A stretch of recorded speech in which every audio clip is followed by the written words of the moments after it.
Wingman Joker, thank you for listening to this channel and please support the channel. Please subscribe. Chapter 191, Young Master Abuse. It was already a little late when Lily woke up the next morning. To her surprise, she was not the one hugging her young master, he was the one hugging her. Was he doing this on purpose? Probably not. He always keeps his cool. He is very cool, super cool. She blushed as she remembered his awkward proposal last night. He was amazing. Too bad that after that he had to spend the rest of the night arguing with Alpha, Theta, and Margaret on how to divide the girls. Thankfully he allowed only her to stay with him for the night, saying that he still can't handle more than one girl. She liked it this way. Young master, she slowly poked his sleepy face with her jade finger. He looked cute as he drooled. Her sleeping face made her realize that he was young. He always acts all bossy, but he was a few months younger than her. What? He asked, still lazily hugging her without opening his eyes. We are late to school, she said in a soft voice. Oh, let them wait, this young master is sleepy, he said as he hugged her tighter and went back to sleep. She smiled mischievously. Now that she has done her duty, she can enjoy his embrace without a guilty conscience. Ellipsis. It was 12:30 when Victor reached the school and quickly headed to his class with Lily, Margaret, and the twins who didn't dare to wake him up and insisted on waiting for him. The class was in session, and teacher Isabella was in full swing explaining dungeons. Now, don't ever enter a dungeon in the wild without knowing its rank, wait for an appraisal. You don't have to worry about rating rights as the Discoverer enjoys 9.3% of the loot and mining rights no matter who. She was interrupted as the classroom door was kicked open by a lazy young master. Sorry to interrupt, Victor said, then quickly headed to his seat with his entourage who has also been skipping school for the last few days.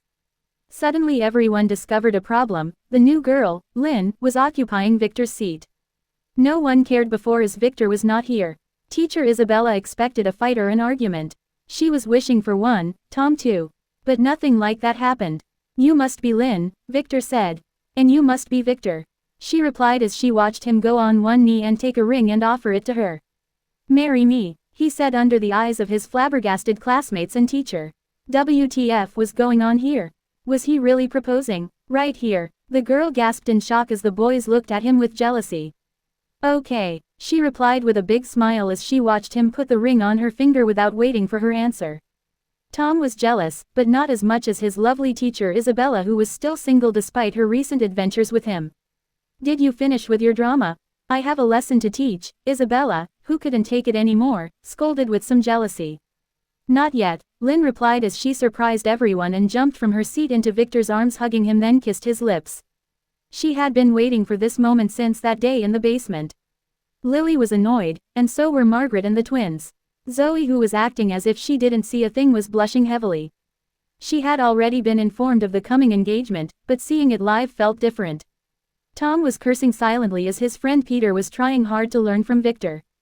The rest of the girls in class were blushing as they watched from between the fingers that covered their blushing faces. Most of them were sheltered princesses who never touched a man before. Just when teacher Isabella was pondering if she should scold them, something happened that was beyond her wildest imagination, everyone's imagination. Victor, who was acting all cool, suddenly hugged Lynn back, then pushed her to the floor in a very ambiguous position, and kissed her back harder. Everyone could tell that his hands were not honest at all. Lynn, who was very surprised, didn't resist at all. She smiled broadly, expecting more. Fortunately, Lily quickly realized what was happening and decided to start acting before it gets too late. She tried to drag him off first, but quickly realized that he was way stronger than her. This was the first time she experienced that. It was as if she was trying to drag a mountain. Having no other choice, she swiftly used her slender leg and used the nutcracker technique for the first time on her young master. Ah! An abrupt scream rang in the classroom as Victor rapidly regained his clarity and slowly stood up with difficulty, not forgetting to help Lynn stand up too, despite his pain. He dusted his clothes as he glared at Lily, who stepped back while looking at the floor. Thankfully no damage was taken due to his high level. But his crotch really hurt. He quickly acted as if he regained his cool. And looking at his classmates. Sorry, my fiancé's beauty made me lose my cool for a second there. He said in a soft voice. You may continue your class. I have an appointment, he said as he quickly left the room after gesturing to Lily, who didn't know what to do, to follow him. The twins wanted to follow too, but Margaret caught their arms and shook her head, then looked at Lynn. Nice to meet you, Miss Lin. I am Margaret, young Master Victor's exclusive slut, she said, successfully averting the class's news of the week from Victor to her. Ellipsis. The spy stood at the tree outside and watched carefully, ready to interfere at the slightest sign of danger. Sorry young master, Lily said as she kept her head down. I didn't have another choice, you were about to, too, she added as they stood in front of the men's room, earning herself a slap to the face that sent her hurling to the ground.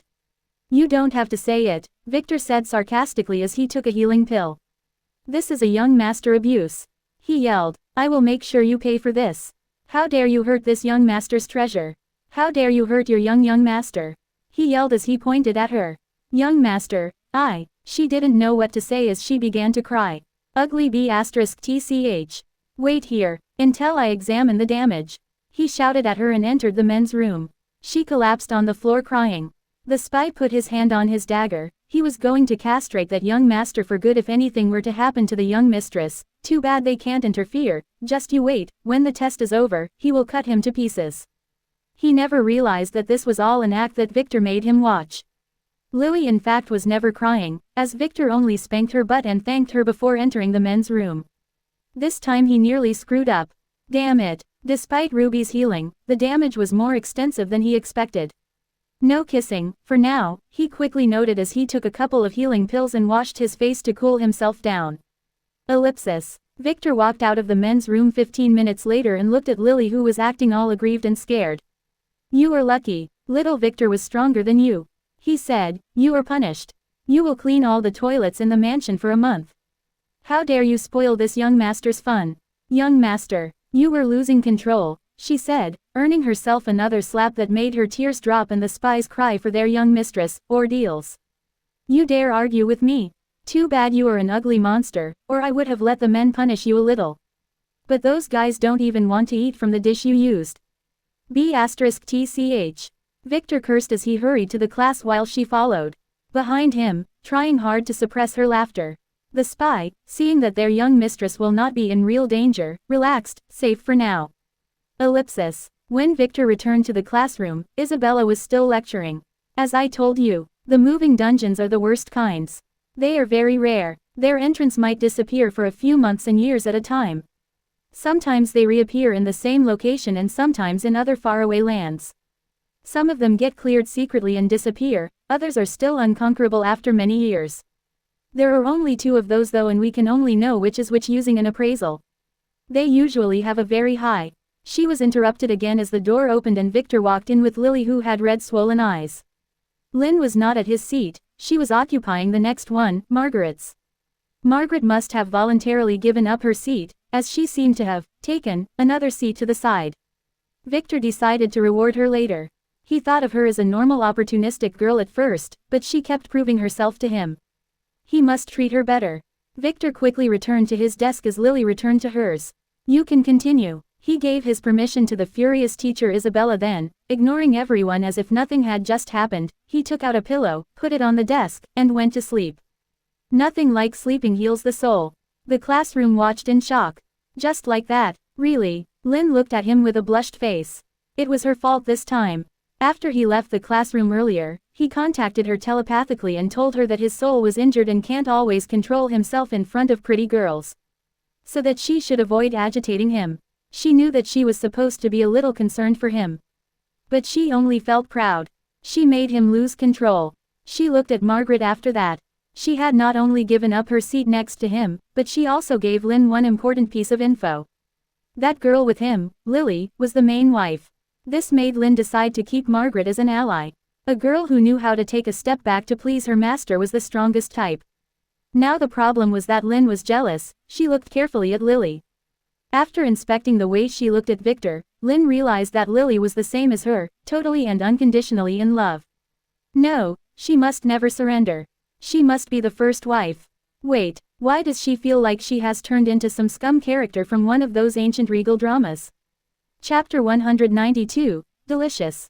When the class finished, Victor, who couldn't sleep due to the pain in his crotch, casually acted as if he woke up and stretched his arms as Lily professionally wiped his drool. Lynn, who was watching, was a little jealous. She said nothing, as she knew that she must act as a lady and can't appear too clingy to Victor despite her desire to do so. She also has a mission to summon a demon to monitor that peeping Tom. She slowly stood up and bowed slightly to Victor as a virtuous noble lady greeting her fiancé, then left the classroom while blushing after hearing his words and watching his mischievous smile. "You will get your punishment later," he whispered. Of all the people who watched the accident earlier, she was the strongest. She could have easily subdued him when he assaulted her, but she did nothing. She even assisted a little by unbuttoning his shirt. It was not her fault though. She didn't know that his soul was injured and couldn't control himself. She thought he wanted to demonstrate his love in public. Poor Lin, growing up listening to stories told by lonely maids, made her common sense a little weird. "Should I give you back the pearl?" Lily asked Victor as she frowned while watching Lin leave the classroom. Her smell was familiar. "No, it will not be that effective. My injury was already mostly healed by Ruby, the rest can only be left to heal by itself." Young master, but earlier, Lily wanted to ask. "That is different. It's more like being used to having an extra hand or leg than losing it. When I get aroused, I instinctively try to use a part of my soul that is no longer excited to resist. This kind of injury just takes time and training. So I will just have to flirt with enough girls while restraining myself," he said as he spanked Margaret's butt. She was listening attentively to him. "Ouch," she complained in a sexy moan that made the few boys who didn't leave yet look at her with burning eyes. "You girls are responsible for keeping me in check from now on," he said with a chuckle as he left the classroom. His entourage quickly followed. Outside there was a girl dressed in a normal student uniform waiting, Monica. She has been waiting for the last couple of days, but he never came to school, so she was spending some time with Tom, who apparently had additional, private, lessons after school because he is a very special student, and would spend some time with her before his lessons began. "Young Master Victor," she said as she began to breathe heavily, "what's wrong with her getting like this every time she meets him?" "Oh Monica, I really missed you these past couple of days. I was visiting my grandfather and thought of you every day." He truly did, when he saw her through Tom's eyes. "Ah," she looked down and blushed heavily. "This is for you," he said, making her look back at him, to notice the red exotic collar in his hand, which he swiftly tied around her neck. "Now, no one can steal you away from me. You are mine," he whispered in her ears, making her feel a very strange sensation as her face turned hot, and her breathing increased rapidly. She could even hear her heart beating through her ears. "Young master, I wanted." She stopped as she felt something was wrong. "I need to go to the ladies' room, I need to tell you something. Please wait for me." Her voice trailed off as she ran off in a certain direction while the girls stood watching in shock. What's wrong with her? She looked as if she was in heat. "Young master, what's wrong with her?" Mana asked with some concern. "It's obvious, she can't handle our young master's handsomeness anymore." Margaret chuckled, although she was curious why would Victor have such an effect. Does he have seduction skills like her? It's her bloodline, we are very compatible. That's all you need to know. He commented as he slowly walked to the parking lot, taking his time and ignoring Tom, who just watched the incident from behind a nearby wall. He was biting hard on his teeth. He almost had that B*TCH, why did this damn Victor return at this time? He could only go and vent on teacher Isabella. She was about to fall. They have already crossed second base. When they reached the parking lot, Victor casually sat in his car with the girl waiting for Monica, who was taking her time. "Young master, did you meet Lynn before today?" Lily asked, making Margaret and the twins look at him. "Why do you ask?" Victor squinted as he looked at her. "Well, her scent, I smelled it on the young master before," Lily said, blushing. "What?" Victor asked in surprise as he looked at her. "Why didn't you tell me? Who else did you smell?" he asked, stressing on the last word. "Ah, everyone. Every time the young master leaves, he returns with the scent of a new girl on him," she said while puffing her cheeks, not knowing why her young master was overreacting. "Margaret, have you ever smelled something like this?" Victor asked, keeping his eyes on Lily. "Never, the young master always smelled the same to me," she said, shaking her head. "What about the two of you?" he asked. "The same," they answered. "The young master smelled good, but that's it. We have a problem then," he said as he inspected Lily, who was getting nervous. "The first possibility is that my disguise skill is not working on you, which is absurd. The second possibility is," he frowned, "smell the pearl," he told her. Lily nodded, then took the pearl from under her cloth and smelled it. "It smells like the young master, with something fermenting," she asked, making a shiver run through his back. "Dear Lily, how do you describe my smell?" Victor asked after some hesitation. Ah, sweet, delicious. Like a very richly fermented wine, she said with a blush as she kept her head down, not seeing the horrified expression on his face. How about Lin? He asked. Oh, strange, like some kind of exotic food, she replied with a frown. The girls? He asked again. Ah, most smell nice, but everyone is different, only Arya and Mira have unique sweet smells. But nothing compared to the young masters, she said, getting a little scared from the way he was looking at her. Since when were you smelling things? He asked. Since I met you, she said, blushing again. I see, this was my fault, I forgot how these things worked, he said as he relaxed and used his appraisal skill on her for the first time in a while. It confirmed his guess. What does it mean? She questioned. What you are smelling are souls. Your progenitor is a soul-eating mythical creature. Your bloodline is on the verge of awakening, it is already at 41%, he said with a frown. Victor had miscalculated. He didn't need to fear for a premature blood awakening, as he could freely control his blood flow by various techniques, so he unconsciously ignored Lily's situation. Ah, Lily was stunned. It seems you have been a naughty girl, I need to punish you tonight, he said, making her blush heavily as she kept her head down. We don't have time, damn it, I will have to speed things up it seems. He added with a concerned look. Time for what? Margaret asked, as the twins also perked their ears. I plan to improve mine and Lily's bloodlines, but it must happen before they fully awaken. Lily, try to stop smelling things and try to use your skills less in the coming days, and you will sleep in your own room from now on. We will talk later, he said, making her a little startled just as a girl ran in his direction. She was Monica, who caught up with them after a full 15 minutes. Young master, my father wants to meet you, he told me to invite you to have lunch at our mansion, she said as she caught her breath. She was not out of breath. Damn it, oh, I don't mind that. Do I have anything on my schedule? He asked Lily, who was pouting. Other than my punishment tonight, you are completely free, she said coldly, annoyed by Margaret's perverted smile. She was going to take her place in bed tonight. Wishful thinking, the young master would need a girl who can resist him in case of emergency, not make things worse. Then let's go, Lily, you take the car home with the twins.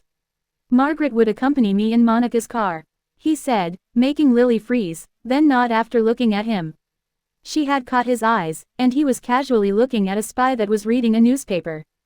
Who reads newspapers nowadays? One day she would kick all of those von Krona's spy asses. She would show them what a nutcracker really was. But for now, she can only wait for the wedding. She smiled sweetly as she touched the pearl on her neck. Master, I have a new report. The spy knelt in front of James Trove III. Speak, he ordered as the spy removed her mask, revealing her pretty face. Master, today Victor von Weiss proposed to Lynn Cross and then assaulted her in front of the class, she reported with hatred in her voice. What, that kid is really to my liking, ahem, what a shameful behavior. What does that have to do with the young lady? He quickly asked. She kicked his balls, trying to stop him. The spy replied. And that damn Victor got really angry and slapped the young mistress's face, causing her to bleed from her nose. Quote, just that, he asked, he would have done much worse to anyone who dares do such a thing to him. Victor went to the men's room and after checking on himself, he punished her by cleaning his mansion's toilets for a month. The spy said, oh, it seems that Victor has a soft spot for our young lady. James squinted his eyes. Do I need to do anything? She asked, ready to castrate someone. No, just watch for now. He replied. When Lynn returned to her home, her mother Amelia was waiting for her in the office. Mommy, the maid told me you wanted to see me, Lynn asked as she relaxed on a chair. You are late, Amelia said, with a soft voice. If she was that maid Linda, she would have hung her by her ears by now. But she can't do that to her sweet Lynn. Yeah, I wanted to walk around the school, Lynn lied, she was filming Tom's Adventure in Wonderland. Oh, that's okay, Amelia said with a sigh. Her daughter was locked up for so long. So it was natural for her to be a little adventurous. I heard that Victor proposed to you, she said, her spies had already reported everything that happened in class. Yes, Lynn said, flashing her ring in front of her mother, who only looked at it casually and nodded, not realizing that this storage ring would cost half of her family's worth to buy. I am sorry we had to put you through that, I didn't expect him to assault you. Although we were the ones who spread the news of him being a pervert, we didn't expect them to be true. She said as she gave her daughter a sorry look. It's okay mommy, I will do anything for the family, she lied again with a straight face. She couldn't wait for him to assault her again. I know honey, we keep letting you make sacrifices, but one day, the family will know your true worth and come begging for you, Amelia replied, not knowing that her words were predicting the future. Chapter 193, Monica 1. Victor sat in the backseat, next to Monica, as Margaret enjoyed her time driving the red convertible. She should have bought one of those, she would do that later. Originally, Monica wanted to drive herself, but when Victor sat in the car, she quickly realized that the driving task was impossible as she would not be able to focus on the road. How is your work at the company? Victor asked Monica as the wind went through his hair making him look more dashing than he was already. Everyone there is very nice to me, and Miss Arya has assigned me a few singing and dancing teachers. They said that you would be writing songs for me, she said with a slight blush. Yes, you will make an amazing idol. I can't wait to see you perform, he said, making her smile slightly. Is your father still bothering you? He asked, ruining her good mood. When he heard that I was now working for you, he was very glad. However, a few days ago he started bothering me again, asking me how close we were. I might have told him that we are very close, she said with a blushing face. Oh, I don't mind, you are mine, so technically we are very close. Victor said. She added, that's when he told me to get you to meet him as fast as possible. She said. I see, Victor said. After that, he just watched the road as Monica gave Margaret directions to her father's house. According to the information Victor got from Kai, Monica's father is Dave Davis, the head of DD Industries, a big company that specializes in many fields like medical machine manufacturing and weaponry.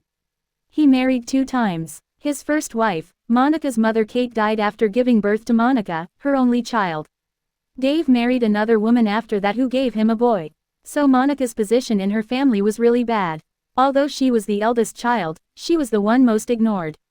In her father's eyes, she was just a chip to make some connections. The trip didn't take long, as Monica's house was in the center of the city, in one of the most expensive areas.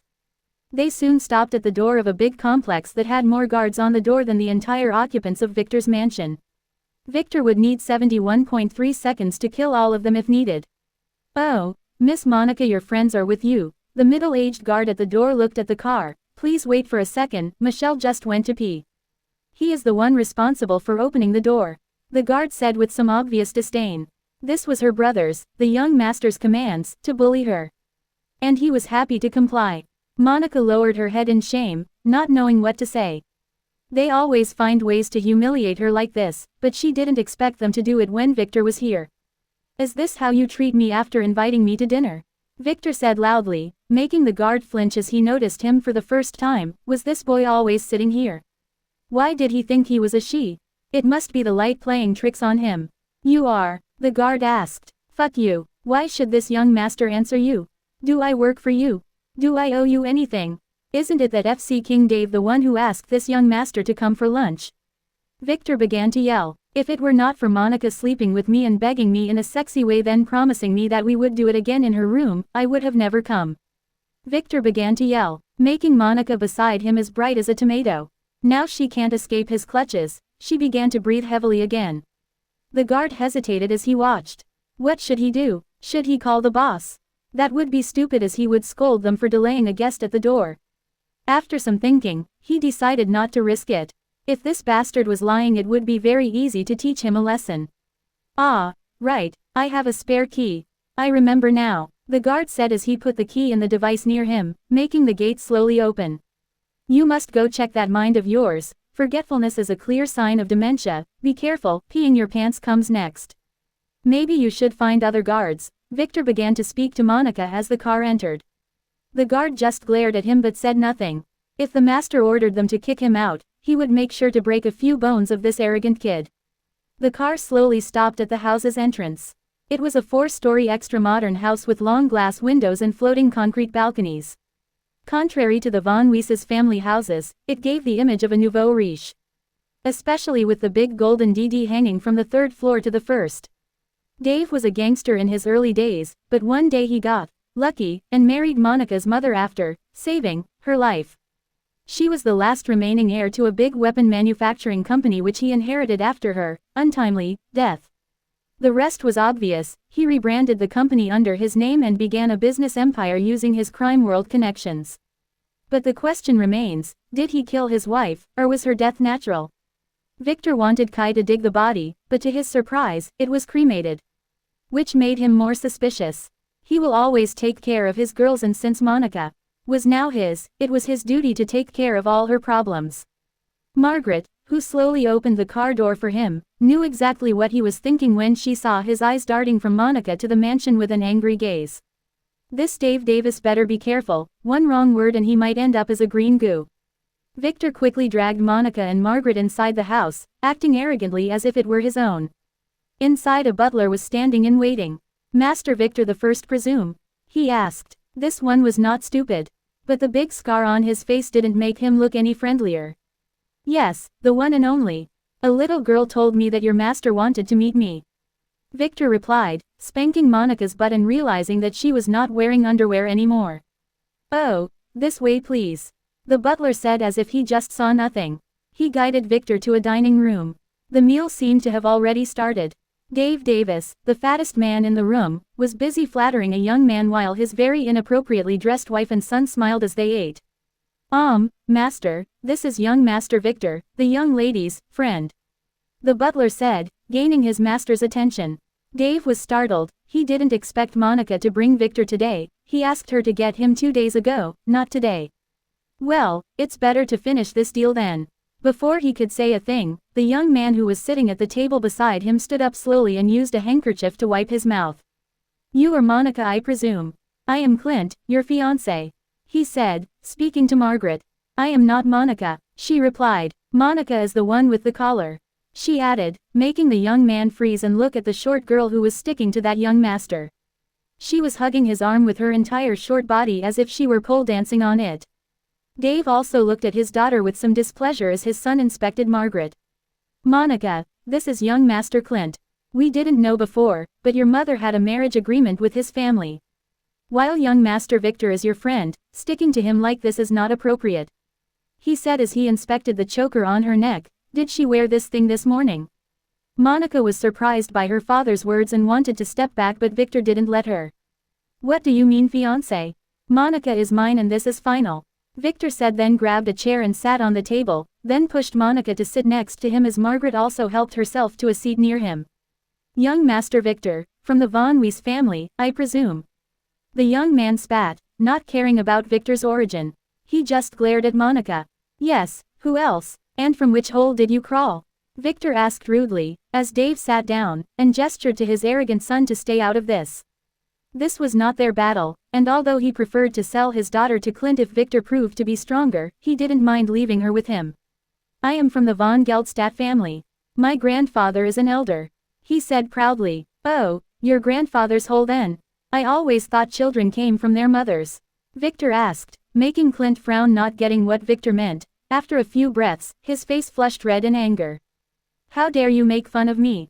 He yelled as Victor helped himself to some food. Monica is already mine. Look, she isn't even wearing underwear today to serve me. You should have seen her in the car. Victor said, lifting her skirt, making her blush as she quickly pushed it down and glared at him, then looked down. She had to take it off at the bathroom earlier. Clint froze. This was not according to his master's plan. Shouldn't she be a virgin? That doesn't matter. Damn it, Master, Clint, sit and eat. We should discuss such things slowly. Young Master, Victor really loves my daughter. She might be happier with him, but still, she might get really happy with you. He said, making his son who didn't understand frown and whisper something to his mother who smacked his head. Clint and Victor clearly understood him. He wanted them to bid on her. Clint was angry while Victor smiled as he appraised Clint. Clinton von Geldstadt. Level 0. Class. Authority 1. Strength 22. Agility 17. Intelligence 11. Luck 7. Charm 16. Order 10. Skills. Minor dagger arts E. Scheming E. Haggling E. Equipment. Storage ring F. Fate status. Fate's power D. Fate's direction negative. Fate's design. Killed by Thomas Watson. Total D. Victor was surprised. This semi-player was a stepping stone meant for Tom. He could imagine Tom coming for dinner one day and being disregarded by her family. Then slapped everyone's faces and fought this young master over Monica who only wanted Tom. Victor was wondering what to do. Why would this young master really want to marry Monica? He didn't even recognize her earlier. Does he really have an agreement with her mother? Didn't her mother die in childbirth? And who gave Clint the courage to confront him? Should he reveal his elite sign? The meal was eaten in silence as Victor and Clint glared at each other. Monica's brother was pervertedly eyeing Margaret, who made sure to nudge Victor every 2 minutes and feed him something from her dish, making Monica do the same. Clint was jealous, super jealous, but chose to remain silent. He had his backer. And things would definitely go his way. Dave had already taken some benefits from him. And he can give other things. Or reveal some dirt and blackmail Dave. After the meal finished, Monica's stepmother ordered her to help wash the dishes. She was helping the maids, of course. This was her punishment. Her stepmother always punishes her for no reason. Dave glared at his wife and then asked Victor and Clint to accompany him to his study for some private talks. It was time to bid on Monica's future. Chapter 194, Monica 2. The study was extra lavish as expected. From the dark wooden floor to the gold-framed photos of Dave handshaking many presidents and dignitaries sprinkled all over the room. As if to show the world how important Dave was. Victor didn't care about that. He was interested in a black slab of granite being used as a base for a golden-rimmed vase displayed in one corner. Inheritance Stone SS. Requires. Awakened butterfly bloodline. This must have belonged to Monica's mother. No. To her family. Monica probably belonged to an ancient family that lost its power. It was similar to the one Wendy got. Declining ancient families tended to store their secrets in those stones in case the family could revive one day. Victor realized that as he sat down on a leather sofa, letting Margaret sit beside him, and began to act like a slut as Clint sat on the opposing side with Dave, who was wondering whose side he should pick. He was right when he didn't dispose of Monica as a baby. He expected her to be a beauty like her mother, a beauty that can be sold for a lot of benefits. Let's make this clear. I have this letter here. It was written by Lady Kate 20 years ago to my late mother, who was her best friend, promising that if their firstborn babies were of the same gender they would be siblings, and if they were of opposite genders they would be a husband and wife. Can I see the letter? Victor asked after hitting Margaret's hand away. She began to act naughty. Clint gave the letter to him with a confident smile and watched as Victor read it while nodding repeatedly. It was very convincing. I don't care, he said after finishing, shredding the fake letter in a blink of an eye. What are you doing? Clint angrily yelled. He intended to stand up and make trouble, but was caught by Dave, who gestured to him to calm down. The letter was not important. He had the final say in this matter, not his dead wife. What is the meaning of this, young Master Victor? Dave asked. Just making my point. Monica is mine. My friends are already envious of jealousy. What would they say if I lost her to a shrimp that climbed out of his grandfather's hole? Victor said, making Clint angrier. But Dave's confident hand catching him, made him keep his cool. Master Victor, do you have something to prove your love for her? Dave asked, making Clint quickly pull his hand that Dave was still holding. He was getting really pissed. You bastard, I already gave you one of the Army's new weapon development deals. Clint barked at Dave, who just glared at Victor as if asking, can you beat that?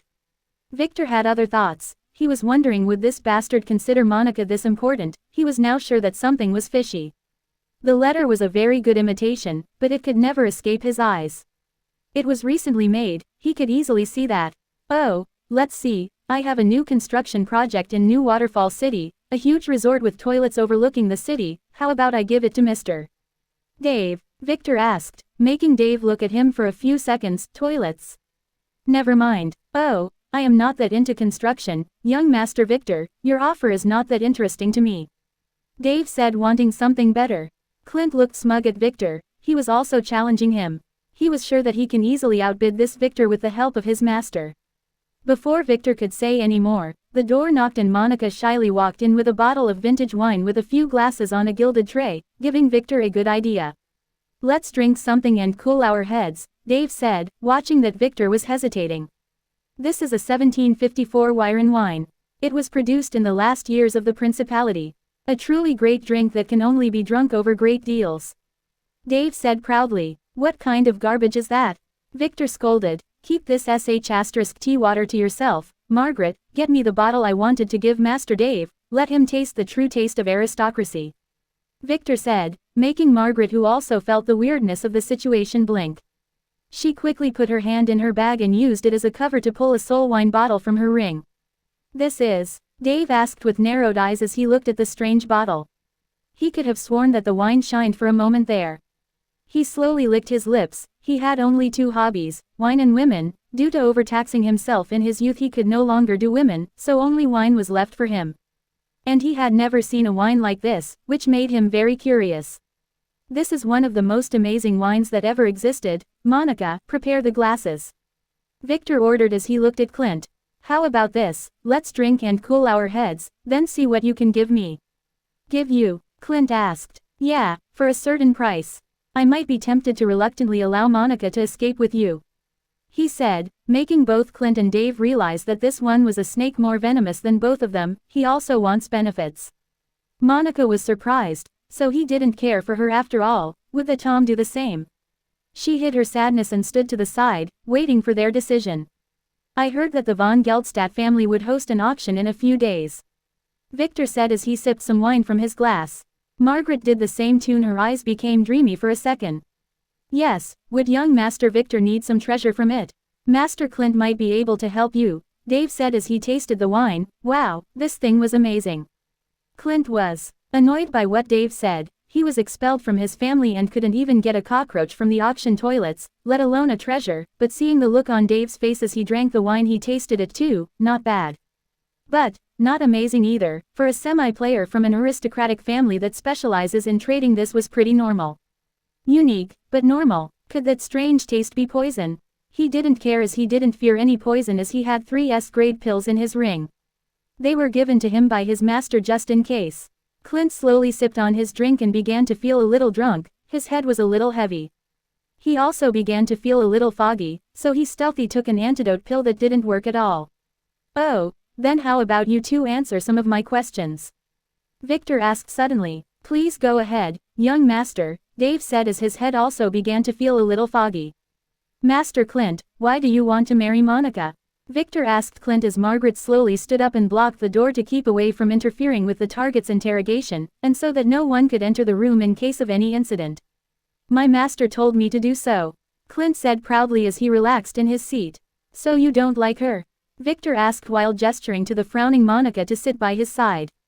She is pretty sure but too short for me. I like tall girls. I am short too, you see, I usually wear those elevated shoes to appear taller. Clint confessed, pointing to his shoes. I don't like short girls either. Dave suddenly interjected. If it were not for Kate's money I wouldn't have even looked at her in the street. Let alone fake a kidnapping operation then rescue her to get her heart. He confessed as Monica put her hands on her mouth and gasped in shock. What the FCK was going on in here? You didn't have to suffer a lot staying with her though, Victor asked with concern. No, I used the opportunity of her being weak after birth and strangled her. That bitch deserved this being all bossy, he said, making Monica gasp looking at Dave who was patting his belly with a greedy smile. She looked at Victor after that. What was going on here? Victor pointed to the wine, making her realize something. There is something in the wine, a truth serum. After that, you married your current wife? Victor asked. Nah, we were already married. The whole operation with Kate was her idea.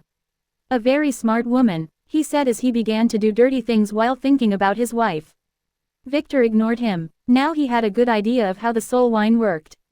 It simply numbed the soul, making people stop thinking about the consequences, though it might not work if someone questioned others directly, so he should ask in a roundabout way. Like Margaret manipulated the poor villagers to sell the mountain. It works to limit the drinker's sense of danger and loosen all the limiters on their tongues. Victor didn't know its side effects and didn't care. No one would leave this mansion alive beside him and his girls today. But why are you so harsh on Monica? I heard you prefer your other son, despite his incompetence, Victor said. Incompetent he might be, but he is my son. Monica was never my daughter. That B***tch Kate was pregnant when she married me. She used me as a shield. He yelled angrily. She thought I didn't know, but I was the one tricking her. Now I will sell her daughter to the highest bidder. Dave chuckled coldly as if Monica was not sitting in shock opposing him. Would you do the same to Monica? Victor asked Clint. Probably, but I might not even get to touch her. My master wants her to breed a few warriors out of her. But he promised to allow me to have her once, not that I am into that. But I would love to see her squeal under me, he. Clint laughed as Monica's eyes turned red, only to feel Victor's arm hug her waist tightly. Your master sounds amazing. Victor paused, allowing Clint to continue on his own. Yeah, Master Swordwood is one of the 5 elders of the Dark Chamber. My granduncle Colmere introduced me to him about a year ago after that accident. He said they might help me get a better position in the family, comparable to that of Charlotte and that bastard Alfred. My master also promised that once we get the Von Blue lost bloodline he will make me a full player. He said, nearly causing Victor to yell in surprise. Dark Chamber. He didn't expect that the von Geldstadt family would be infiltrated like his own. Now really, was your master the one who gave you that ring? Victor asked. Yeah, it's a storage ring. Amazing huh? He said proudly. Wow, can I see it? Such a treasure? Victor asked with an amazed expression. No, my master told me not to let anyone near it. Clint said stubbornly. Where did you meet your master then? Victor asked. I can't tell you that, Clint exclaimed. Failure again. I see. How is your position in the von Geldstadt family? Victor asked to change the subject after seeing the frown on Clint's face. He shouldn't corner him as the wine was not very effective on players. And the deep secrets should be made to float on their own. Those bastards wanted me to be a normal clerk after my ceremony, damn them. But I had revenge. I stole the family's heirloom secretly when they punished me for cleaning the ancestral hall after throwing up there during the ceremony. He said, making Victor gasp for a second time. What heirloom? Did you show it to your master? Victor asked with a whisper as he bowed closer to Clint as if he would keep his secret forever.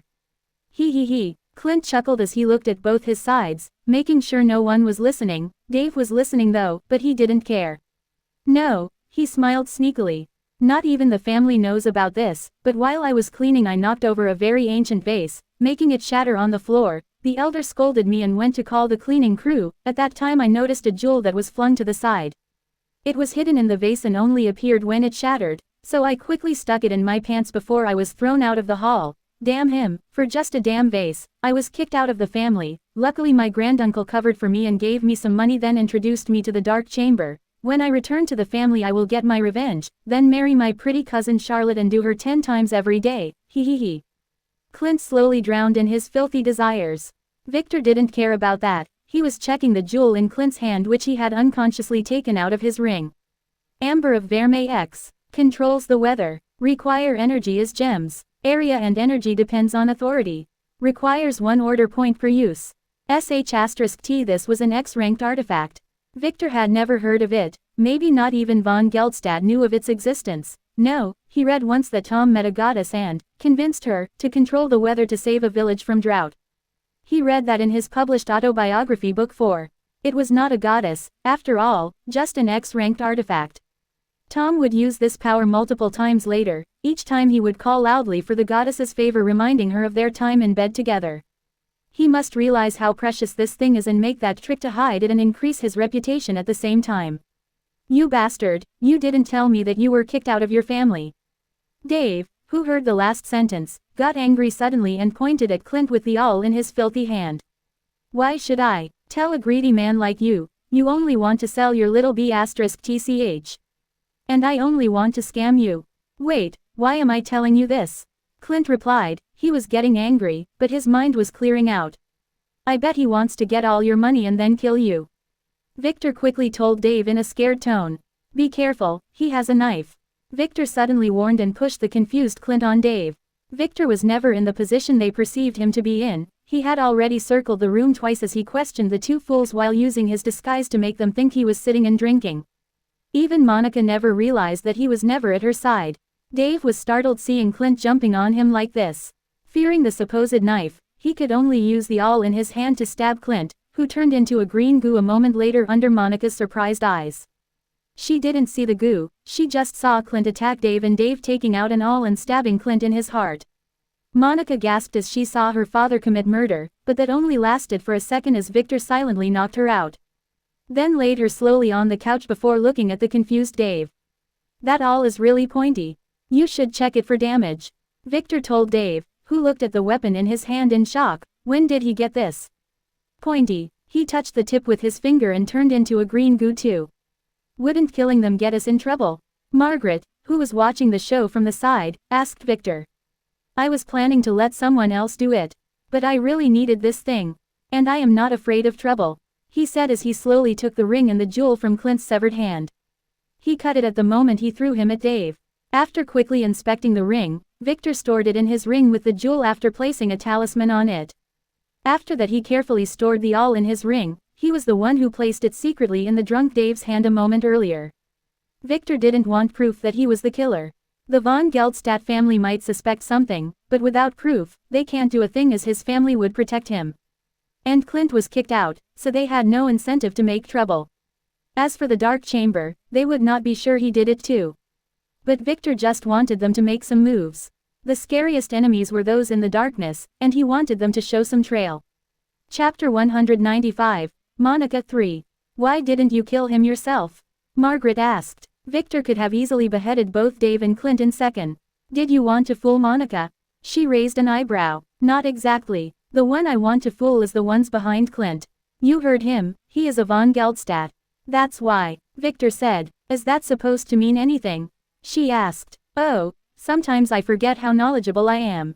He needlessly bragged as he carefully removed the vase and then stored it with the slab in his ring. He will keep it until Monica is ready. Margaret didn't care a lot, as she thought that Victor liked the vase. It had pretty dancing girls drawn on it. The von Geldstadts don't let others know of this, but their bloodline originator is a cyclops. They have a very annoying blood skill that allows them to find out who the killer of one of them is by conjuring the last image of their killer, or the last one before their death. I don't really know how it works. Anyway, I wanted the last image client saw to be that of Mr. Dave stabbing him, Victor said, making Margaret open her eyes in surprise. Oh, but no blood was left, she said. All the aristocratic families save samples of their offspring's blood when they are born. It would be used to curse them in case they betrayed the family. It can also be used to conjure some useful rituals. They would use that, he explained. Oh, now, what then? She asked, looking at the ground now filled with a green disgusting matter. She didn't expect such a bloody, no gooey scene after a meal. Luckily Monica was spared this sight. We will kill everyone here and make it as if Dave killed Clint and then ran away with his gang after hiding the body, Victor said. Including the servants and the ones outside. I don't think they are good people, but they don't deserve to die. She said. Dave was a gangster, and he only trusted his gang, but fine, I will spare them this time. However, Dave's wife and son need to go, or Monica would not get to inherit her mother's legacy. Victor said he stored what was left of Dave and Clint in a random empty ring. After that, he opened the door and walked out with Margaret while using his disguise not to be seen or heard. Dave's son was arguing with his mother. Red hair, why can't I take her? He asked, meaning Margaret maybe. She is with that young Master Victor. Do you want to die?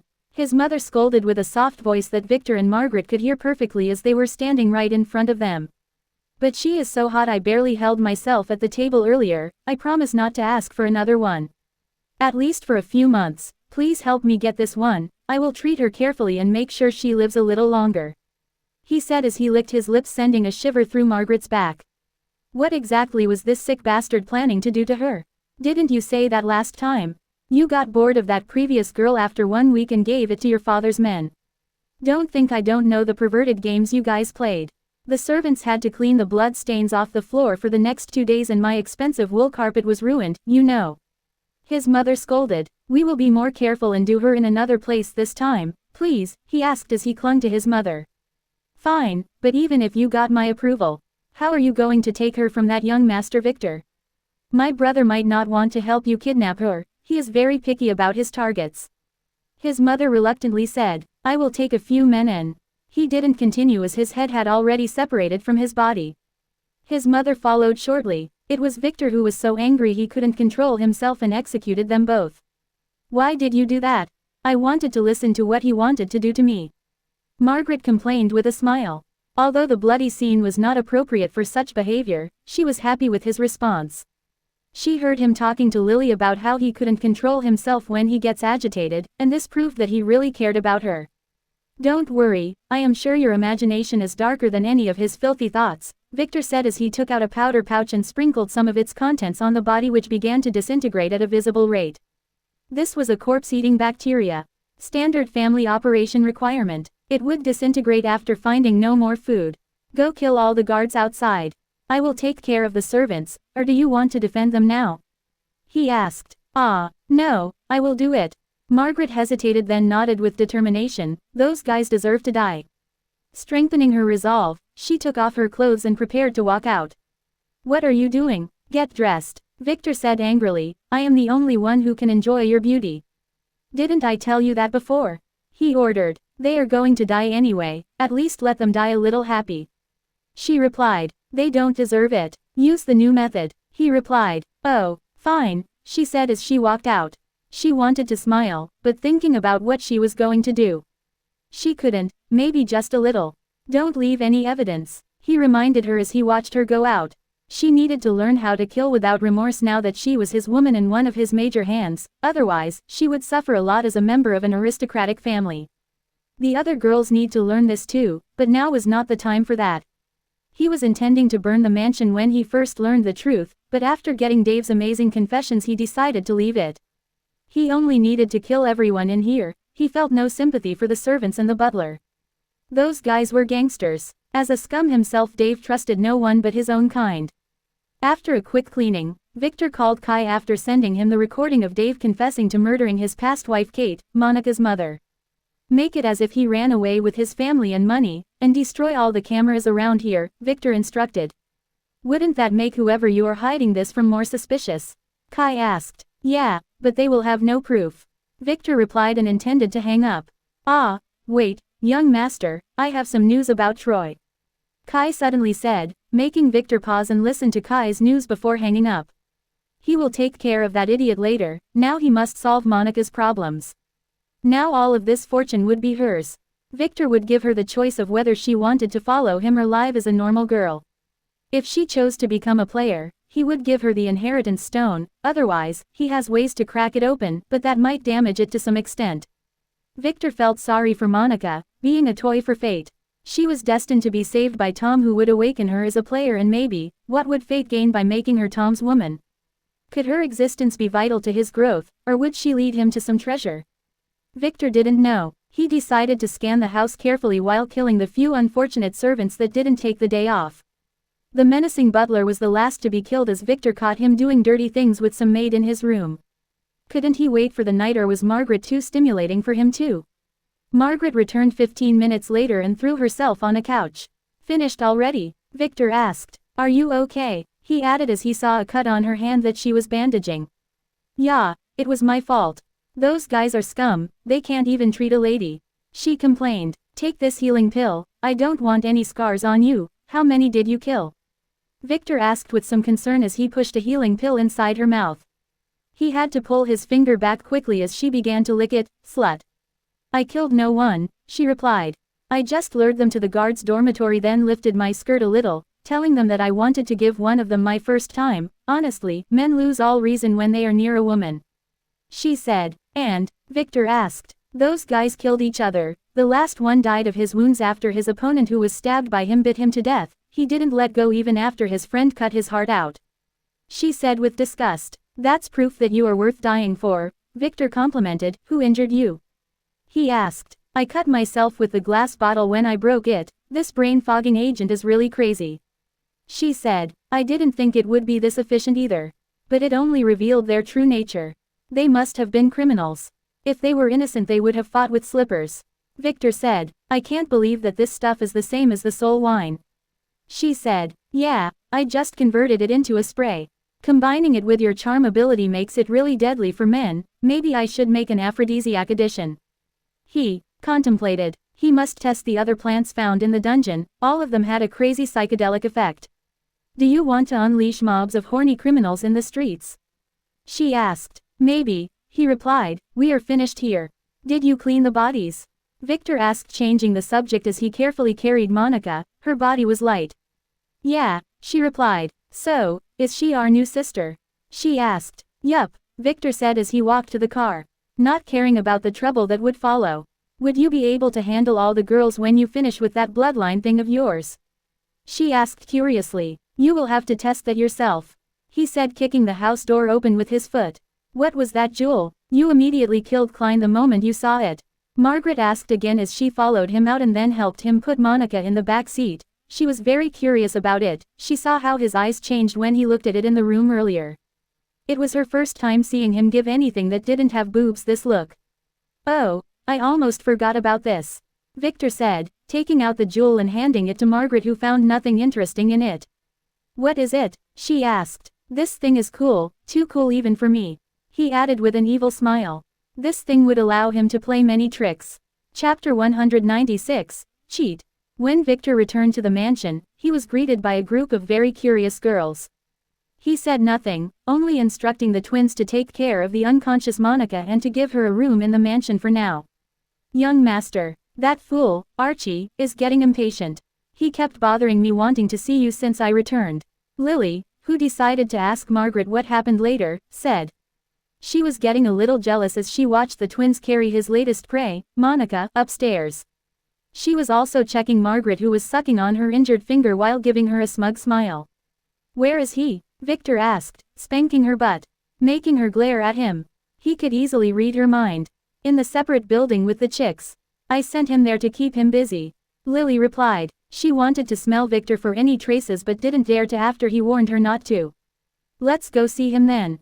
"Where is Alpha?" he asked. "She left in the morning, she might have gone to arrange her base," Lily replied. "Call her. I want her with me the day after tomorrow in the auction. So she better return here by tomorrow evening," he said as he walked to the separate building. It had been a while since he last was there. When Victor approached the building, the chicks who were stationed there were doing push-ups while yelling their stupid mottos about the chicken master and some other stupid things that they came up with to please him. He was not pleased. "Where is the idiot?" Victor asked. "Ah, young master, which one?" Chick 41 inquired. "Archie," Victor replied. "Oh, he is cleaning the toilets. Mistress Lily made us do it, and we passed the mission to him," he said as he avoided Lily's murderous gaze. "Get him to meet me," Victor said as he entered the building and began to check its situation. It was not that bad despite the fact the 15 men were stationed here. Victor could bet that Hilda made them clean this place regularly. "Young Master Victor, you are here at last." Archie, who was a little aggrieved, ran into the hallway.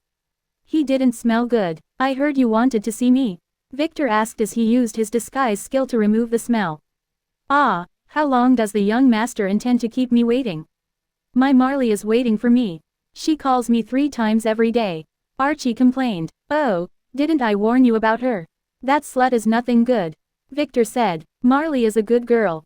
Archie defended her angrily. If it were someone other than Victor who said anything about Marley, Archie would have fought with him. "Good in some things, bad in others, I am just warning you. Anyway, I have some news. Your cousin Troy will be attending the auction," Victor said. "The auction?" Archie asked. "It's a player's annual auction in Tetraquad City. Usually, many precious things can be found there. I will be attending too," Victor explained. "You want me to go there?" Archie asked. "No, I want you to return to the capital and reveal to your family that you became a player. Tell them you stumbled upon a treasure on a stall. So go shopping around the city tomorrow and buy all kinds of stupid things, just for show.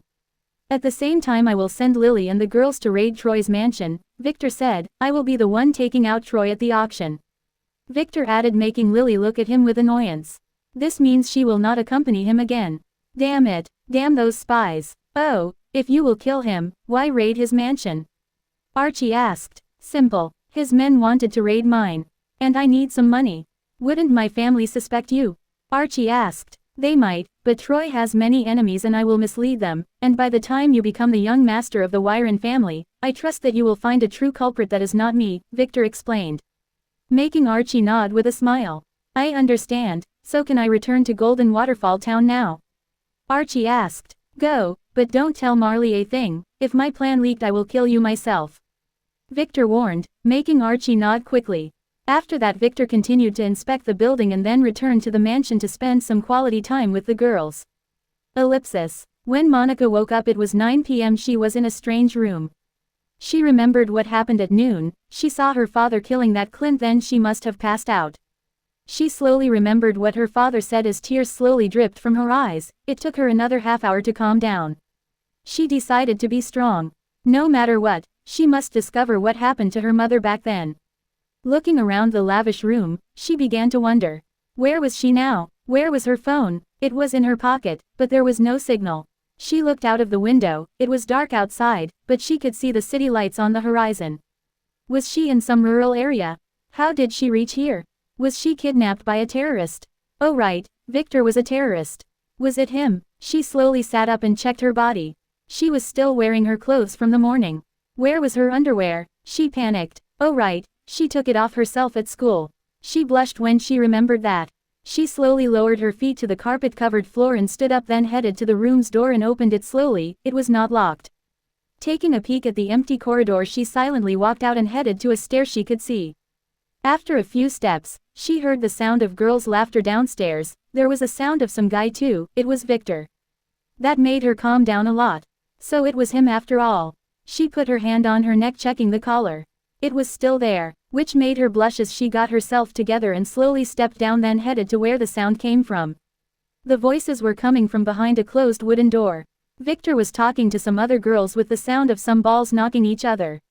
She realized that they were playing billiards. "Young master, is it true that you are getting married?" a girl asked, making Monica pause and then listen carefully. She decided not to go in for now. She had heard that he proposed to someone at the school and was meaning to ask him about that, but completely forgot. When she saw his charming face. "Yes," Victor replied in a confident voice, "don't worry, I will marry all of you sooner or later, and I only date nice girls, so you don't have to worry about your new sister's personalities," he added. Monica could hear the sounds of girls giggling from inside. "Even me, esteemed brother?" a little girl asked. Did she call him brother? Was she his sister or was this a roleplay? Monica wondered. "No, if you keep learning dirty things from Elle, I will tell father though. You can't joke about such things in the family, or they might really kill me." Victor wanted to make the girl shut up. "Young master, when are you planning to marry?" Monica heard a soft guy's voice ask with some jealousy. After that, this must have been her imagination. "After I propose to the second girl," Victor replied. A second, a sound of astonishment. Monica knew this voice. It was Arya. "Yes, it is a double wedding," father insisted. He lied. "I already have a good date for the wedding, about a month later, but I will need to do some checking before confirming it," he continued, as if it was normal to marry two wives at the same time. "Are you not going to marry Sister Lily too?" the little girl asked again, probably trying to please him after discovering that her joke was not appropriate. Monica wondered, wasn't Lily that veiled maid? "Father is against it, so I will marry Lynn and Nova first. That's the plan anyway. You don't have to worry about such things. From tomorrow you will have to attend a school with Elle," he said, changing the subject. "What, really?" the girl sounded excited. "Yes, we will talk about this tomorrow.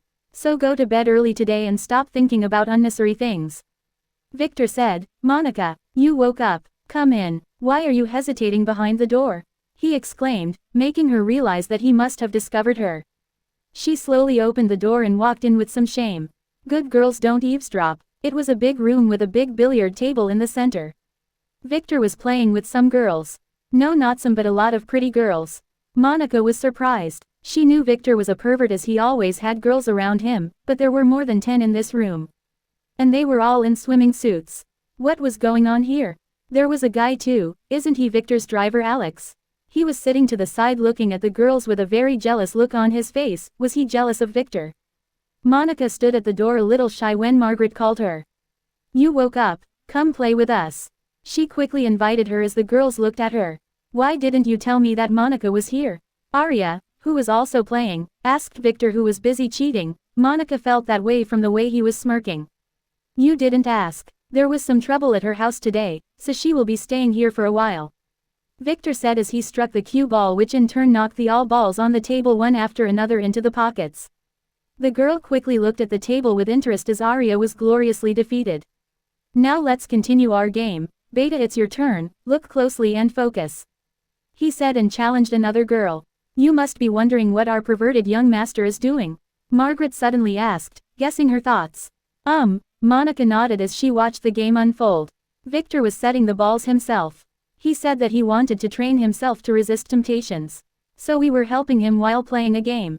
And we were trying on our new swimming suits for a sea vacation too." Margaret giggled, making Monica frown. "What kind of training is this?" "Let me tell you a secret, our young master is still a virgin, don't tell anyone," Margaret whispered in Monica's ear. "That's a lie," Monica exclaimed in a soft voice as she looked at Victor, who was challenging another girl this time. She was tempting him with her body as she lay on the table to make her strike. It's the truth, he has to resist sleeping with girls. He has his reasons, you must ask him yourself if you want to know why. Margaret said, now we are betting with him, he is cheating you see. Whoever beats him or can tell what he is doing exactly will get to be his hug pillow tonight. Margaret added as she squinted her eyes as Beta lost the round pretty quickly. Monica was surprised, shouldn't the guy be the one begging the girls to sleep with him? Why is it the other way around here? Why are they competing for that? Not that she would mind, but is it really just a hug pillow? That's all for today, I think it is time for dinner, Victor suddenly said, ending the game for tonight, making the girl complain, they couldn't tell how he was cheating. No girl could get any points at all, while he would pocket the balls he wanted 90% of the time. How was he doing it? The girls considered telekinesis or motor-controlled balls but he denied them. Lily considered him using his illusion to control the ball's path with his hand, but that would be too easy. And the path would be unnatural. Monica looked with a frown at the table, that last shot he pocketed the last 3 balls in order, leaving only the white cue ball on the table. It was a very precise shot. Monica, you want to tell me something right? You girls go ahead and help Hilda set the table, Victor suddenly said. The girls and Alex nodded and then walked out, leaving Victor, Theta, and Monica alone. Theta, do you want anything? Victor asked as Monica eyed her curiously, wasn't this girl a little young for him? Theta slowly approached Victor then stood on her toes to reach his ear and whispered a few words making him nod with surprise. I am all yours tonight, my lady, he said, making her blush as she ran away following the other girls. Monica frowned, the girl had just said that there were no balls. And that her gambling failed. What did she mean? Does he have no balls? Is that why he is still a virgin? Did you want to ask me about something? Victor suddenly asked, making her return to earth. What was she thinking? She hesitated for a second then looked at his handsome face.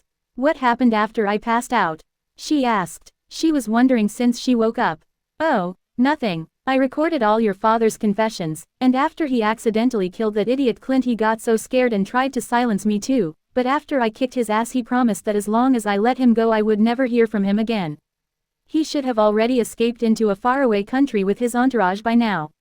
Too bad you were so shocked that you passed out, Victor said. My men already checked your house, it is empty. And I can't let you sleep there, so I brought you home. You are mine anyway, he added as he opened the door intending to leave the room. Oh, she said then stayed silent for a moment. Don't worry about him, I will help you clean things up no matter what happens. He said, making her think of another thing. I heard that you will be married soon. She asked. Yes, just a formality, you will still be mine. And I will marry you too, one day. He said, making her blush. She wanted to refute him, but seeing his handsome face she couldn't, that was the line she wanted to hear. Wait, are you really not sleeping with the girls? Do you have? She suddenly asked with a blushing face. Why was she asking? She didn't know. I am perfectly fine, but yes, I can't touch women now, don't tell anyone. I am doing some martial art training that requires me to stay a virgin. But you don't have to worry. When the time comes I should be ready, he said with a cheesy smile as he left the room. Ready? She hesitated. What did he mean? She blushed. Was he telling the truth? She was not worried, maybe a little. She gave the billiard table one last look before leaving the room. Wait, where was that white cue ball? In a golden room, on a golden bed, surrounded by 2 golden girls, a man with a golden mustache that matched his gold-rimmed glasses was enjoying his time when he was interrupted. His butler broke into the room while sweating. Master, terrible news, he said. What? Tobias Geldstadt asked with annoyance. The young master, Clint, his destiny jade, in the family's archive, had broken. He is dead. The butler said after some hesitation. What? Who did it? Tobias sat up pushing the girls to the side. We still don't know. Clint had no family surveillance since getting kicked out. He should have been in Vane City, the butler reminded him. Then ask the elders to perform the last memory ritual. Tobias rode. Master, we can't do that. Young Master Clint is no longer in the family, the elders would not approve of such expense. The butler said. Damn it, Tobias screamed, scaring the girls. Call my uncle for me, tell him I will go meet him in an hour. He said, even if the family did nothing, he will make sure to find the culprit and bury him with his son. He didn't know that he would not even get to bury Clint, who was now just a green goo in a jar. Chapter 197, School. The next morning Victor didn't go to the academy. He headed with Elle and Lara to their new school. He wanted to take Lily too, but she had to go check on the first batch of assassins, and taking Margaret was not appropriate for such occasions, so he could only take Theta, who spent the last night hugging him. In 2 or 3 years she would be a killer, but at this time she was just cute and snuggly, but not very stimulating.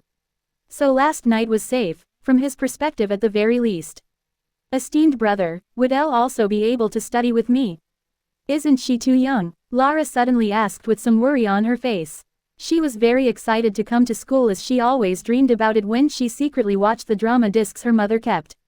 But she was worried about her new best friend not being able to attend with her. She will struggle a little at first, but she will be okay. She is smarter than she looks, Victor said as he looked at Elle, who nodded with some determination, not realizing that he was making fun of her. Hilda had informed him of some very interesting things that she found. Elle was a simple genius. At first, Hilda discovered that she didn't know a damn thing. No writing, reading, or basic mathematics. The villagers didn't care about her or her education, as she was just another orphan thief in the village. So Hilda began educating her from the beginning, and to her surprise, she discovered that Elle could understand new concepts very quickly. They were able to go through 6 years of educational materials in only 1 week. Victor was suspecting that this has to do with the incident of her falling into a wine barrel as a baby. Something changed in her. Something that even his appraisal skill was not picking, something to do with her soul. He made sure to send Margaret to ask around the village for info about the incident. It was right after she was born when her mother died. An accident happened in the winery where they were testing a new herbal mixture, and Elle ended up falling into one of the barrels that were deemed a failure. Victor really wanted to know what that barrel contained, but no one knew, as those guys didn't keep records. Victor decided to let Elle accompany Lara to school as an assistant, and at the same time, he asked some professionals to prepare a condensed advanced course for her to study. He told Hilda to give it as a punishment when Elle does any sneaky things, which she does all the time. Although he wanted someone like Elle to serve by his side, she was still a child and had no experience. Intelligence was not everything. Keeping her with Lara was good too. His little sister is too naive and sometimes needed someone with a more evil character to help her. You two remember to keep the family secrets and protocols. If anything gets leaked, I will not be the one who punishes you but the family, he said, making Lara nod, and Elle copied her quickly. They reached the school pretty quickly, as it was near his mansion. In fact, his sister Alice studied here too. That's when his father built his current mansion for her when she begged her daddy for a palace to stay in with her friends. Of course, she never used the mansion, as due to some logistical problems its construction got delayed until she was no longer interested in it. Now back to the school. It was an aristocratic boarding school for the elites. Lara would keep sleeping in his mansion at night and would be driven here in the morning. The guard at the door didn't dare to stop the luxurious car and quickly opened the door after giving the sissy driver a curious look. The school director was an old man with a long white beard and thick eyeglasses. He was waiting for Victor near the door where the car stopped. He was informed of the super VIP coming today. Young Master Victor the First, presume. You look exactly like your esteemed father. The old director quickly approached Victor and shook his hand. Yes, and you must be Master Alan. My father told me that you were the one who taught my sister Alice. He spoke fondly of you, Victor said, making Alan freeze for a second. He didn't want to remember that B*TCH. The darkest blemish in his history is a top-ranking educator. She visited the school a year ago to donate some money. He didn't expect her to be driven inside in a palanquin carried by 4 macular, barely clothed men. Many young aristocratic girls were corrupted beyond redemption when they saw her grandeur. Their parents even demanded explanations about their daughter's new hobbies. After that, he read the news concerning her to discover some very dark materials that would only be suitable as a background story of some porn movie. He had to burn his poor laptop after that night of research. Yeah, Miss Alice was special. I will not repeat the mistakes I made with her, Alan confirmed after a few seconds, then gestured to Victor and the girls to follow him inside, not allowing them to see the expression on his face. I hope so. Now those are my sisters, Lara and Elle the young one, Victor said, making Elle shiver a little. She didn't expect him to call her a sister. Sure, she asked him to do that at first when she met him, but she knew that he was scamming her when he accepted, as she was scamming him too back then. Oh, Alan looked at the girls with surprise. He only heard about one, but being a professional he didn't ask. I see, but isn't young Miss Elle a little young for the level of education we administer? He asked. She will adapt, Just make sure that she sits next to Lara, Victor added as he looked around the school building. The education in the Wyron Principality is divided into 3 levels with 3 years each. After finishing this compulsory education, the successful students would enter various academies to pursue further intensified education for a year or 2, and after that, they would undergo a test to compete for a place in various universities and colleges. This school was a 3rd-level educational facility, one of the best around the principality, catering to the needs of the elite in a secure yet modern environment. Will the young ladies sleep in the dormitory or would they live outside and attend school from home? Alan asked as they walked through multiple old decorated corridors where young girls carrying their books gave them some curious looks. The girls were giving Victor other looks though. Most of them seemed to have awakened something in them when they saw his dashing face. Alan didn't know, or he would have regretted bringing Victor inside. They will be staying in my mansion near here as they still need additional family education, however, I would prefer if you set aside a room for them, Victor said. Lara might like to stay here sometimes. I will work on that. Alan nodded as he invited them to his lavish office and took some papers after asking them to take a seat. Victor quickly handed him Lara's and Elle's fake registrations. Lara White, and Elle White. I see, Alan said as he filled the documents. Age is 14, and, he looked at Victor. Elle is 12, Victor explained as he rubbed Elle's hair. I see, 14 it is, Alan said as he wrote some more imaginary data. Both of them would be attending the first year, Alan added after finishing with the documents. Yes, and I will be leaving 3 men here, they will be responsible for her protection. You know the drill, Victor said. Will they be attending class too? Alan asked nervously. Usually, guards and servants are forbidden as the school is fully protected, but for the aristocratic families, their wishes are commands. Nah, they would stay downstairs in the car. I would prefer to keep Lara's identity a secret for a certain extent. Victor explained that he didn't fear for his little sister's safety as he had already given her and Elle protection amulets and ordered them not to take them off at all. That's good. Would the girls start today then? Alan asked, making Lara get a little nervous. Yes, Victor said as he put his hand on her shoulder encouraging her. Then I shall call someone, Alan said nervously as he pressed a button in his office and talked to his secretary. Call Miss Lang for me, he said as he smiled at Victor who was busy appraising the valuables in the office and counting the small cameras hidden around. They were put here by the various powers who sent their children here and other forces who planned to kidnap them. He could also spot some cameras that were placed next to others as the good hiding places got too crowded. Alan was amazing to survive until now. But that was proof that he had no black laundry, none that was exposed until now at the very least. Miss Lang entered the room 3 minutes later. She was a young pretty woman with a heroic air around her.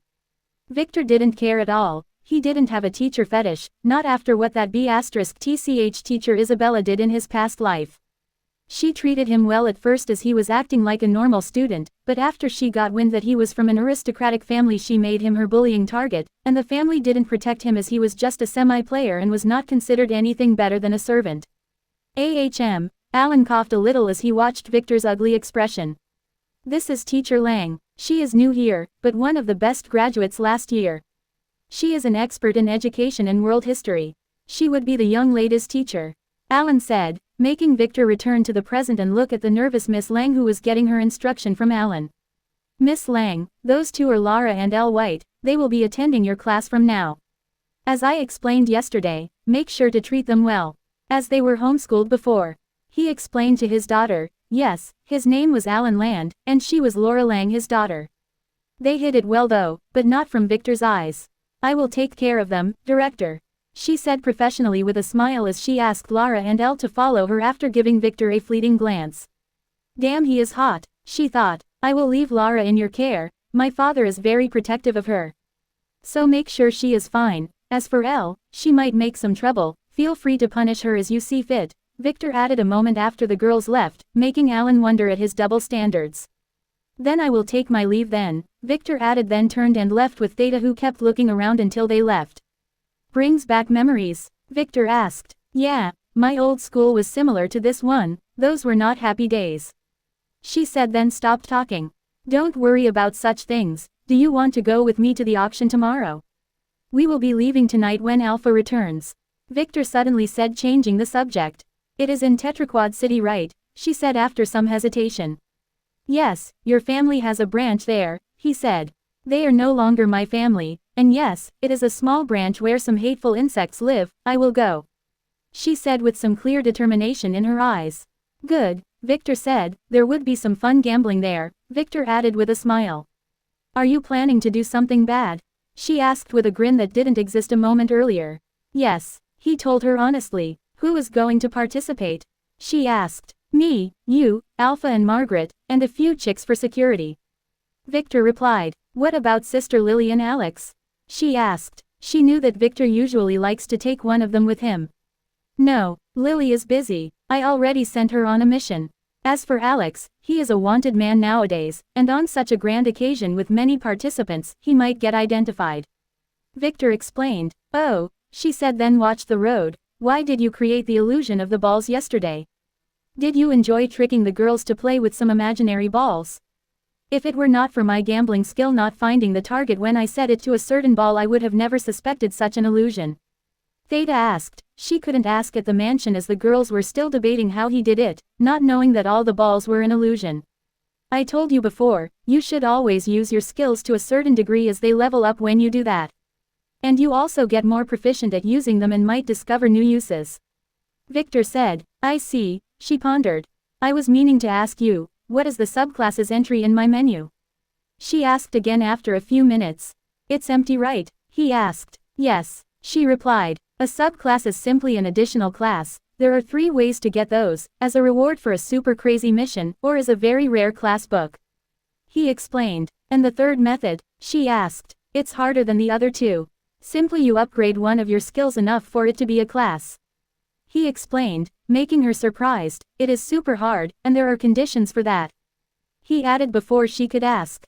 The skill must be SS rank at the very least, and it might require a catalyst that is usually unknown until someone discovers it and reveals it to the world, Victor said as he drove the car. I only know a few of those. For example, a cooking skill usually has an F or E rank, but if you get so good at cooking that you have an SS rank and you happen to create an SS rank dish with S rank materials, you will get a chance for a Grand Chef subclass. He explained. Is that why you are working on your skills? She asked with twinkling eyes. Ah, yes, he said, not wanting to tell her that he was just having fun yesterday watching the girls move around and lean on the table in swimming suits. As for skills upgrade, that was another matter, as he had no idea how to do that for his skills except for the merchant skill, which should naturally give him a merchant subclass once it was used for a few years. Chapter 198, Ranks. After getting Lara to her new school, Victor took the girls back to the academy, as he had nothing better to do. When he entered late, as usual, Isabella was busy giving class and chose to totally ignore him as he went to his desk. Now, as I was saying, the system has a power ranking for all entities like artifact skills and even classes. Isabella continued as Victor gave Lynn her morning kiss under the class's astonished eyes, then returned to his desk and put his head on a pillow that was prepared by Margaret. Lily was nowhere to be seen. Objects, skills, and pretty much everything in the system range from F rank to an A. The closer to A the better it is, and every transition from one letter to the next means a qualitative change. So a B-ranked sword can crush 1,000 C-ranked ones. She explained. Teacher, but I have a BB grade ribbon here. Madeline, the succubus tamed by Tom, said, pointing to a ribbon on her hair. It was a gift from Tom. When an object gets better but his advancement is not enough to reach a higher rank, the letter repeating effect happens. She explained. But it is very rare in F to D objects, as even a small advancement would make them reach a higher ranking. I have seen a AAA object once and it was the limit of what a normal object can be. She added. What about S ranks? Tom asked. S ranks are reserved for objects and skills that are very strong. I never saw an S object, as certain powers keep them locked up and only give them to their own heirs. She said with resentment in her voice as she glared at Victor. There are also S-ranked skills. Those skills usually are very strong and very hard to defend against. They usually depend on authority too. She added. Can things change their ranks? Another girl asked. Yes, in theory, everything can level up, but in practice, we only observe this in skills and artifacts. It gets harder the better the rank. I am expecting all of you to upgrade your main fighting arts skill to at least C before you graduate. She pointed out, making them complain a little. Upgrading fighting skills are hard as it requires a lot of training before clearing a dungeon to show the effects. Can classes level up too? Another girl asked. Classes usually get a plus sign next to them. I have never heard of a rank change. Might be possible, but remember, it requires a qualitative change. How can that happen to a class? She said, making the class ponder on her question. What about ranks higher than S? Peter asked. I heard of an SSS, but that's the most proven, Isabella said. But the teacher I heard about the missed Oracle. They say she had an X-rank future prediction class. A gossip-loving girl interjected, making her few friends who also came from minor aristocratic families laugh at her. This only exists in fairy tales, but they might exist. If I guessed correctly, it was a legend from 500 years ago, Isabella asked as the girl who was blushing now nodded. Well, since many of the students here haven't heard of these, I might as well tell you about the legendary ranks then. Those only existed in legend though and were not proven, Isabella said as she watched her students listen closely. She wanted to laugh as if any of them would even glimpse at an X rank if it existed. There are 3 other ranks in the literature. She began to explain, X, R, and N. X is the strongest. It means that the holder can affect the state of the world itself. She explained, like how certain powers can predict the future and at the same time change it. There is another mention of an X-rank skill in an old tale where a monster had a skill called Core Eater that lets a player eat other people's powers. It is also very overpowered, so the system gave it an X rank. Of course, in that tale, the hero defeated the monster by feeding him a cursed self-destruct skill and forcing him to activate it. She added as the students nodded, most players' families had that same fairy tale book to scare naughty children.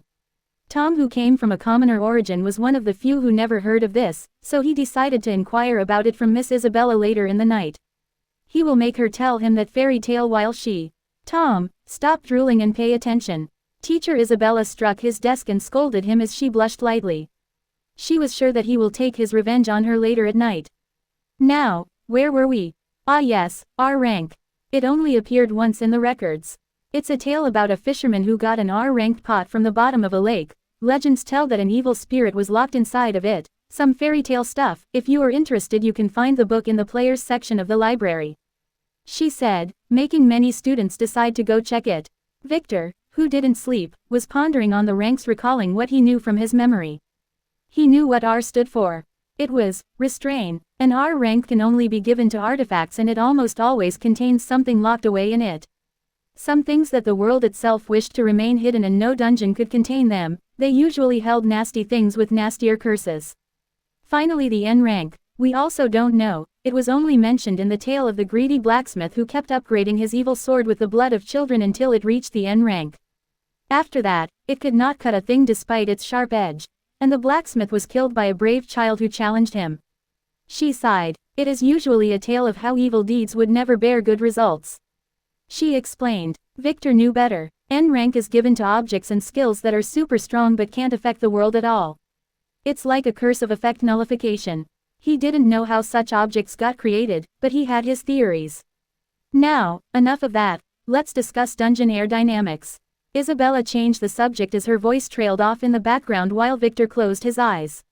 He decided to doze off after that. He had to go to Tetraquad City in the afternoon and would probably not get much sleep in the night, so he decided to take a nap.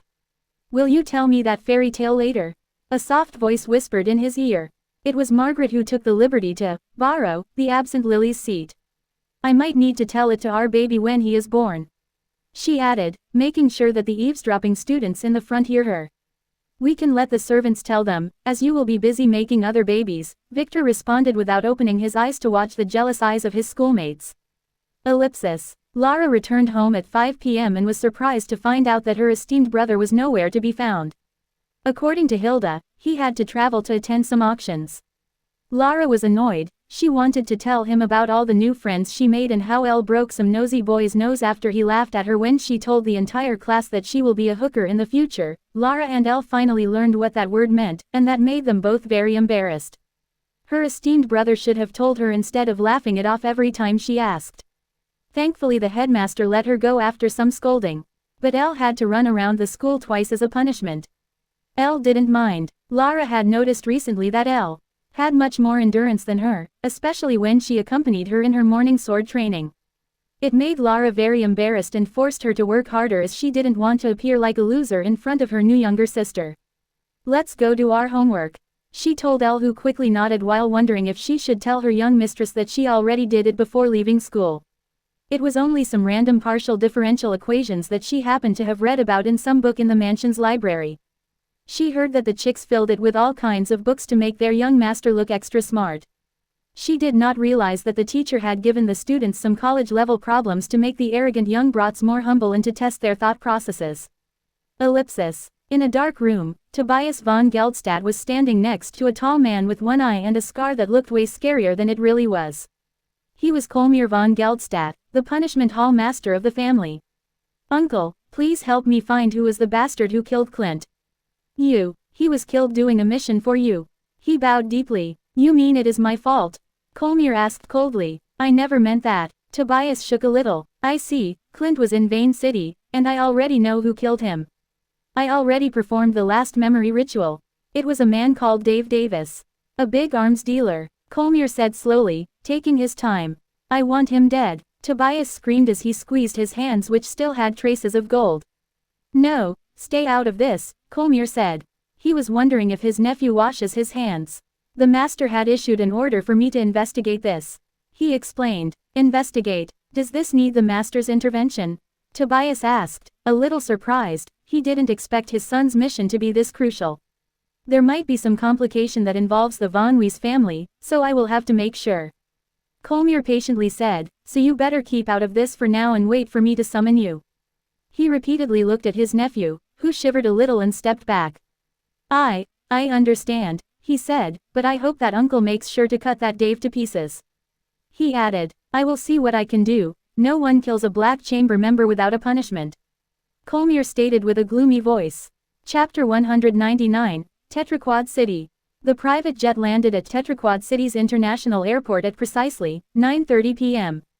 A minute later young Master Victor stepped down followed by 3 pretty girls Alpha, Theta, and Margaret, then 4 muscular chicks carrying the luggage. They were wearing t-shirts with "Chick" and a number on them. The airport security didn't dare to stop the entourage when they noticed the purple token on Victor's chest. They quickly pushed the other travelers to the side to make way for him as the girls in the crowd took their phones and began photographing him while squeaking.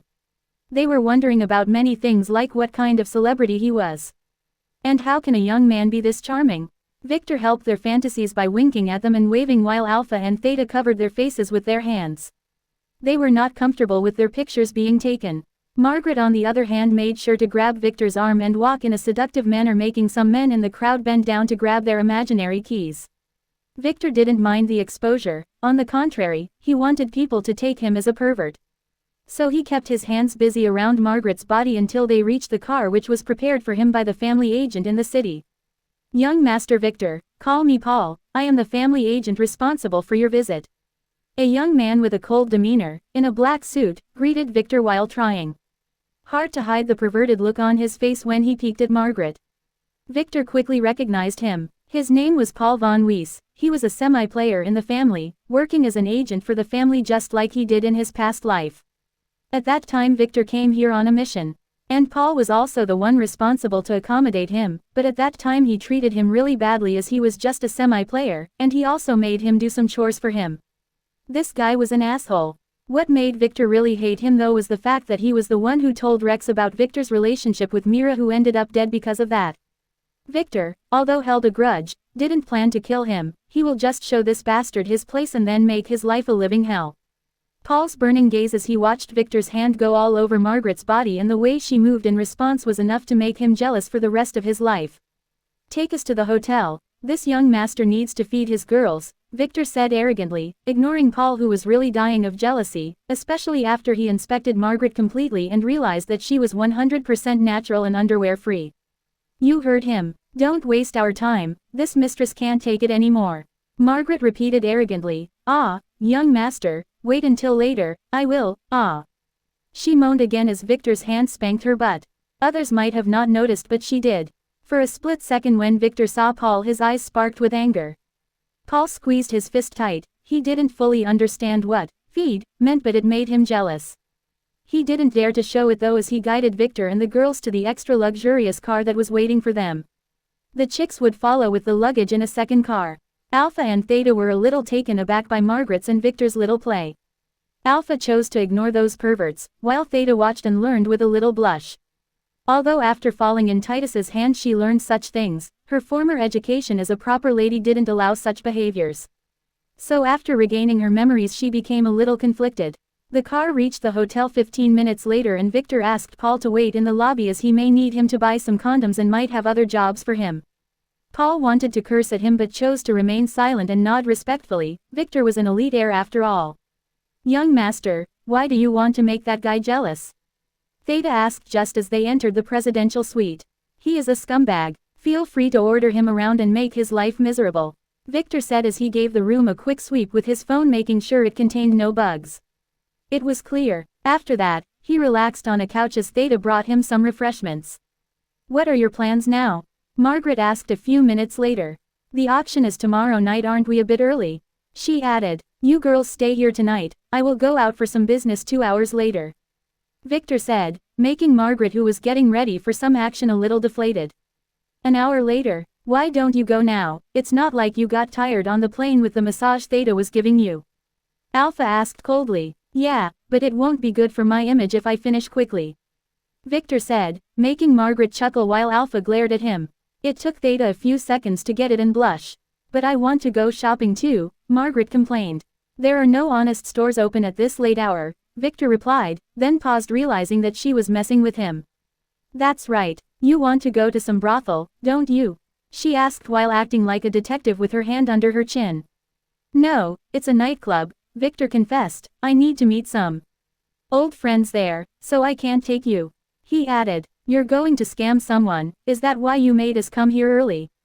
Alpha asked coldly. She was right. Yes, something like that, and wear some underwear, you might catch some cold, he scolded her, then relaxed on his chair while looking at the night view of the city. Tetraquad City was a newly emerging financial center on the continent. 20 years ago it was just a desolate valley surrounded by 4 rocky mountains on one side and the sea on the other. That was until the von Geldstadt family decided to develop here. The other families quickly followed after realizing the city's important location as a hub for goods transportation. It also featured one of the most amazing white sand beaches. Victor was intending to get the girls here for some vacation but decided to delay this until the wedding was over to give Lily and the assassin girls a chance to raid Troy's mansion. And he needed to go propose to Nova after the auction. In his last life, Victor first came here about 6 months later after his ceremony. He was on a family mission. That's when he met one of his closest friends and the main cause of his expulsion from the family.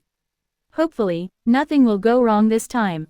Ellipsis. An hour passed just like that and Victor was poked awake by Theta. He must have fallen asleep. "Young master, it's time," she said before getting surprised by her reward as Victor kissed her lips. Victor chucked at her blushing face as he ordered the girls to help him change his clothes to the most flashy suit he had. A black suit with golden linings and buttons. It was as if he was trying hard to tell the world how rich he was, but was finding it hard to find suitable words.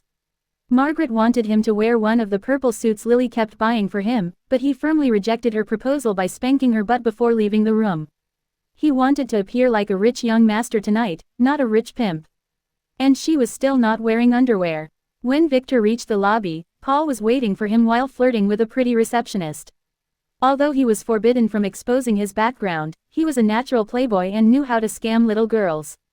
Victor didn't care. He just arrogantly ordered him to prepare the car before forcibly grabbing the receptionist and kissing her as Paul, who acted as if he saw nothing, left the hallway. The receptionist didn't mind at all. Victor was both handsome and rich, checking every box on her checklist. She wished she could be pregnant from that kiss. Paul said nothing as he drove the car, but Victor knew he was dying of jealousy inside. Victor didn't want to upset him on purpose. He was not a pity person who got revenge on every small thing, but he simply couldn't let this bastard enjoy his time. And he was having fun doing this. Their destination was the Silver Lining nightclub at the edge of the city. Few knew about this place as it was not one of the most luxurious nightclubs in town, but it offered certain services for certain individuals who could afford them. Reaching the nightclub, Victor arrogantly got down from the car and ordered Paul, who wanted to go in with him, to stay in the car and keep it warm. Paul was really annoyed but didn't dare to voice it as he watched 2 of the burly men calling themselves chicks follow Victor. He didn't realize that they were following them in the other car. The bouncer at the door quickly let Victor and his men cut the line and enter. He saw the car and had good eyes that could easily recognize people of culture. That's what he wanted people to think, but the truth was that Victor professionally stuffed some money into his pocket. Enough to make it bulge and to make his scarred face reveal an ugly smile for the first time in 3 years. Victor strode inside proudly as he owned the place, making sure to touch every scantily dressed woman around him like a pervert as he made his way toward the club owner's office. The owner, calling himself Leopard, was just a super big gangster, nothing important. At first, he wanted to show his strength, but after some education, Victor offered him an irrefusable offer. Leopard quickly ignored his bruised cheeks and agreed to the deal, then bowed respectfully to Victor, who quietly left and headed to the bar and sat down, waiting for someone. Many pretty girls tried to approach him, and Victor didn't refuse. He casually surrounded himself with girls as he drank slowly while making sure to pay for the girls' drinks. The bartender didn't even ask for his ID. He didn't dare to. Victor was acting a little drunk while spanking some perverted women's hands when the guy he was waiting for entered the club in a low-key manner without any guards or escorts. Gary von Geldstadt. Level: 18. Class: Merchant Plus. Authority: 4. Strength: 35. Intelligence: 30. Agility: 24. Luck: 20. Charm: 27. Order: 15. Skills: System Store Access Level 5. Player Market Access Level 2. Mathematical Mind C. Energy Shield D. Poison Resistance D. Dagger Arts D. Sword Arts E. Acting E. Equipment: Higher Protection Rune A+. Lower Storage Ring A. Steel Burning Dagger A. Magical Ledger B. Fate Status: Fate's Power D. Fate's Direction: Slightly Negative. Fate's Design: Untimely Demise. Total D. Chapter 200. April. Gary von Geldstadt was Charlotte's elder brother and was one of the top heirs in the von Geldstadt family. He was the one responsible for the auction this time around. He was also one of Victor's close friends whom he met by chance at this very nightclub. They became friends before knowing each other's backgrounds, as Gary didn't show his identity and preferred to stay low-key. And Victor was forbidden from revealing his background. It was later when Gary saved Victor's life from some gangsters that they learned the truth about each other's identities, and that made their friendship stronger. Who would have thought that Gary, who was one of the top heirs of the von Geldstadt family, would die of poison one day? Victor casually drank from his glass as he watched Gary's status. From it he could tell that he was not poisoned yet. Victor didn't know when Gary was poisoned in his past life, but in this one, he must make sure to stop that. In that timeline, Gary was poisoned after getting demoted in his family because he failed the fight for the true heir position to his sister Charlotte, who accused him of trying to kill her and arranged for him to be kicked out of the family. Usually kicking someone out of the family was very difficult, but Charlotte had the punishment hall elder on her side. That's what Gary told him back then. Victor witnessed it all, Gary's descent from greatness to a lowly beggar. He wanted to help out but ended up with the same destiny. Unable to prevent Gary's death even after trying so hard. After Gary was poisoned, Victor tried to ask some experts in his family for help, but they refused to interfere with the business of the von Geldstadt family, so he decided to ask someone else, his lovely fiancée Linda. That was a big mistake. Linda didn't disappoint him. She secretly came with him and checked on Gary's health, then told Victor that he was suffering from a strange poison and that she needed some time to check her family archive. Little did he know that she needed time to weave a net of schemes for him to fall into. A week later, after he begged her for an answer, she, reluctantly, told him that she was only doing this because he was her future husband and that he should destroy all evidence of their conversations. He wept in her filthy arms back then as he promised to destroy all evidence. He was a fool. Getting the info he wanted, Victor thought that he knew what Gary suffered from. According to Linda, he was suffering from something called the dragon scale syndrome. The only cure was an ultra-rare dragon flower that grew inside one of his family's islands. The Forbidden Island, to be precise. Victor was disturbed, but after seeing Gary's suffering he decided to risk it all, so he called one of his big brothers, Max, who was conveniently in town at that time. Max told him that he can't enter the Forbidden Island, but that he can help him go in there, but he must swear an oath that no matter what, and even if he was caught, he would never tell a soul that he got help from him. Victor naively agreed, and with Max's help, he entered the island, smuggled into a cargo ship, and was able to steal a stem of the dragon flower successfully, then returned to Tetraquad City where he gave it to Gary, who got better.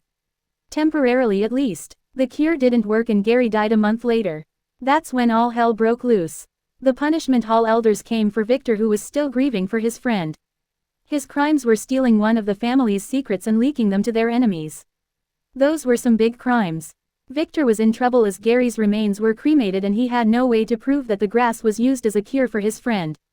Thankfully, a certain girl who was faithful to Gary until the last moments kept some of Gary's hair as a memento, and it contained a trace of the herb.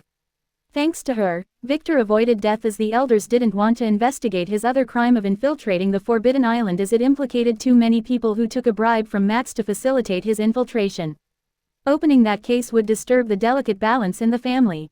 So Victor was simply kicked out of the family in the end.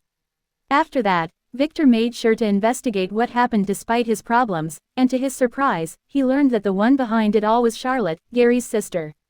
At that time Victor didn't know why she hated him. But now he knows that it must be to him busting Titus's operations back then too. He must have unknowingly jeopardized her position in the family. And she knew how to hold a grudge. He didn't know if all the parties in this scheme were cooperating or if the entire thing was just his bad luck. He was more inclined to believe the former though. And now he believes that the scheme was way deeper than he initially thought. Victor slowly stood up, excusing himself and telling the women surrounding him that he had to go to an important meeting, then swiftly headed to a VIP lounge that the leopard had prepared for him. Inside there was a pretty soft girl in a waitress dress that featured a relatively small skirt. She was shaking in fear while trying hard not to show it. She looked about 20 years old and had long black hair that framed a beautiful face that was 31% on the Lily scale. "You are that April. I heard many things about your beauty," he asked arrogantly as he sat down and looked at her, taking his time. She glared at him as she squeezed her fists. He was handsome, but she didn't care. Maybe a little, but she will not go down easily. I will not do that. If you dare touch me I will call the police," she yelled, but knew in her heart how empty her threats were. She didn't have a phone and knew quite well what kind of place this was, as she had been working here for a while now. "You owe a debt to Big Leopard, and I just bought you. Feel free to call whoever you want, no one can save you today," he said as he laughed loudly just as the door of the room was busted open by a heroic young man in a white shirt. "Let go of April," the young man yelled just as Victor slapped his face, breaking his jaw, then kicking his filthy crotch out of the room. "Do you know that guy?" Victor asked. She didn't answer. That young man was a young master who was annoying her lately, but she didn't like him at all. She thought that Big Leopard was protecting her, but now she knew better. He was just waiting for the highest bidder. "Now, where were we?" Victor said as he licked his lips, making her remember the situation she was in. "Don't come near me," she threatened as she stepped back. "Don't worry, I will be gentle," he said as he stepped forward, licking his lips.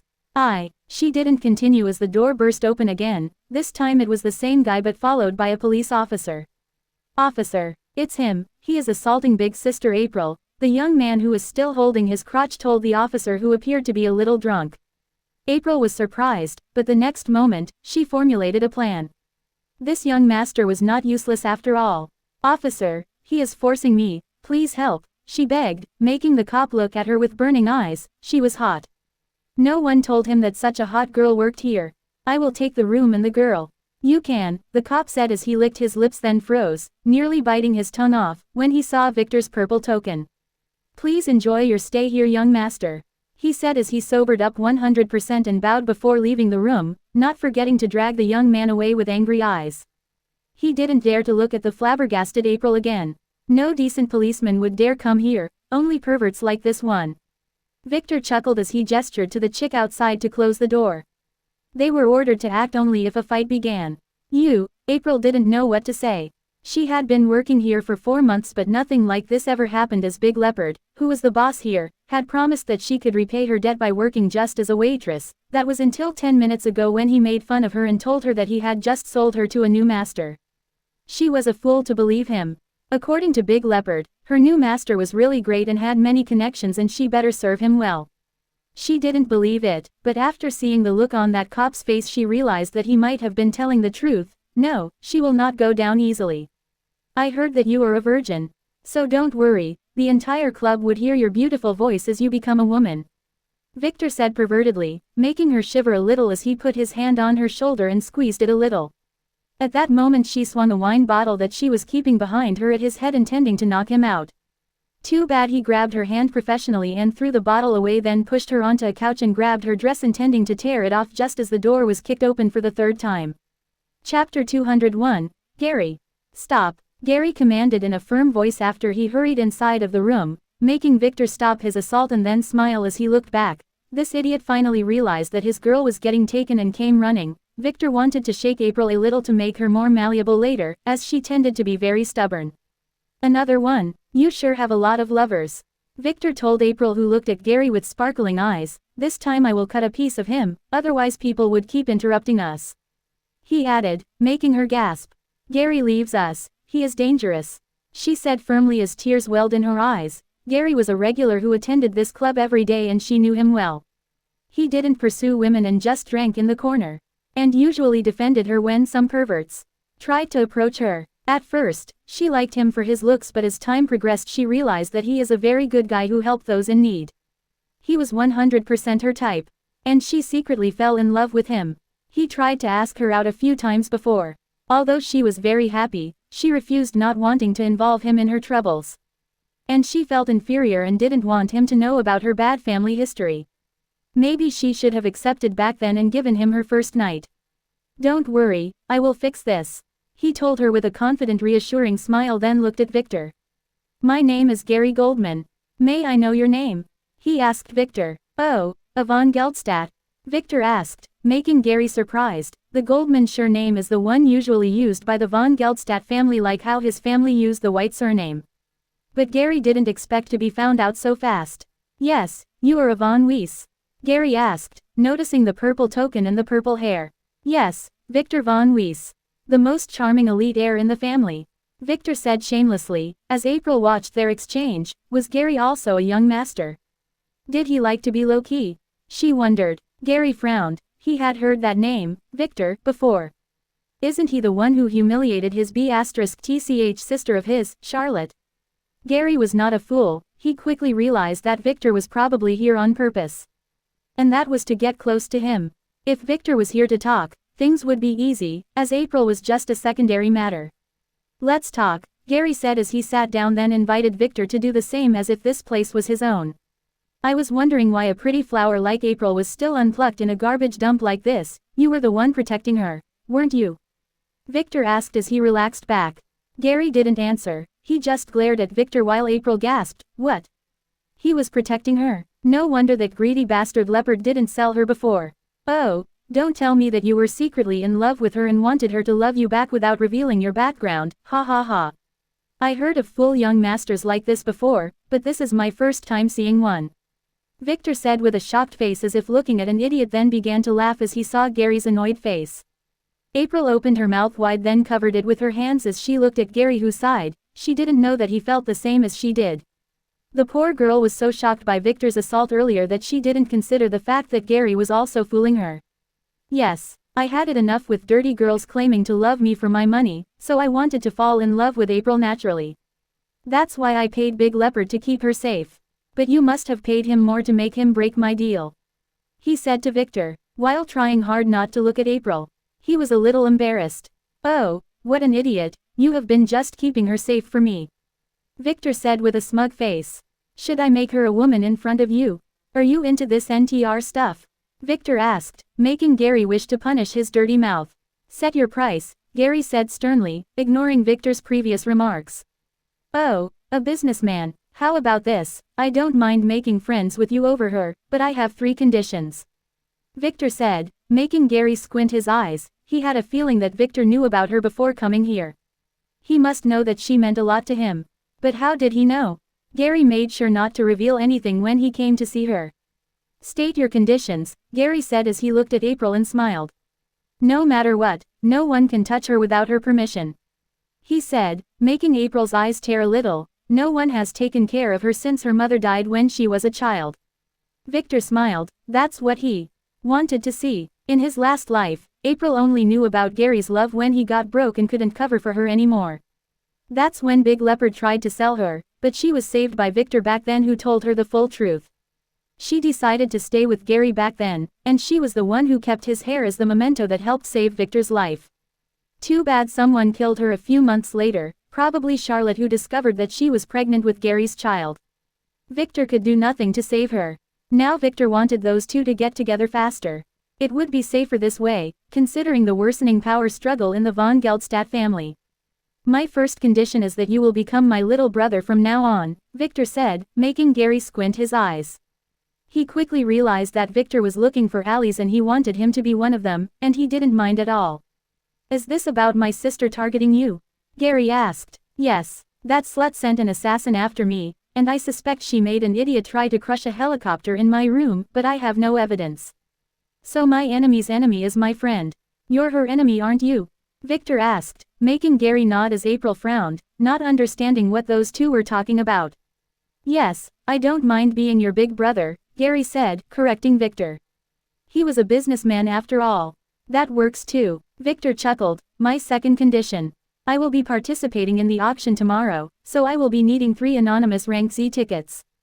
He explained, making Gary squint his eyes again. The Z ticket has many rights and VIP privileges and the holder doesn't have to pay the commission when buying things at the auction, making him spend 20% lower on everything and would not require the holder to undergo a prior assets check to bid.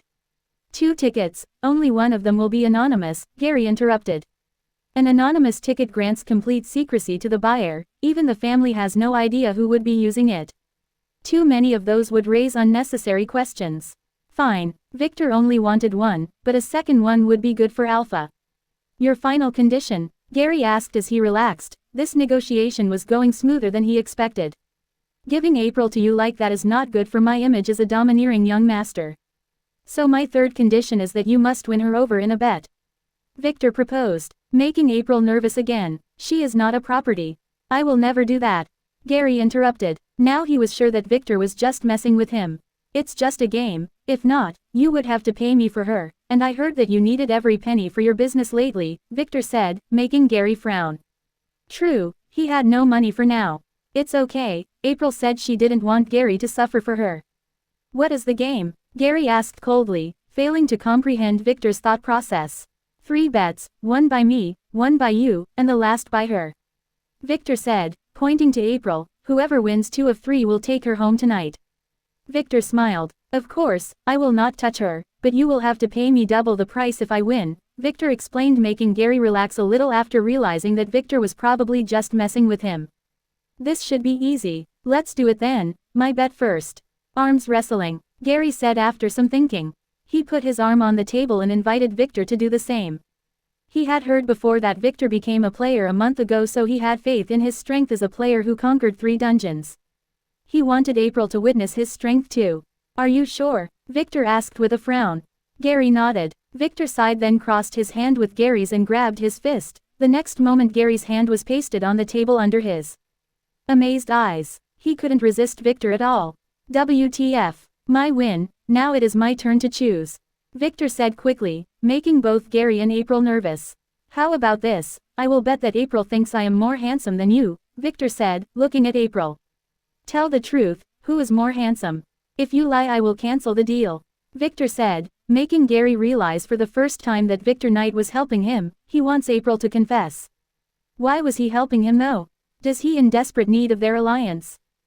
April hesitated. She looked at Victor's handsome face and then at Gary, who was handsome too. I think young Master Gary is more handsome. She told the truth with a heavy blush, not daring to look at Gary. In her eyes, Gary was more handsome than Victor. That's why she fell in love with him at first sight. Oh, I am hurt, Victor said as he chuckled, making the atmosphere a little lighter. Now then, you choose the last bet, he told April, who relaxed a bit seeing his reaction. She had just realized that this entire bet was made to make her confess. No, she must make Gary confess first. Let's do a drinking contest, she proposed. She could see that Victor was a little bit drunk and knew that Gary was a good drinker, as he would order a lot of drinks when he came here before. He was probably here to see her. She blushed, not realizing that both Victor and Gary were frozen in shock.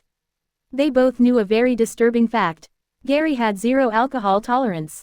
When she saw him drinking before, he was just acting to make her only serve him and not the other guys. He was dumping the drinks in the pot behind him when she was not looking. Let's do it. Victor shook his head, said, then grabbed a glass and gulped it in one shot. Then collapsed on the table. Young Master Victor? Gary asked, but got no response. He quickly realized what happened. Victor was helping him. He smiled first before a shiver ran through his back. How much Victor knew about him. How did he know about his habits and alcohol tolerance? Is he okay? April asked with a frown, making Gary ignore his previous thoughts for now. He just can't handle any more drinks, let's leave before he wakes up. I won the bet anyway. And you are mine, Gary said with a smile as he looked at April, who blushed. What does that mean? It has nothing to do with me, she said as she looked away but didn't resist when Gary caught her hand. We will find out about that later tonight, he said as he walked out of the room with her and nodded to the chicks who nodded back, then entered to check on their young master, who raised his head a minute later and smiled as he looked at the lovebirds leaving the club. His debt to them can't be repaid in a lifetime. Let's go back to the hotel, he told the chicks. I have my own girls to attend to. With that, Victor quietly paid his bill and left the nightclub, only to be stopped by the same young man who tried to help April before. This time he had a gang outside waiting for him in the empty parking lot. It was already 2:00 am and most people were either asleep at home or busy inside the nightclub. That's him, Big Brother Tiger. He was the one who stole my woman. The young man pointed at Victor, who was too sleepy to take care of this mess. Are you the one who stole this brother's woman? Brother Tiger asked as he approached Victor with a metal bat, but was stopped by the chicks who blocked his path. The young master is tired, please make way, Chick 9 said in a threatening voice as he lifted his very tight black t-shirt to reveal a gun in his belt. Brother Tiger froze with a frown, he was not paid to deal with guns. But he can't step down now, especially after he was ordered to follow this young man's commands by his boss. My little brother here only wants the woman and an apology. Just an apology would work too, Tiger said, not backing down. As long as he kept blocking the way and didn't attack them, they would not have an excuse to use their firearms. But the young man began to make trouble but was grabbed by one of Tiger's men, who shook his head. Tiger planned to blackmail Victor to pay some kind of compensation at the very least. Most young masters would spend money to avoid trouble. He was mistaken, and it was not a small mistake. Number 9, number 17, move away, Victor ordered Chick 9 and Chick 17, who were covering him with their burly bodies, to move aside. So they did, and by doing that, they revealed that their young master was holding an MK-48 big machine gun with only one hand. The gangsters were shocked but began to laugh quickly as they realized that a heavy weapon like this can't be held in just one hand, it must be a fake. They quickly discovered that their assumptions were inaccurate when Victor began to fire at them without saying anything. It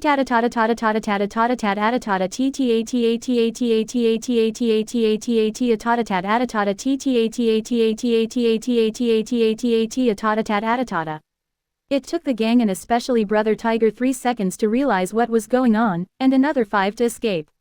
Luckily for them, Victor only targeted the ground in front of them. Some of them were hurt by the ricocheting bullets nevertheless. Didn't I teach you before? We are not on the same level as those commoners. We shoot, then ask questions later.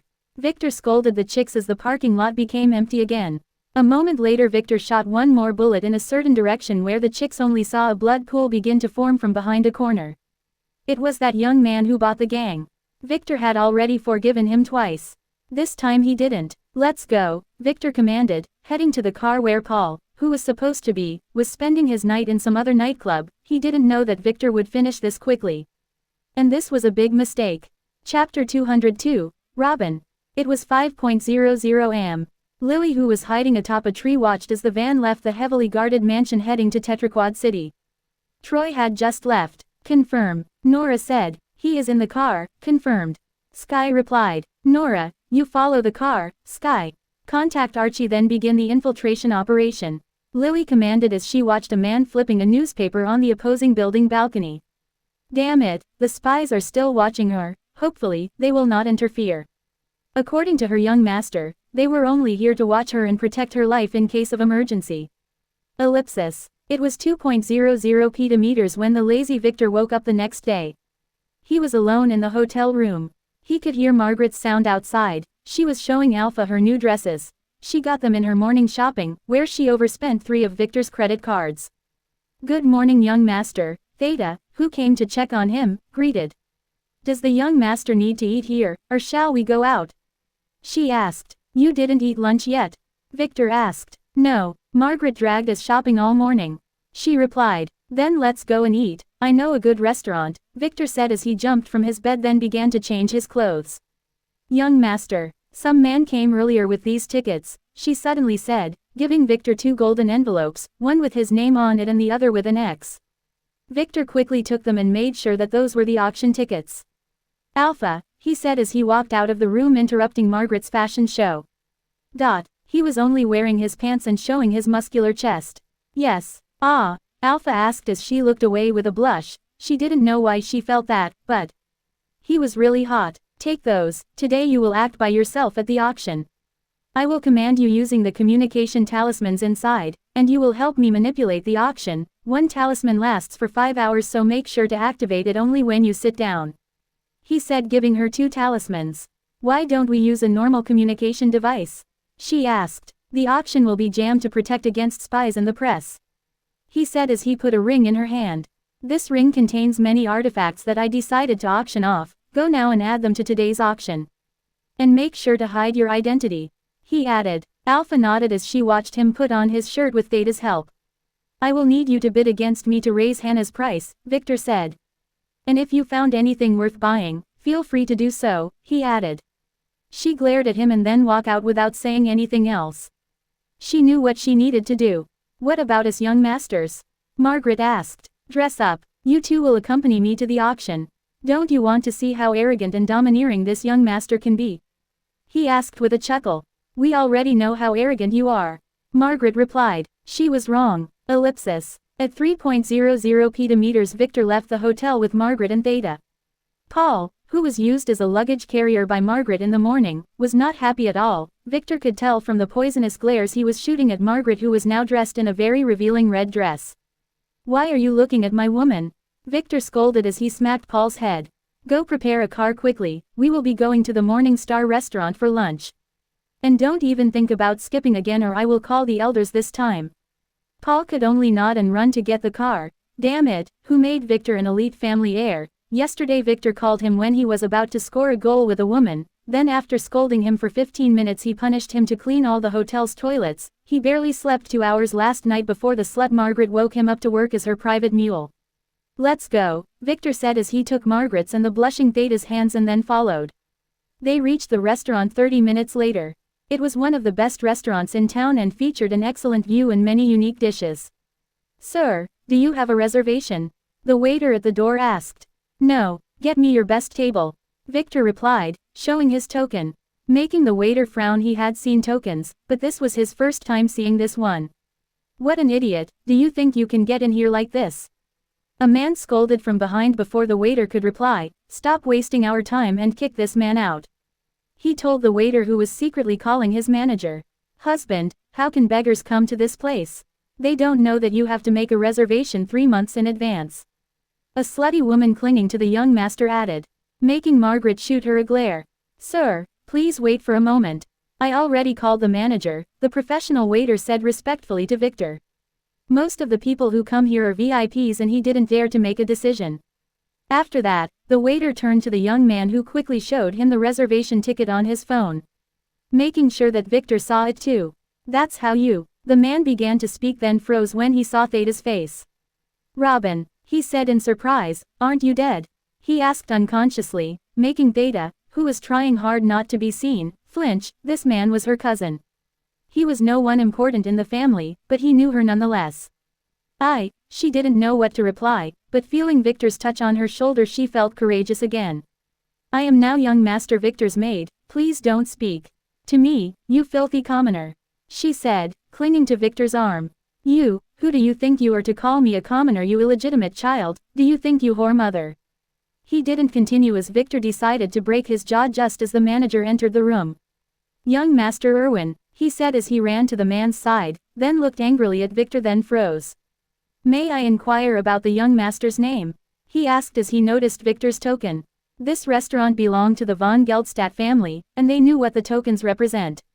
The one and only Victor von Weiss, Victor replied arrogantly. Now where is my room? He asked as if he didn't just knock off half of the teeth of someone a moment earlier. Maria, get young Master Victor to the golden room and answer all his requests.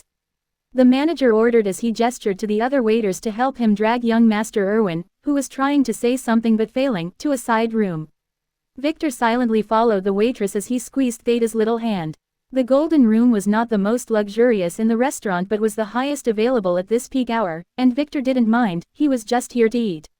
So after placing some orders, He looked at Theta and Margaret, who really wanted to hear Theta's story but didn't dare to ask.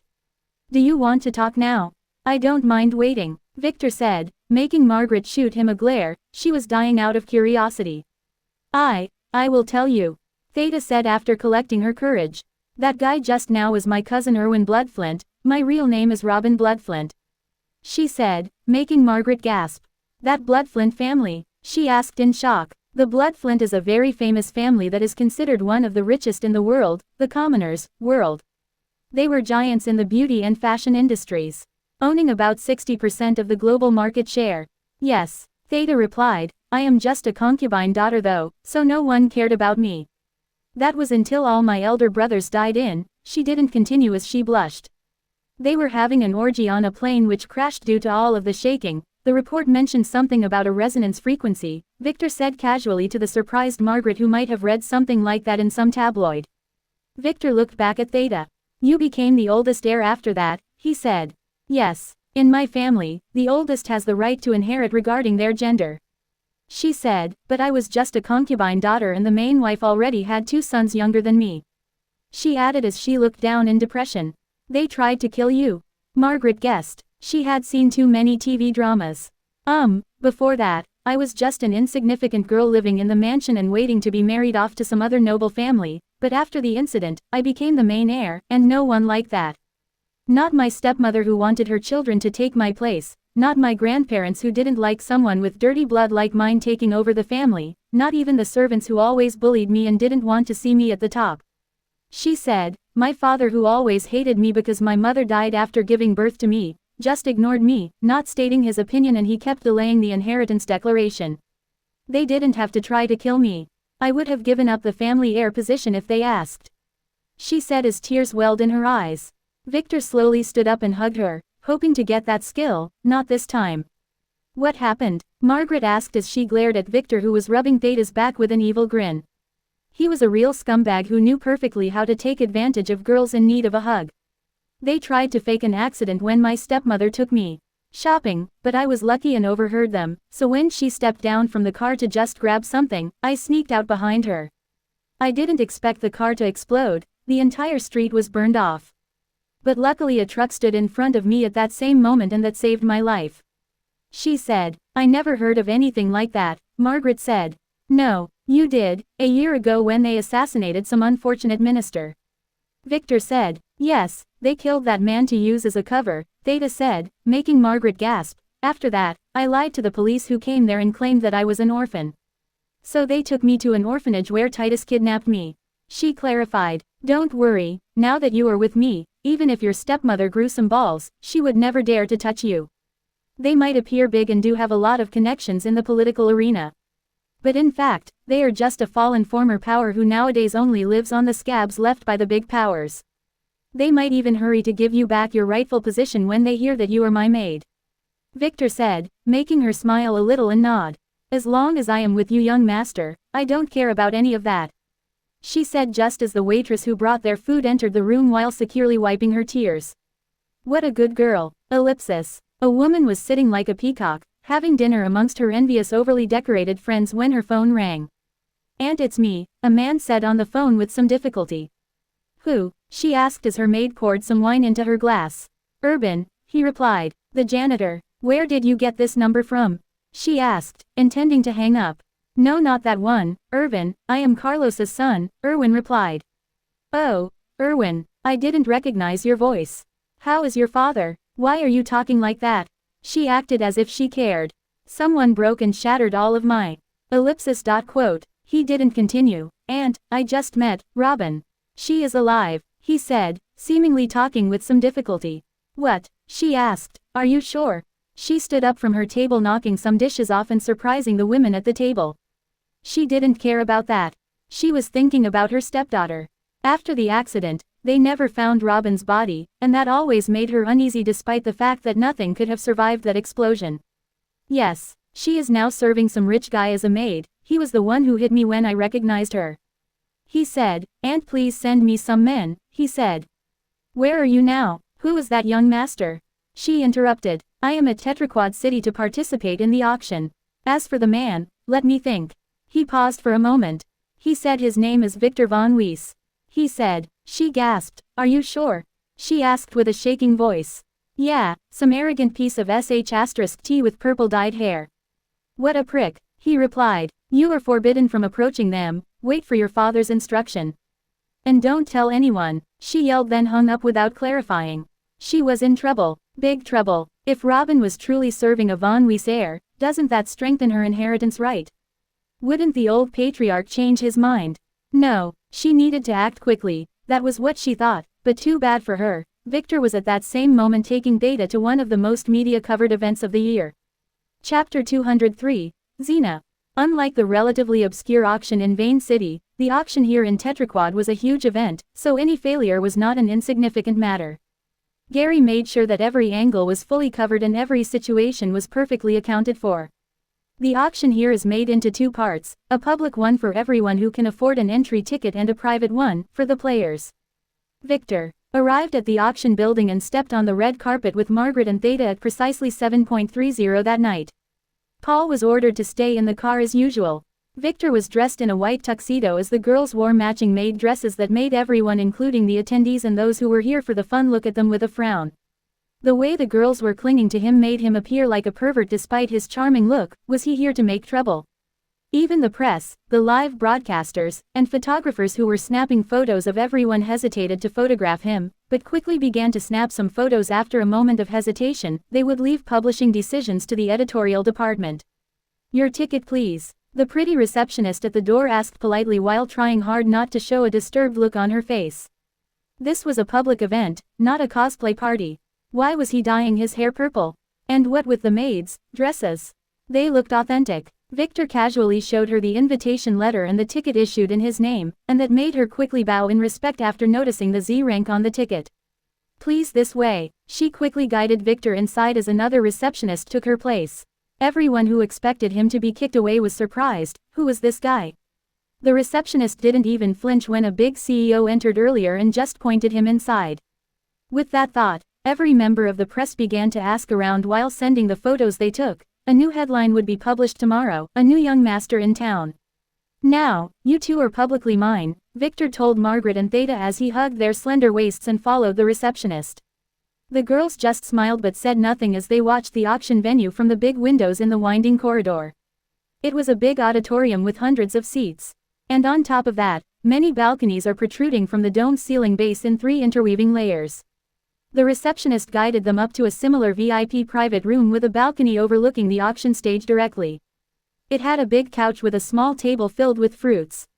The balcony's curtains have the function of obscuring the young master's identity, so the young master can freely close them if anonymity is needed. The receptionist said as Victor entered the room and was about to sit down when he noticed a shadow behind the curtain of another room on the other side. All this time he was appraising people around, and what he saw on that shadow made him frown. Despite the curtains being of an appraisal and detection skills blocking material, and despite the detection cancelling talismans around every room that the receptionist didn't tell him about, Victor's skill was not stopped at all, as his authority allowed him to use his skills uninterrupted. I don't like this room, he told the receptionist. It smells like someone defecated here before. I can't stay with my girls in such a dirty room like this, show me another one, he said, making the receptionist freeze for a second before smiling again. Of course, young master, what kind of view do you like? She asked. She was not stupid and realized that he wanted some specific room. Give me the one with the number 25, he said. I can see it is empty, he added as he licked his lips. Please follow me. She said nothing. Holder of the Z-rank tickets can kick lower tier ticket holders out of their rooms, let alone change to an empty one. She quickly knew why too, as the room right beside number 25 had a very pretty girl sitting there. She didn't close the blinds as she sat proudly in her shoulderless diamond-studded gown watching the attendees finding their chairs downstairs with an arrogant look. Little did she know that the room below this one had a man that would suffer a very humiliating fate. The receptionist guided Victor and the girls to the new room quickly and watched as Victor nodded in satisfaction, then thanked her with a slap on her butt. She didn't mind it, especially when she felt the stack of money he professionally stuck in her uniform's pocket. Tell Gary that I want to meet him after the auction, he told her, then quickly headed to the balcony and opened the blinds, then began to talk to the girl there as she expected him to do. I am Victor White, I didn't expect to meet a mega celebrity like Miss Xena Zero here, Victor said to the woman, who looked at him coldly. Please don't disturb me, or I will call security. She said coldly. Sure. Feel free to call them, you are worth the trouble. He said as he sat down, but kept his eyes on her body, checking every nook and cranny. This girl was a famous singer, that was her public identity anyway. She was secretly a free player that is not associated with any power. Victor knew that she was one of the 3 founders of the Free Players Association.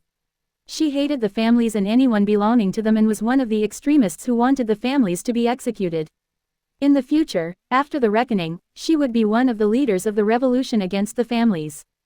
Of course, she would fail and be killed in a very ugly manner by the von Sway family. The von Krona would use that accident to agitate the free players and get their help to destroy the von Sway family after that. Name: Xena von Miller.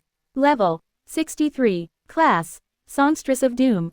Authority: 7. Strength: 125. Agility: 134. Intelligence: 101. Luck: 34. Charm: 39. Order: 41. Skills: Captivating Voice SS. Suicide Song S. Cleansing Wave A. Energy Shield A. Survival A. Bartering A. Singing A. Quick Steps A. Charm A. Sword Art A. Self-Defense Arts B. Shield Arts B. Dagger Arts B. Pain Resistance C. Composing D. Stun Resistance E. Poison Resistance E. Map Drawing E. Cooking F. Equipment: Augmenting Staff S. Defense Talisman A. Storage Ring C. Fate Status: Fate's Power B. Fate's Direction: Slightly Positive. Fate's Design: Greatness. Total B. Victor felt strange. Her fate was greatness. Why did she die then? Did she achieve greatness by dying in a great manner? That didn't make any sense. Maybe some cyan was involved in her death, and her last name Von Miller was not the public one. Wait, wasn't that the same surname as his teacher Isabella? That one was in the Free Players Association too. Victor decided to make Kai investigate his background. Xena was now clearly disturbed by the way he looked at her while frowning as if he was inspecting some burned cookie, so she quickly called one of the employees and whispered something pointing at Victor, who flashed them a wide grin while Theta began to feed him some grapes. The employee nodded and then went away before returning 30 seconds later with an uneasy face. We are very sorry, we can't do it. We can get you another balcony if you want. But all of the balconies are already taken by now, so you would have to share it with someone else. You can also go to the auditorium, he said in a soft voice. Xena frowned, then sighed. I will stay here then, she said, then completely ignored Victor. This option was too important for her to waste because of some perverted young master. Victor chuckled and activated his disguise skill, then gestured to Margaret to act as if he was still on the balcony before shifting using his ring to the room below his, where a man in a black cloak was busy watching the crowd. Name: Toril Almir. Level: 49. Class: Wizard. Authority: 4. Strength: 70. Agility: 70. Intelligence: 80. Luck: 24. Charm: 27. Order: 41. Skills: Casting A. Fireball A. Survival A. Wind Ball B. Survival Instincts B. Dagger Arts B. Water Ball C. Teaching C. Torture C. Phantom Steps D. Staff Art D. Self-Defense Arts D. Poison Resistance F. Equipment: Poison Dagger A. Defense Talisman C. Storage Ring B. Fate Status: Fate's Power C. Fate's Direction: Slightly Negative. Fate's Design: Undefined. Total C. The man was completely oblivious of Victor's existence behind him, as held a hand-sized mirror and pointed to face the stage. This was the reason Victor hurried here. Zelator's communication mirror No. 6101. This man was an agent of the Dark Chamber, as this was the same kind of mirror Dick had. Victor was intending to kill him, but after some thought he chose to stay here and watch. He might get some info. He was still close enough to his balcony to maintain the illusion there anyway, so he casually sat on a side chair and observed the rest of the auction as the man looked around with a frown. What? A masked man that suddenly appeared in the mirror said. Lord Third, I felt someone spying on me. It is my survival instinct. The man said. Use an S concealing talisman. And another detection 1. The Lord ordered, and the man did that. The feeling didn't disappear. The detection returned nothing. You are just worried, the Lord told him with a sigh. Don't be so nervous, you only need to release the poison at the end of the auction. Its effect would only work 2 days later, so there is no danger. Lord Third said. Yes, I know, the man said, but the feeling of a predator watching him didn't disappear. Lord Third, why do we have to help that B*TCH Charlotte? She tried to seduce me the other day, I am as old as her father. The man said. You are always complaining like this, you should stop fearing your wife. She is just an old hag, damn it. The man in the mirror scolded him. And Charlotte is important for our plan, she must win the next patriarch position. That's all you need to know. He added, making Toril shake his head, if Lord Third met his wife, he would not dare to talk badly about her. Victor frowned, so Charlotte was the one behind this, she must have also been conspiring with the Dark Chamber in his past life. At that time, the poisoning incident happened a year from now. His actions must have sped things up. At that time, after a very important auction, all the VIP participants begin getting sick one by one. Some even died. Gary, who was promoted after his many successful auctions, were stripped of his position to appease the public anger. This incident also played a part in his expulsion from the family. Victor decided to strike just before they released the poison, which will not give them any chances to make a comeback and would make him gain anything they buy at this auction. Now, he could only wait and watch the auction that was about to start. He began to inspect the other balconies.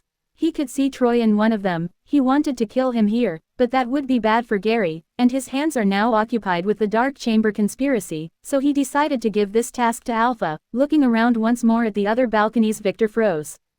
WTF. He almost stood up and revealed himself when he saw one of the occupants of a balcony near his own. That guy was the last person he expected or wanted to see here. Chapter 204, Public Auction. Alpha was now relaxing on her VIP balcony.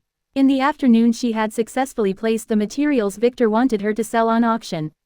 They were reluctant to take the materials at first as the auction catalog was already printed, but after they realized that the goods were all A-ranked, they quickly accepted.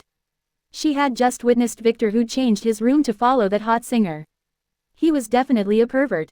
An absolute pervert. She sighed, wondering why her luck was so bad, ending up in his filthy hand. Only if she didn't act like some badass and lick his blood back then, if she killed him first, none of this would have happened. The talisman in her hand suddenly shone. It was that pervert. Alpha, what is your room number? Victor said she could see him across the stage licking his lips as he inspected that singer. I am in room 37, she said. Good, I can see you. A change of plans. Stay there and put your mask on. After the auction, leave after I give you a signal and follow Troy, you will be responsible for taking him out. Victor said. What happened? She asked as she heard his disturbed voice. Sebastian is here. He is in room 22 inches, Victor said, making her gasp and firmly close her curtain, then use her sky eye to look outside.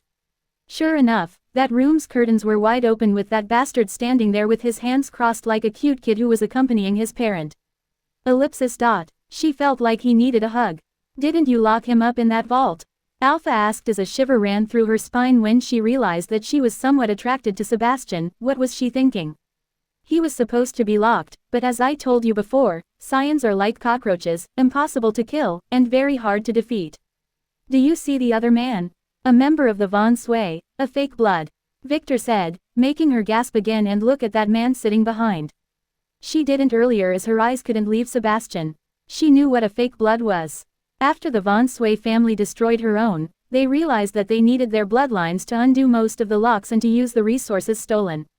For that reason, they used an artifact to change the bloodline of some of their weaker heirs into that of the Von Richter, turning them into fake bloods. Not only can those guys open all their vaults and learn their exclusive skills, they can also feel their presence. He must have opened the vault for Sebastian.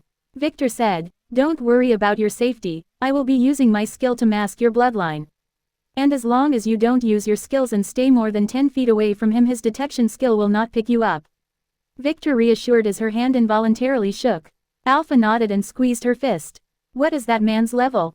She asked. 99, Victor replied. Even if you can defeat him, you will make too much noise, and my hands are already occupied here. Remember that Sebastian is with him, that guy is a scion. He knows you and is probably still holding a grudge over the spider incident, so you better keep a low profile. Victor warned again, making her nod as she activated her artifact eye to carefully check on them. That bastard is destined to get your family's legacy, don't make it easy for him. Victor reminded her in a soft voice. Anything else? She asked. I will be taking care of many idiots tonight, so I will leave Troy to you. He is in room 7, make sure to follow him when he leaves, you must kill him on his way back and not at the auction site. Nora is probably here following him too, she can help you. Victor said, making Alpha look at the number 7 balcony, which was covered by blinds. She could make out the shadow of a group of people through it. Through her eyes, she could see inside, a young master with 4 guards and 2 sluts. I understand, she said, just make sure to get Hannah and keep her safe. She added with a sigh. Master Evan, you must help me save Big Sister Hannah, Sebastian said to his new master, the super powerful man who saved his life and then took him as a disciple. I know, the man in black said, are you sure she was the one who opened the vault back then? Master Evan asked. Again, I am not. But she knew its position and she was the one who dug the hole leading down. Sebastian said, making the man nod. Master, are you truly an elder of my big sister's family? Sebastian asked. Yes, how could I have opened the vault and saved you if I were not one? That lock is bloodline locked. I also want to save her. The man nodded while hoping that Hannah was a real Von Richter surviving heir. If she was, he can absorb her soul and blood to increase his strength, and maybe get a chance to make a breakthrough and increase his authority. A week ago, the monitoring device in the family detected a Von Richter bloodline signal from the Golden Waterfall town. Too bad that when he reached there the battle was already over and only this idiot was locked inside an empty vault while suffering from some backlash curse. Having no other choice he tried to heal him, but too failed. Sebastian was suffering from a backlash where many evil souls were trying to invade his body but for some reason, they couldn't eat his soul and were wreaking havoc on his flesh. After some thought, he decided to teach him how to control the evil souls that infested his body to gain his trust. And gain info about the true heir then kill him. He expected the process to take some time, but to his surprise, Sebastian quickly learned to control the souls ravaging his body and began to use them to his advantage. And after regaining consciousness, he told his savior what happened that day, hoping that he will help him find and save his elder sister. Evan decided to keep Sebastian around after that, just to help him recognize that girl Hannah. He would not live long anyway, as the souls in his body were being forcibly controlled and would become berserk sooner or later. Having spent a few days with Sebastian, Evan began to notice some pattern, that after some thinking almost made him yell in surprise. Especially after Sebastian accidentally found a rare herb in the mountains that would help him fully control the evil souls. Sebastian was definitely a scion, he was pretty sure. As someone who read the entire Von Richter archive, he knew things and knew what signs to watch for. And Sebastian fit them all. How else can someone survive the effect of evil souls, erosion for 24 hours in a locked vault? It also caught his attention that the business that he was preoccupied with on that day, before coming to check the vault, was cancelled out of nowhere, forcing him to arrive earlier and save Sebastian's life. He was not 100% sure about his guesses, just 60%, but that was enough for him to decide to keep Sebastian around as his disciple. This is a perfect chance for him to rise. As if to affirm his guesses, the auction that he was planning to attend had the girl Hannah advertised as one of its merchandise. This can't be a coincidence. With renewed confidence, he came here with Sebastian. Luck was already smiling at him. As long as he keeps Sebastian happy, he can do whatever he wants. Victor kept an eye on Sebastian and Evan. Although he didn't know how he could have escaped, he had a few theories. But he really underestimated a scion's power again. He could only shake his head. He still didn't have enough info on how scions worked. All the knowledge he had came from some incomplete experiments, ancient books, and the top secret letters that a certain hidden sect sent to the top powers after the reckoning, telling everyone about scions and that they should stop trying to kill them. The powers were not convinced at first, but after a few sects got obliterated by natural phenomena, they got the message. Too bad that the Von Weiss family was long burned to the ground by that point. Ladies and gentlemen, welcome to the annual Golden Auction. A young pretty lady declared, making Victor look back at the stage. She stepped lightly on her high heels heading to the center as the last arriving guests took their seats and the hall's door closed. First, allow us to welcome you all here and to thank our host, young Master Gary Goldman. She said, pointing to the highest balcony where Gary sat with a stern old man. The woman didn't know him, but if she did, she would be kneeling on the ground. Victor only heard of this legendary man, he never met him. He was dead when he came here in his past life. Harvey von Geldstadt, level 169. Class, Merchant Warrior. Authority, 16. Abnormal status, Poisoned SS 98%. Strength 31 470 seconds. Agility sad face 21 405ths. Intelligence 31 445ths. Luck 45. Charm 31. Order 94. Skills. System store access level 9. Player market access level 2. Sword arts A. Spear art A. Mathematical mind A. Survival A. Energy shield A. Endurance A. Playboy A. Poison resistance B. Corrosion resistance B. Tea making art C. Brewing C. Alchemy C. Poison C. Acting D. Dagger arts D. Staff arts E. Instant death resistance F. Shogi F. Equipment. Dominating sword SS. Defense talisman SS. Appraisal glasses S. Magic ledger S. Von Geldstadt patriarch token A. Hidden storage ring S. Storage ring A. Illusion talisman A. Fate status. Fate's power D. Fate's direction slightly negative. Fate's design undefined. Total D. This was the strongest man Victor met since he returned. He was Gary's grandfather and the current patriarch of the von Geldstadt family.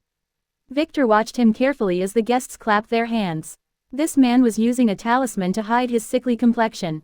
As far as Victor knew, this man would die in a month or two from now, and that would cause the troubles in the von Geldstadt family to explode. Victor decided to help him as he returned his eyes to the auctioneer lady. It is never a bad idea to ruin some people's perfect plans. Victor had the feeling that whoever poisoned him was probably the same one who targeted his grandmother before.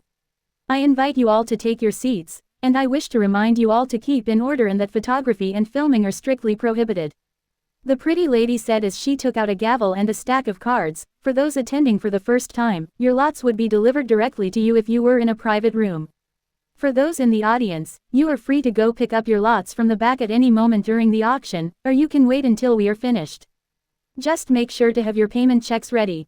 She clarified. Now, we shall start the public auction. She added as the assistants began to bring the auctioned items. Our first lot today is an antique painting by Duke Ray. It depicts his burning of the old castle tower from which he kidnapped his first wife. She began to explain. Victor didn't care. He just casually watched the auction progress. This was just the first part, a show for the public. The real stuff would come later.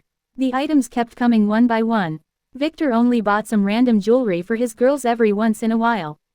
In addition to that, he got himself a painting of a few naked pretty girls in an ambiguous setting. He was the only one bidding for it, and he felt that if he didn't buy it, people would suspect the genuinity of his pervertedness. Do you want to appraise this piece of art together later? He asked Xena, who glared at him through his illusion. She turned her head and completely ignored him. Margaret took care of the payments when the purchases were delivered to the room. As Theta acted as a maid who whispered some random things in her imaginary young master's ears every once in a while. Most of the attendees in the balconies were players, so they didn't care to participate in the public auction and just watched and picked some interesting trinkets every now and then. On the contrary, the commoner participants at the auditorium were losing their minds over the amazing treasures being offered. There was even a fight between two guys over an earring that some influencer girl on the internet promised herself to whoever buys it for her. Both lost in the end and were kicked out of the auction after Prince Troy got the earring. The public auction contained many lots and took 3 hours to finish. Victor bought no less than 10 items. And to his surprise, no one competed against him most of the time. Only one purple gold ring had some fierce competition, but Victor just increased the price by a few millions and directly crushed the competition as he felt that Lily would like this one.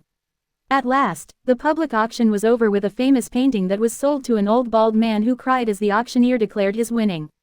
Thank you for your participation in our auction, the pretty lady said after the final transaction was done. After that, she stepped to the side as an old man in a formal silver suit entered the stage. The public auction is now over.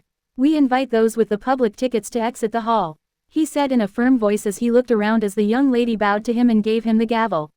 Many of the attendees sighed. They really wished to attend the private auction just to watch. What kind of merchandise would be offered there? Too bad for them they didn't have the private tickets and didn't dare to stay, as they knew the consequences of making trouble here. So slowly, one by one, all the commoners made their way out of the venue. After making sure that all the non-players left the hall 15 minutes later, the doors were closed and a spherical artifact that was placed to the side as a decoration piece was suddenly activated. In the next moment, 4 individuals in the auditorium collapsed. Those were normal humans who didn't leave and used various means to trick the auction employees. This device only worked to knock out mortals and didn't work on players. Every year some idiots would end up staying, mostly aspiring journalists and troublemakers. The auctioneer quickly gestured to the guards who grabbed the unfortunate unconscious attendees and dragged them away to become fish food. Some people just never learn, he said with a chuckle, then cleared his throat after no one laughed with him. Let's begin then, the old man said as all the players who were relaxed in their seats up until now sat straight. The real battle had just started. Chapter 205, Vibrate. Lily nodded after checking her watch. The auction should have already started. It was time for her to act. Commence operation. Use formation Delta Bravo. Remember to stay hidden and to use the escape talismans if danger exceeds level 5. She ordered as the 6 girls accompanying her who evaded the patrolling guards and began to scale the wall of Troy's villa. Those walls were not typical for a mansion, they were so tall that it was obvious that whoever built them had many things to hide. She didn't know why Victor ordered her to keep extra cautious, wasn't Troy just a semi-player? Nevertheless, she obeyed her young master's commands and decided to keep her team's safety her main priority, so they were advancing very slowly using the family's latest infiltrating devices. Reaching the top of the wall, Lily froze. The situation inside was super weird. At a first glance, it was just a normal mansion yard full of trees and shrubberies. That's what a normal man would see. But Lily was different. She quickly noticed that despite the heavily guarded outer walls, the gardens surrounding the mansion were empty. No, not just empty, but weirdly empty, creepily empty. The dark paths surrounded by trees were not only clear of guards, but also of animals. Her inspection skill didn't even locate any insects at all. A shiver ran through her back as she looked around. She didn't know why, but she felt that this place was extra dangerous. Something is wrong here. Ivy's voice could be heard in her earpiece accompanied by some static noise. There are no security cameras inside, there were precisely 427 outside the fence. She said, making Lily notice that too. It is as if someone didn't want anyone to know what was going on in here, Eve added in a somber voice. What should we do? Cora asked. They were very brave girls, but the situation made them uneasy. Lily really wanted to stand down and ask Victor what to do now, but he was at the auction right now, and all communications there were forbidden. That's why they are doing this now. No, she must make the decision by herself. Wait for my analysis. She ordered her sisters as she activated her area inspect skill one last time to its limit, but still no signs of life, but strange enough she could not even feel the trees this time. This must be an array, Lily said, how else no life signs could be observed? What should we do? Cora asked. Arrays don't stop gases. Lily said, everyone, take an antidote pill, put your gas masks on, and prepare to put this entire mansion to sleep. She said decisively, but wouldn't that cost us a lot of sleeping gas to fill the garden too? Ivy asked. No, look at the walls, they are as high as the mansion itself. If we pump the soul gas here, this place would be like a pot. The gas which is heavier than air will have no place to escape. The effect will be lighter, but without the gas escaping it will accumulate in a very short time. She said, just make sure to secure the gates and keep them firmly closed. She added, she calculated the area of the mansion, and according to her calculations, the gas cans they had would be barely enough. After that, no matter what array was placed, they can take their time to bypass it without anyone shooting at them. Ellipsis. In the auction hall, where only 20% of the participants remained after the unawakened left. Everyone got ready for action as the old auctioneer began to explain the rules. This private auction is divided into 2 parts. He said, the first is for the normal grade items and materials. Those would be sold in normal currency and coins. Every coin will be calculated as equivalent to $60. He stated, causing many attendants to curse at him for being greedy. A coin is worth about $100 outside. But on the other hand, only idiots and poor players would buy with coins what can be bought with real money. The second half of the auction is for the A and S rank lots, those would be sold using only coins. Normal currencies would not be accepted. I ask our guests to cooperate and refrain from creating trouble, he said as he took the first card on his podium. Let's begin, he declared, adjusting his glasses as an assistant revealed the first lot. Our first item is an E-ranked golden goose artifact. It will lay a golden egg every morning when the first sunlight hits it as long as you feed it enough gems the previous night. It needs 5 gems for 1 gram of gold. The egg, weighing 0.5 kilograms, will need 2,500 gems every day.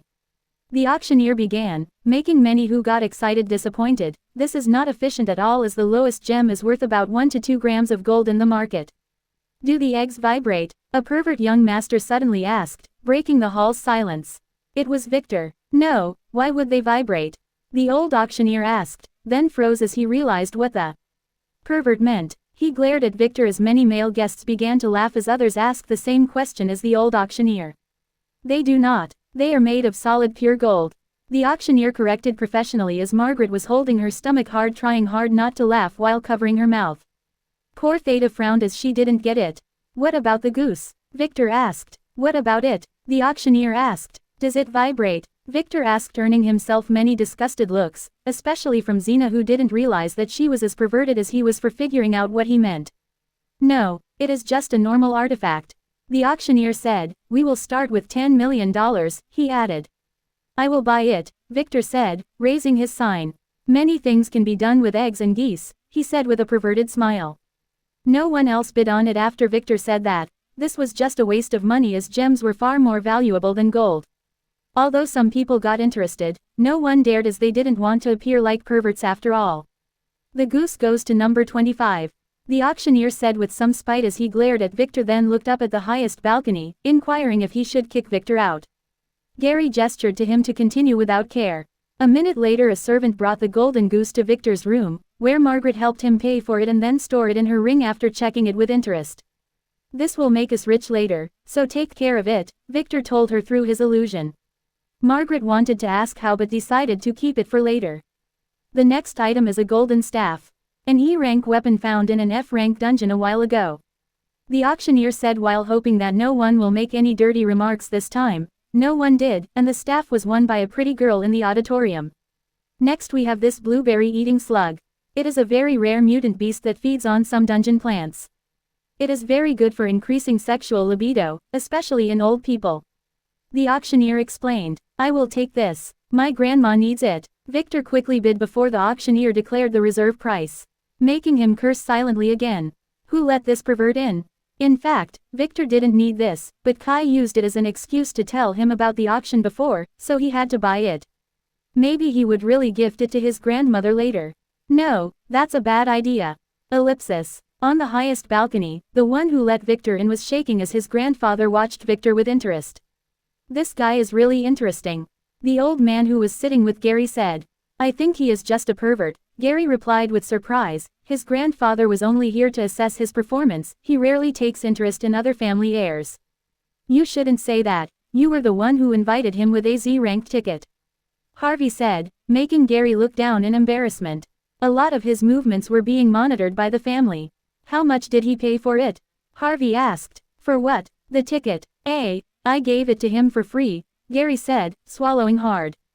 Oh, a little bird told me that you traded it for a girl. The patriarch said, making Gary begin to sweat. His grandfather knew all along. He was testing him. Don't be nervous, you must learn from him. This guy is a better trader than you are. Never leave your weak points revealed to others. His grandfather taught him. Gary nodded. He should have grabbed April the moment he decided that he wanted her. If Victor was really malicious, he would have demanded more. I understand. I will not make that mistake again, Gary said after a few seconds, but, look at that guy, he is definitely a pervert. Shouldn't he hide his true nature? Isn't he revealing his weakness? Gary added, trying to appear honorable in front of his grandfather, who was watching Victor harass the girl on the next balcony with a goose. He was inserting his fingers in the goose's anus. That's where the golden eggs formed. It was just a statue, but that didn't stop Victor from appearing like a pervert. On the contrary, this guy might be a pervert, but he is using it to cover his other weak points, like the shell of a tortoise. Hiding many secrets inside, Harvey said in a harsh voice. People who act like this are the real dangerous ones. He added, then sipped some water. Because they are unpredictable, Gary asked. Not only that, but it is also because they have no shame. The old man said. Oh, so do I have to start acting like that? Gary said nervously, making the old man chuckle. If you do that, I will kick you out of the family. We have a reputation to keep, he said, making Gary freeze. You must find your own power, your own methods, not imitate others, Harvey said, then sighed and stopped talking as Gary pondered on what he had just been taught. The auction continued with many items and an excited audience. Next we have an F-ranked skill book. Sold. An E-ranked skill book. Sold. Now, D-ranked defensive skill book. Sold. Let's see, E-ranked transparency talisman. Sold. Next we have this feather that was found in a lava dungeon. It was appraised as an E-rank feather of some mythic bird. The reserve price is 30.000.000. The auctioneer introduced the next item, a golden burning feather with strange red streaks. Does this one vibrate? Victor asked again, causing the professional auctioneer who was in full swing to almost stumble and fall. No, it does not. We don't have anything vibrating on this auction. The auctioneer stated as he wished to simply kick Victor out. Why would he ask that? The eggs were excusable, but this was a feather. Sure, it was big.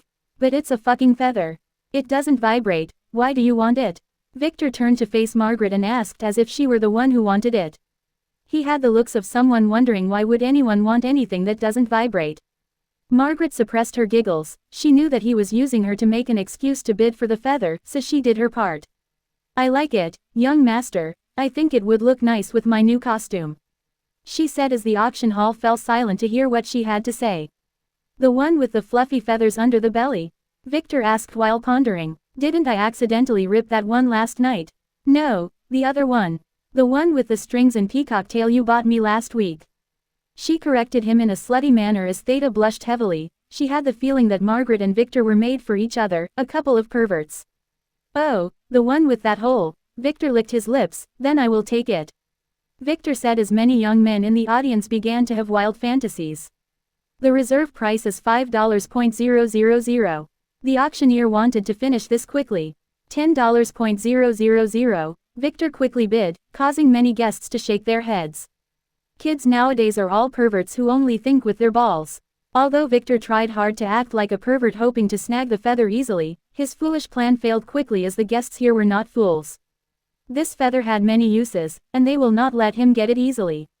The competition was fierce, but after the price reached 100 million, only two bidders were left, young Master Victor and an elder of some minor unimportant sect.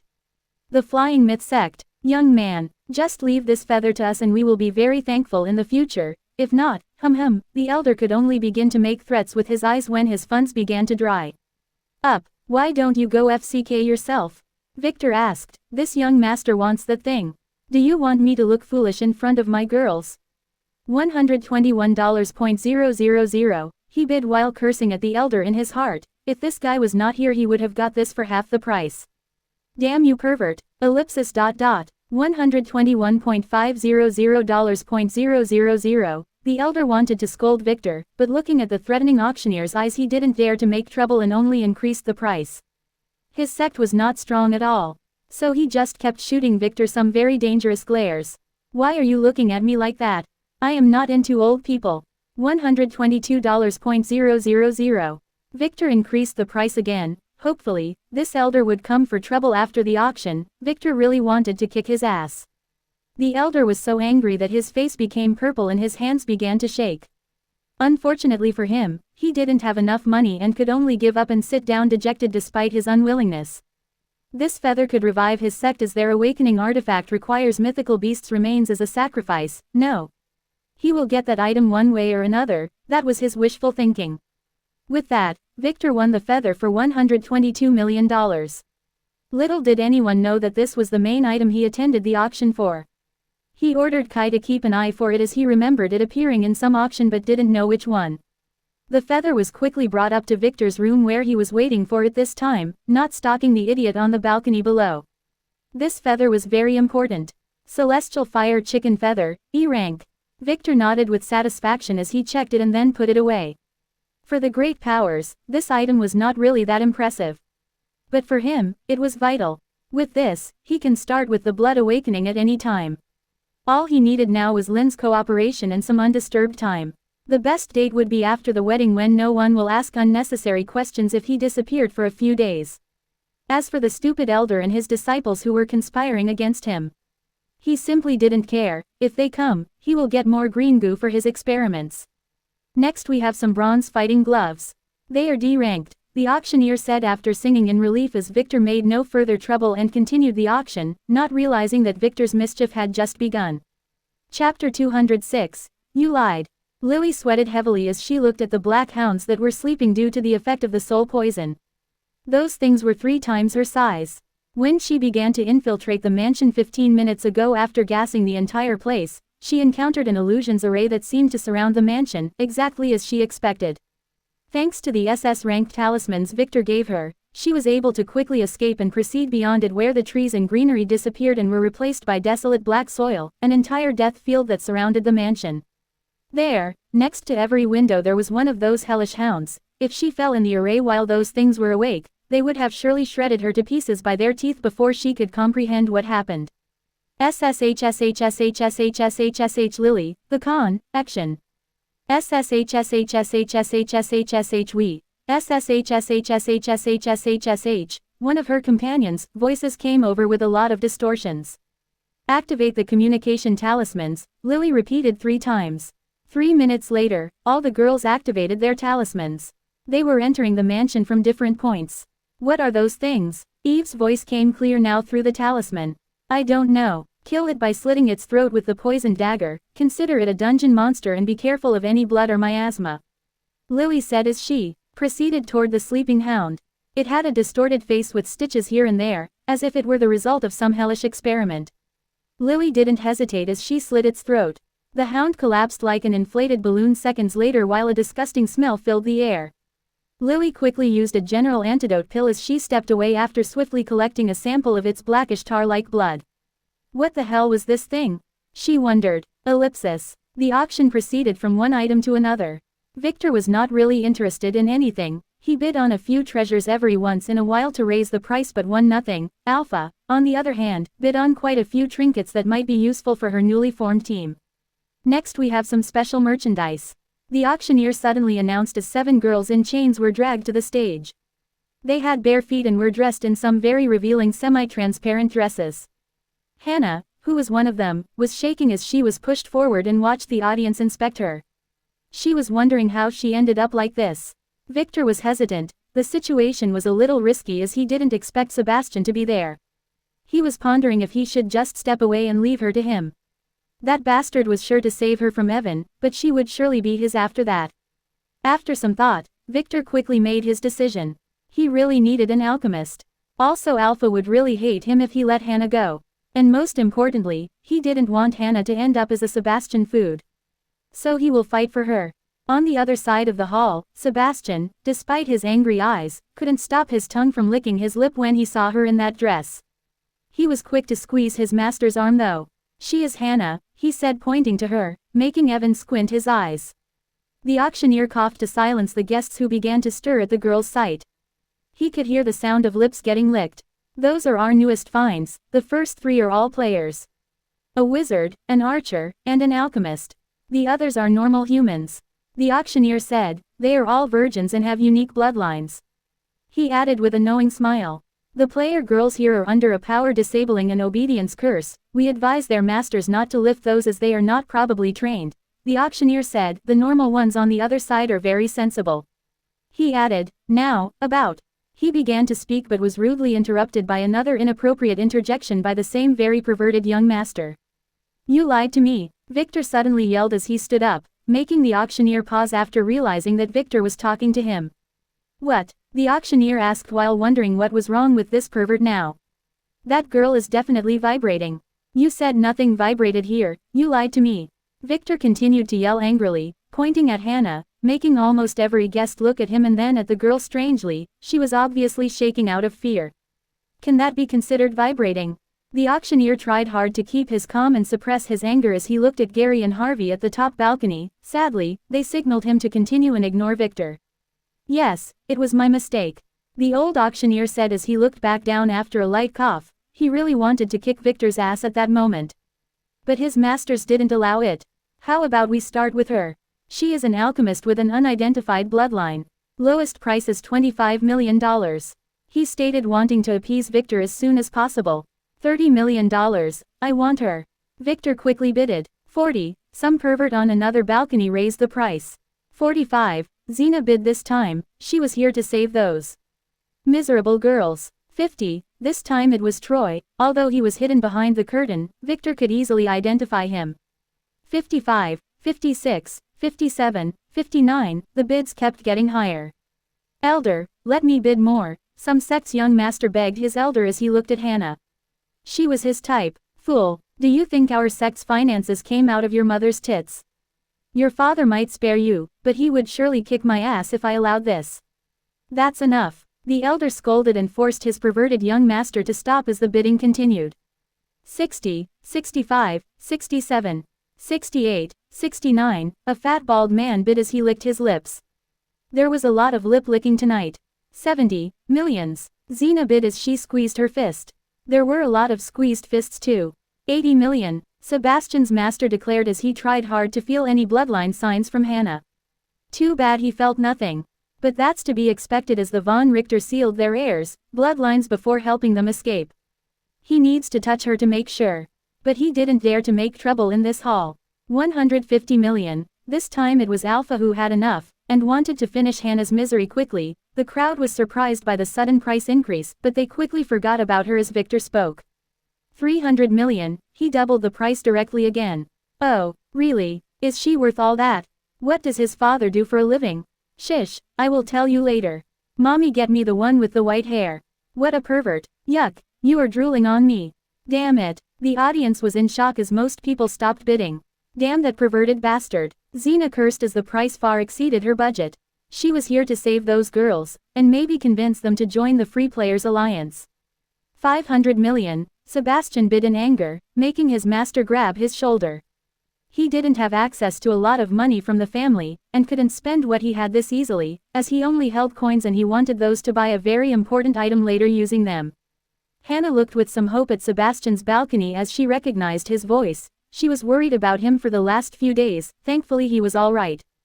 And now he will save her. 550 million, Victor stated arrogantly, this vibrator girl is mine. He added, shattering her dreams. 600 million, Alpha said while cursing at her perverted young master. 650 million, Victor stated again, making everyone gasp again. Was this girl really worth this money? Who is that guy? Sebastian's master asked a waitress who was bringing him some fruits as he placed some money in her pocket. Number 25 should be Victor von Weiss, the waitress said as she glanced at her tablet. This man also had a Z ticket, so he had some rights to know who is who. And the other one, number 37, he asked, pointing at Alpha's balcony. It is an anonymous ticket. The waitress replied, then slowly withdrew. What should we do, master? Sebastian asked. Bid until 800 million. The master replied. If the bidder was someone of a lower status or weak background, he would have let him win and then stole Hannah from his hand. Too bad Victor was a name he knew well. He was the new rising heir in the von Weiss family, so he can't face him right now, fearing that he might disturb the family's plan. He could only grab Hannah legally for now. 700 million, Sebastian bidded. 710 million, Alpha said, trying to act as if she was nearing her limit. 750 million, Victor added while wondering if he should just give up on Hannah and take the money. 800 million, Sebastian stated directly as he sweated. 1 billion, Victor said, making the crowd gasp. This time no one replied. This girl for 1 billion, 3, 2, ellipsis dot. The auctioneer began the countdown, causing Sebastian to squeeze his master's hand. Evan hesitated, then decided to risk it and sacrifice the coins that he wanted to use to buy the final item. Sebastian was a scion, and surely pay him back one way or another. $1.5 billion, Evan yelled, stopping the countdown. And making Sebastian breathe in relief. $2 billion, Victor bid after a bit. He was really considering taking the money at this time. Victor decided that he would abandon Hannah if Evan bid higher. Evan didn't. He had no more money. Coins didn't grow on trees. $2 billion, 3, 2.1, sold to young Master Victor. The auctioneer stated and sealed the miserable Hannah's fate with the sound of his gavel and a broad smile. At this moment, Victor became his favorite bidder. Ha ha ha, bring the vibrating girl to me. Victor said lasciviously, causing Xena, who was looking at him, to feel disgusted, then look away to focus on saving the other girls. Margaret and Theta, who know about his plan, could only shake their heads, trying hard not to laugh. Why did he need to act as a pervert in every public event? At the same time, Sebastian was shaking in rage. He was about to storm the stage and save Hannah if not for his master's iron grip on his shoulder. The von Richter family didn't like people making trouble in their auctions. What Victor did was the limit. Maybe even exceeded the limit a little bit. But what he will pay them for the girl, they would surely forgive him. Keep calm. Do you want them to kill you? Do you want them to kill me? Evan asked as he shook Sebastian awake. I will go talk to that brat Victor after the auction. I will try to make a deal. He added while thinking that he will go to Victor and test Hannah. If she was really a von Richter he would be able to ask the family for more finance or a treasure to trade, if not. Too bad then. He will have to fool Sebastian somehow though, that would be troublesome. Sebastian took a deep breath to calm himself then unwillingly nodded as he watched the auction assistants drag Hannah away to Victor's balcony. Chapter 207. Scamming Hannah. After making sure that all the hounds around the mansion were taken care of, Lily and her sisters began to infiltrate the mansion through the windows while keeping wary of traps. After entering into their surprise, the mansion was completely normal. It was a typical luxurious mansion with expensive furniture. The walls were all decorated with rare paintings. Nothing out of the ordinary at all. There were a few maids and servants collapsed in the kitchen and in a few corridors, but that was the effect of the poison. They were all semi-players. How could Troy afford an entire staff of semi-players?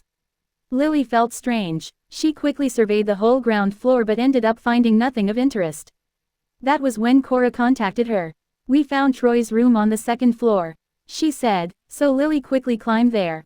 Her sisters who found nothing on the upper floor also had already started tearing the place apart when she entered. It was a full suite inside the mansion.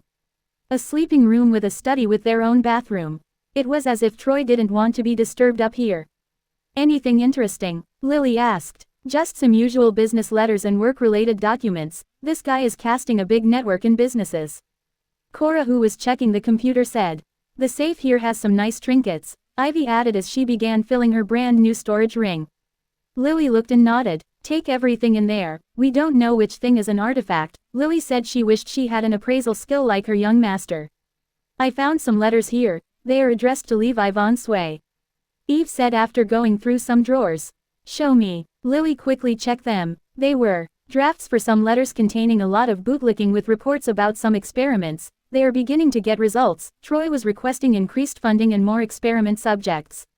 He wanted subjects with bloodlines for better results. Most of the letters were the same with different bootlicking statements. Was Troy trying different begging methods? Lily frowned. From this it could become clear that Troy was working with the von Sway family on something. This information needs to be transported to the young master, but first, they had a job to do. Let's go to the basement, Lily said as she stored the letters, making the girls swallow and then nod. All of them ignored that place on purpose and chose to do the upper floor first.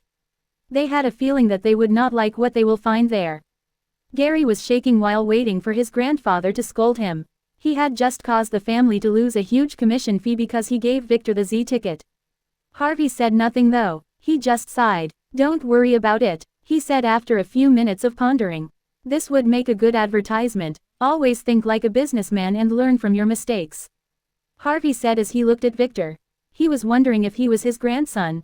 No, he shook his head. He had secretly tested Theodore and he was not his son. How many men did Anne sleep with was a mystery that he didn't want to solve.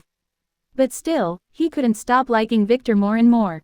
He reminded him of himself when he was young. He also had a feeling that Victor was executing multiple schemes at the same time, but he couldn't tell what they were. He was wondering about something else too. What was so interesting about that girl Hannah for Victor and that sneaky von Sway fighting over her? That question made him very curious. Ellipsis. Hannah was guided by 2 guards to Victor's room. With the curse placed on her, she couldn't use any of her powers. Victor, who secretly returned to his room, arrogantly paid for her using the family card which would surely be confiscated after today's expenses. I knew it was you, he told her as he checked her body, making her cover the important parts under the semi-transparent clothes with her hands as she glared at him. You are that young master from before, she said coldly. She remembered him from Golden Waterfall Town. And you were that hot driver. Did your young master get bored and sell you off? Victor asked, making her shake her head but say nothing. She didn't want to talk about Sebastian now. The only thing she wanted to know was who was the bastard who drugged her then sold her here. She was also worried about Victor's actions. He seemed to be some kind of a super pervert. That's what she got from his actions earlier. You don't have to worry that much. Jokes aside, Victor suddenly became serious after the guards who brought her here left and closed the door. I didn't expect to get my hands on another von Richter so fast. Why else do you think I paid that much money for you? For your beauty. My wives are 1,000 times prettier than you, he said, making her look at him again with shock this time. How do you know that? She asked in a harsh voice. She didn't eat well in the last few days. I go to school with one of them. And beauty is a subjective matter. I am not saying you are ugly, on the contrary, but I meant about my family. How did you know that I am a von Richter? She whispered as she wished to kick this pervert's ass. Oh, well, I know many things, like how your beloved younger brother is now with a von Sway fake blood on that balcony. He was the one bidding for you earlier.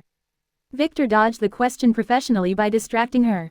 You are lying, she said as she looked out of the balcony. She could see Sebastian, who was looking back at her with angry eyes, and the man in black sitting behind him. Was that man a fake blood? She wondered, not realizing that Sebastian was now watching as Victor started spanking Hannah's butt. I am not lying, Victor stated as he adjusted his illusion to make Hannah's image sit on his lap. She was smiling as she enjoyed his petting. Don't be so stiff, I just want you to be my maid. And I am not an enemy of your family. If I were, you would be on the selling floor again with a new price tag, he said. She just glared at him. She would never be this pervert's maid. You are lucky I was the one who bought you. If that man would have won the bidding, Victor made a slitting throat sign with his thumb. I am sure that young Sebastian has no idea about your family. And that he was working for your enemies at the moment, he added. Her illusion was not blushing as Victor bit her ear. How do you know Sebastian's name? She asked. Her first priority was to protect her little brother. Let me show you, Victor suddenly said, and used his disguise skill to replicate both Sebastian's and the man in black's status. He was showing her the info, with few adjustments. Name: Evan von Sway. Level: 99. Class: Ghoul. Authority: 9. Abnormal status: Fake bloodline effect, 14% purity. Reduced lifespan: Strength: 335. Agility: 278. Intelligence: 309. Luck: 41. Charm: 11. Order: 30. Skills: Blood Drain S. Flesh Drain S. Soul Drain S. Regeneration A. Energy Shield A. Bartering A. Shadow Steps A. Charm A. Sword Art A. Alchemy A. Self-Defense Arts B. Bloodline Detection B. Shield Arts A. Dagger Arts A. Identification B. Survival B. Pain Resistance C. Stun Resistance C. Poison Resistance C. Map Drawing E. Cooking F. Equipment: Soul Plucking Dagger S. Defense Talisman S. Von Sway Family Token A. Storage Ring A. Hannah gasped, not because of Evan's status, but because of Sebastian's. Name: Sebastian Silver. Level: 52. Abnormal status: Eternal Martial Arts. Side effect: Slow aging. Silver Lingering Soul's Curse S. Soul Sealing Stigma S. Class: Battle Mage. Authority: 6. Strength: 70. Intelligence: 92. Agility: 81. Luck: 35. Charm: 40. Order: 20. Skills: Minor Magic Creation SS. Eternal Body Defense SS.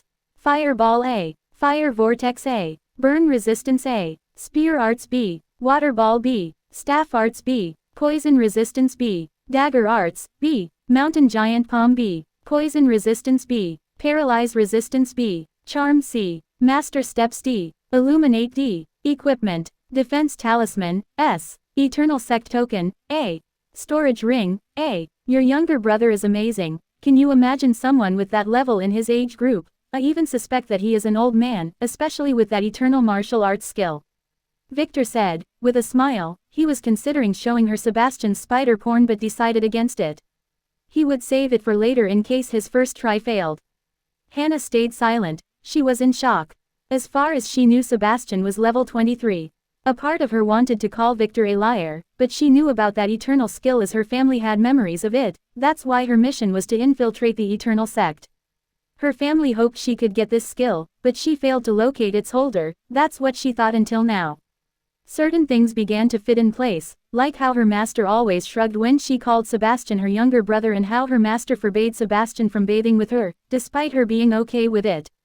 He must have known. Sebastian always told her that he was older than he looked. but she always took it as a kid bragging. She met Sebastian 1.5 years ago when he returned to the sect from a mission. She was amazed by his bravery at that time but didn't consider the fact that she was at the sect for 10 years and never met him before. She was so preoccupied with Sebastian that she failed to comprehend how amazing Victor's appraisal was to be able to get this info. She would understand after she calmed down in a few days.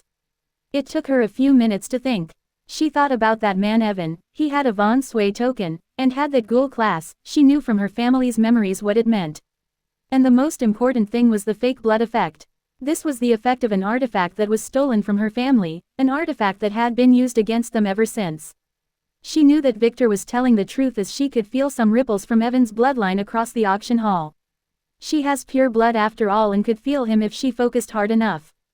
Thankfully he could not feel her blood, as she had her bloodline sealed. You are not selling me nor killing me. What do you want from me then? She asked coldly as she watched Xena succeed in getting one of the other girls. I want you, Victor said as he took out a contract. I don't care how you got here, but you are now in my hands. You will be my slave from now on, and in exchange, I will keep your little secret. Imagine what would happen to your sect if the world knew they hid you. He said as he adjusted his illusion. Hannah was now kissing him. Sebastian was about to jump out of the balcony. You even know about my sect, she said, then remembered that he saw the token on Sebastian's description. Her sect was hidden deep in the mountains, and they were forbidden from exposing it. She glared at Victor then at the contract with some hesitation. Imagine what would happen if I were to return you to Sebastian right now. That man would surely find out about you, then extract your bloodline and eat your flesh to extend his lifespan. He would also probably eat Sebastian who would try to save your life, Victor said, making her frown. What do you propose? She asked. I have a way to hide you.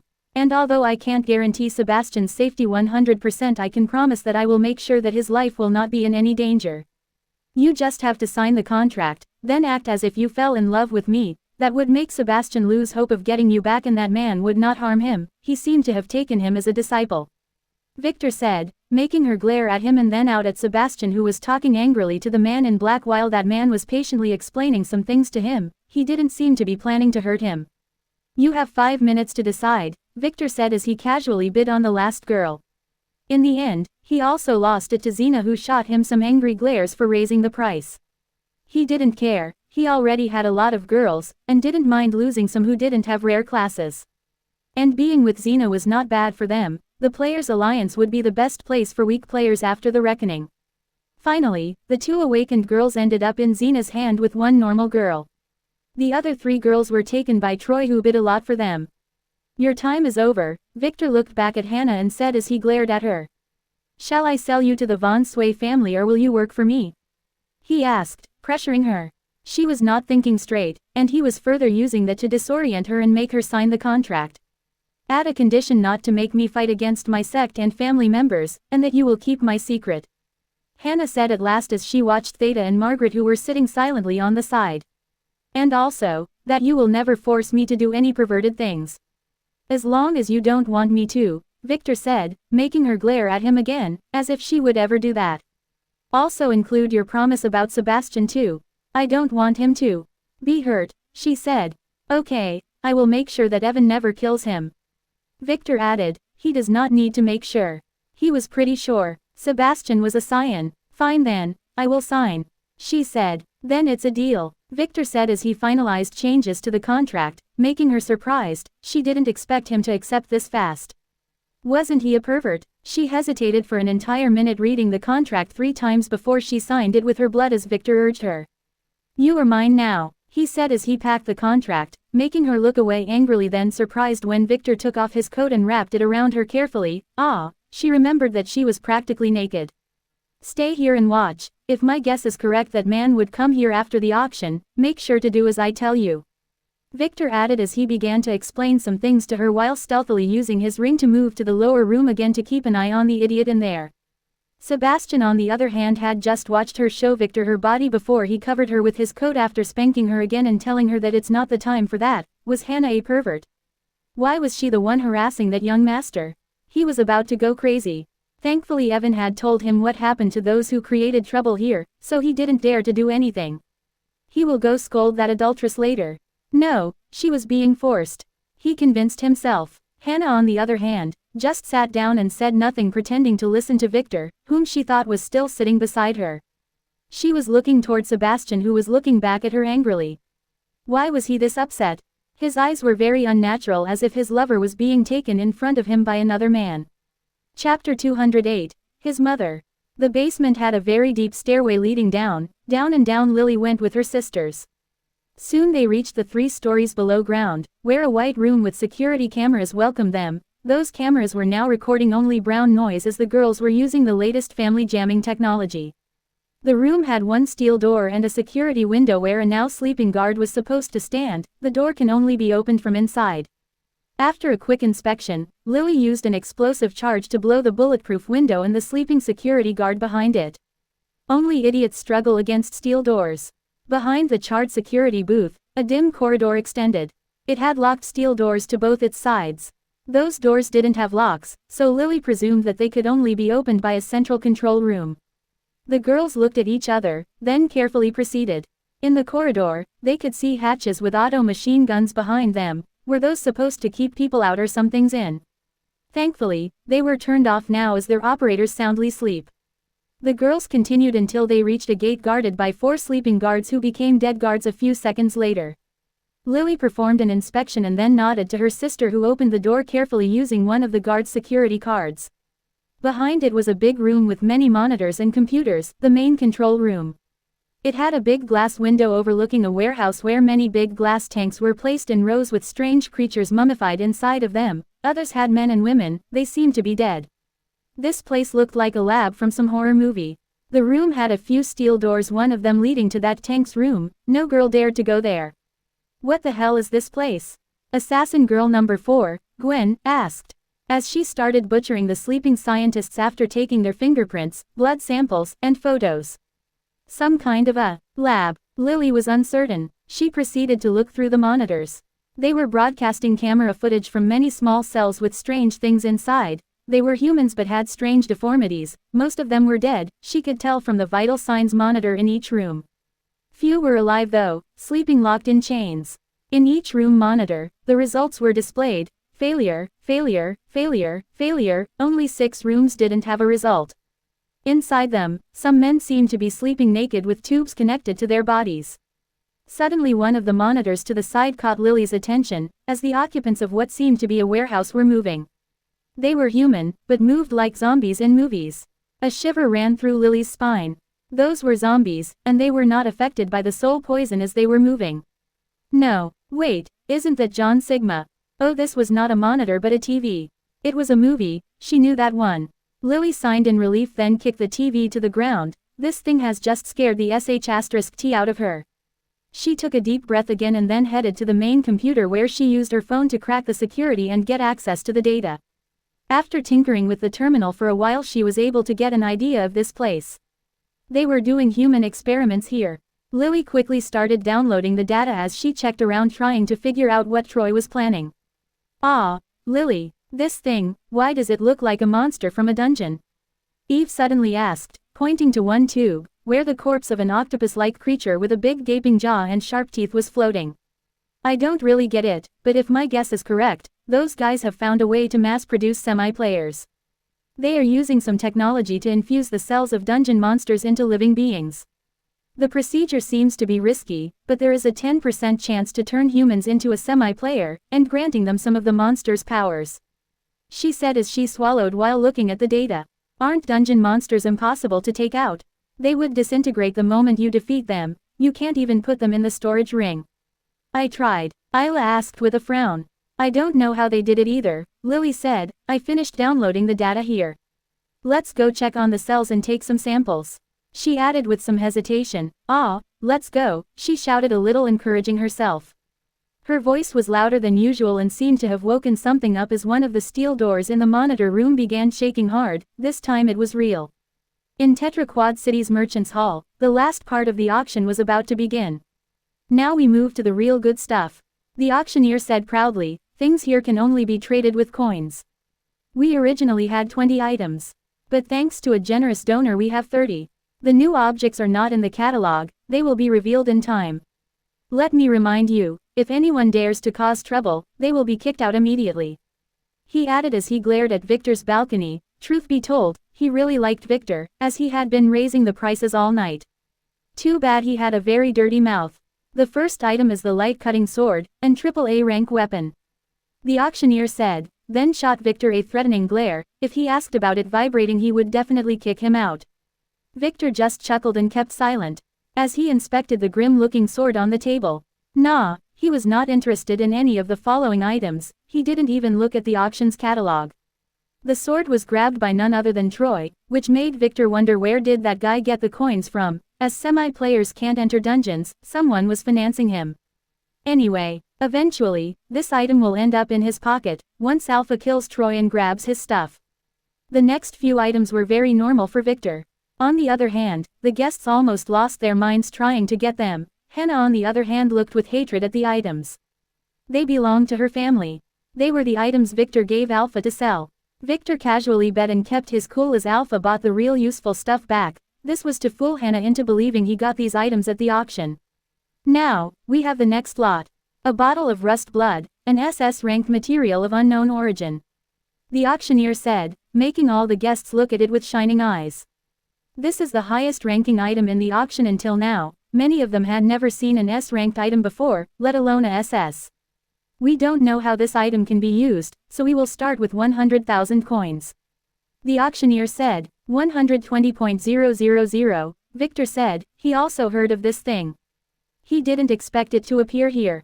130.000, 140.000, 145.000, 150.000, 160.000, 170.000, 180.000.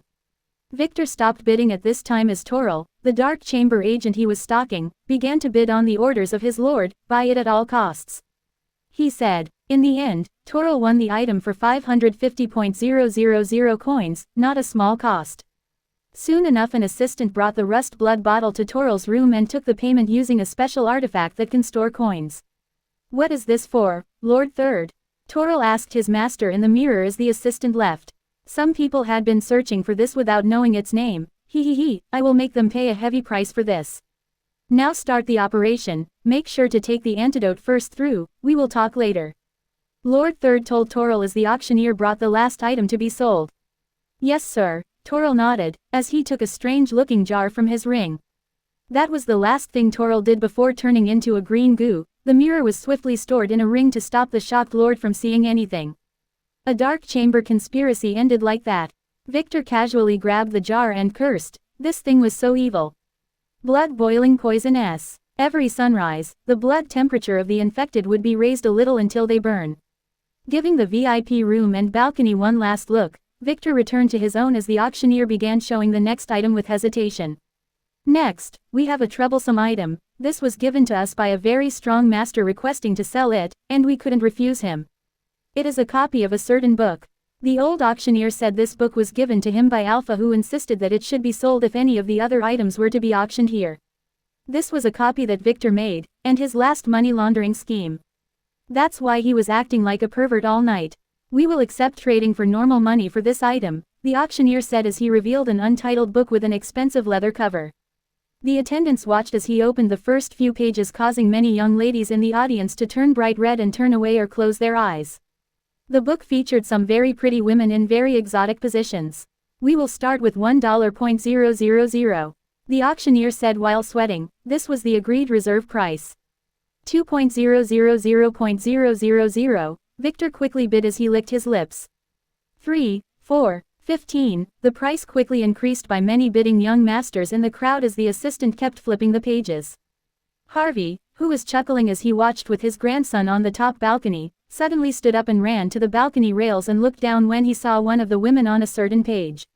She was his mother. Damn it, he yelled, startling Gary. What? Gary asked in shock. His grandfather completely ignored him as he bid directly, $50 million. Even he had to respect the auction rules that were engraved in his old bones. Victor was surprised. He wanted to increase the price more, but decided not to do that. He didn't want to mess with Harvey. He just opened the digital copy of the book on his phone and quickly flipped to that page where he read the label under the very erotic image. Olivia von Geldstadt, Oh, thankfully he erased the names in the sold copy. Just in case. Some idiots were not sensible like Victor and bid against Harvey, who quickly remembered their names as he raised the price to $100,100,000 and won the book undisputed because the auctioneer cheated a little and hastened the calling. So the book quickly went to the top balcony, which Harvey began to leaf through after kicking the assistant out. He didn't see it clearly from above earlier, but most of these women were people he knew. They were his mother's friends and enemies. Who was the bastard who drew this? They were very lifelike. Especially Venus von Krona, the most beautiful woman in the world. He froze at her page, making Gary look at it with a frown. That woman was hot. He wanted to look more, but his esteemed grandfather was bent over it strangely while drooling. Gary didn't dare to ask. The truth was that Harvey always had fantasies about Venus after he saw her once when his mother took him to one of her gatherings. The photo made him remember his adolescence, how that woman spanked his butt when he acted naughty. Ah, the good memories. Gary was disturbed as he watched his grandfather's perverted expression. Is this the same man who was lecturing him about the importance of his image earlier? WTF. Victor didn't know any of that. He was just happy with the extra amount of money he got for the book. He was considering publishing it. No, that might lead back to him. Maybe later when he finds a suitable scapegoat. Chapter 209. Victor vs. Sebastian. The banging on the door grew stronger as the girls looked at each other. They were not mishearing things. Lily quickly made sure that the door was holding, then jumped to the terminal where she began flipping through the security cameras until she found the one she wanted. It was a man, if you could consider an abomination, with 4 thorny arms and a lizard tail. A man. He was banging at the door, somewhat deforming it, but the control room's door is 5 inches of steel. They were made to withstand such an attack. She recognized that man. He was one of the 6 living experiments she saw locked up a minute ago. Did she release him by mistake? She quickly flipped through the cameras again until they showed the rooms. No, she didn't release him. This thing broke through its shackles on its own. That cell was now full of deformed steel. Lily quickly looked at the other 5. Wah, they were in the process of chewing their bonds. She couldn't make out the details before as they were covered in steel, but now she could see that all of them had strange deformities. They looked like monsters from a dungeon. Why were they awake? Lily didn't know, but she didn't have time to worry about that as the door that was separating them from that thing would not withstand the attack of all 6. Lily could tell that these ones were not sane, as the one banging at the door didn't bend down and try to take the security key from the half-eaten man at his feet. Wait, did this monster eat the sleeping man? Why don't you activate the machine guns in the corridors? Cora asked, making Lily remember about those. She quickly found the trigger and without hesitation activated it.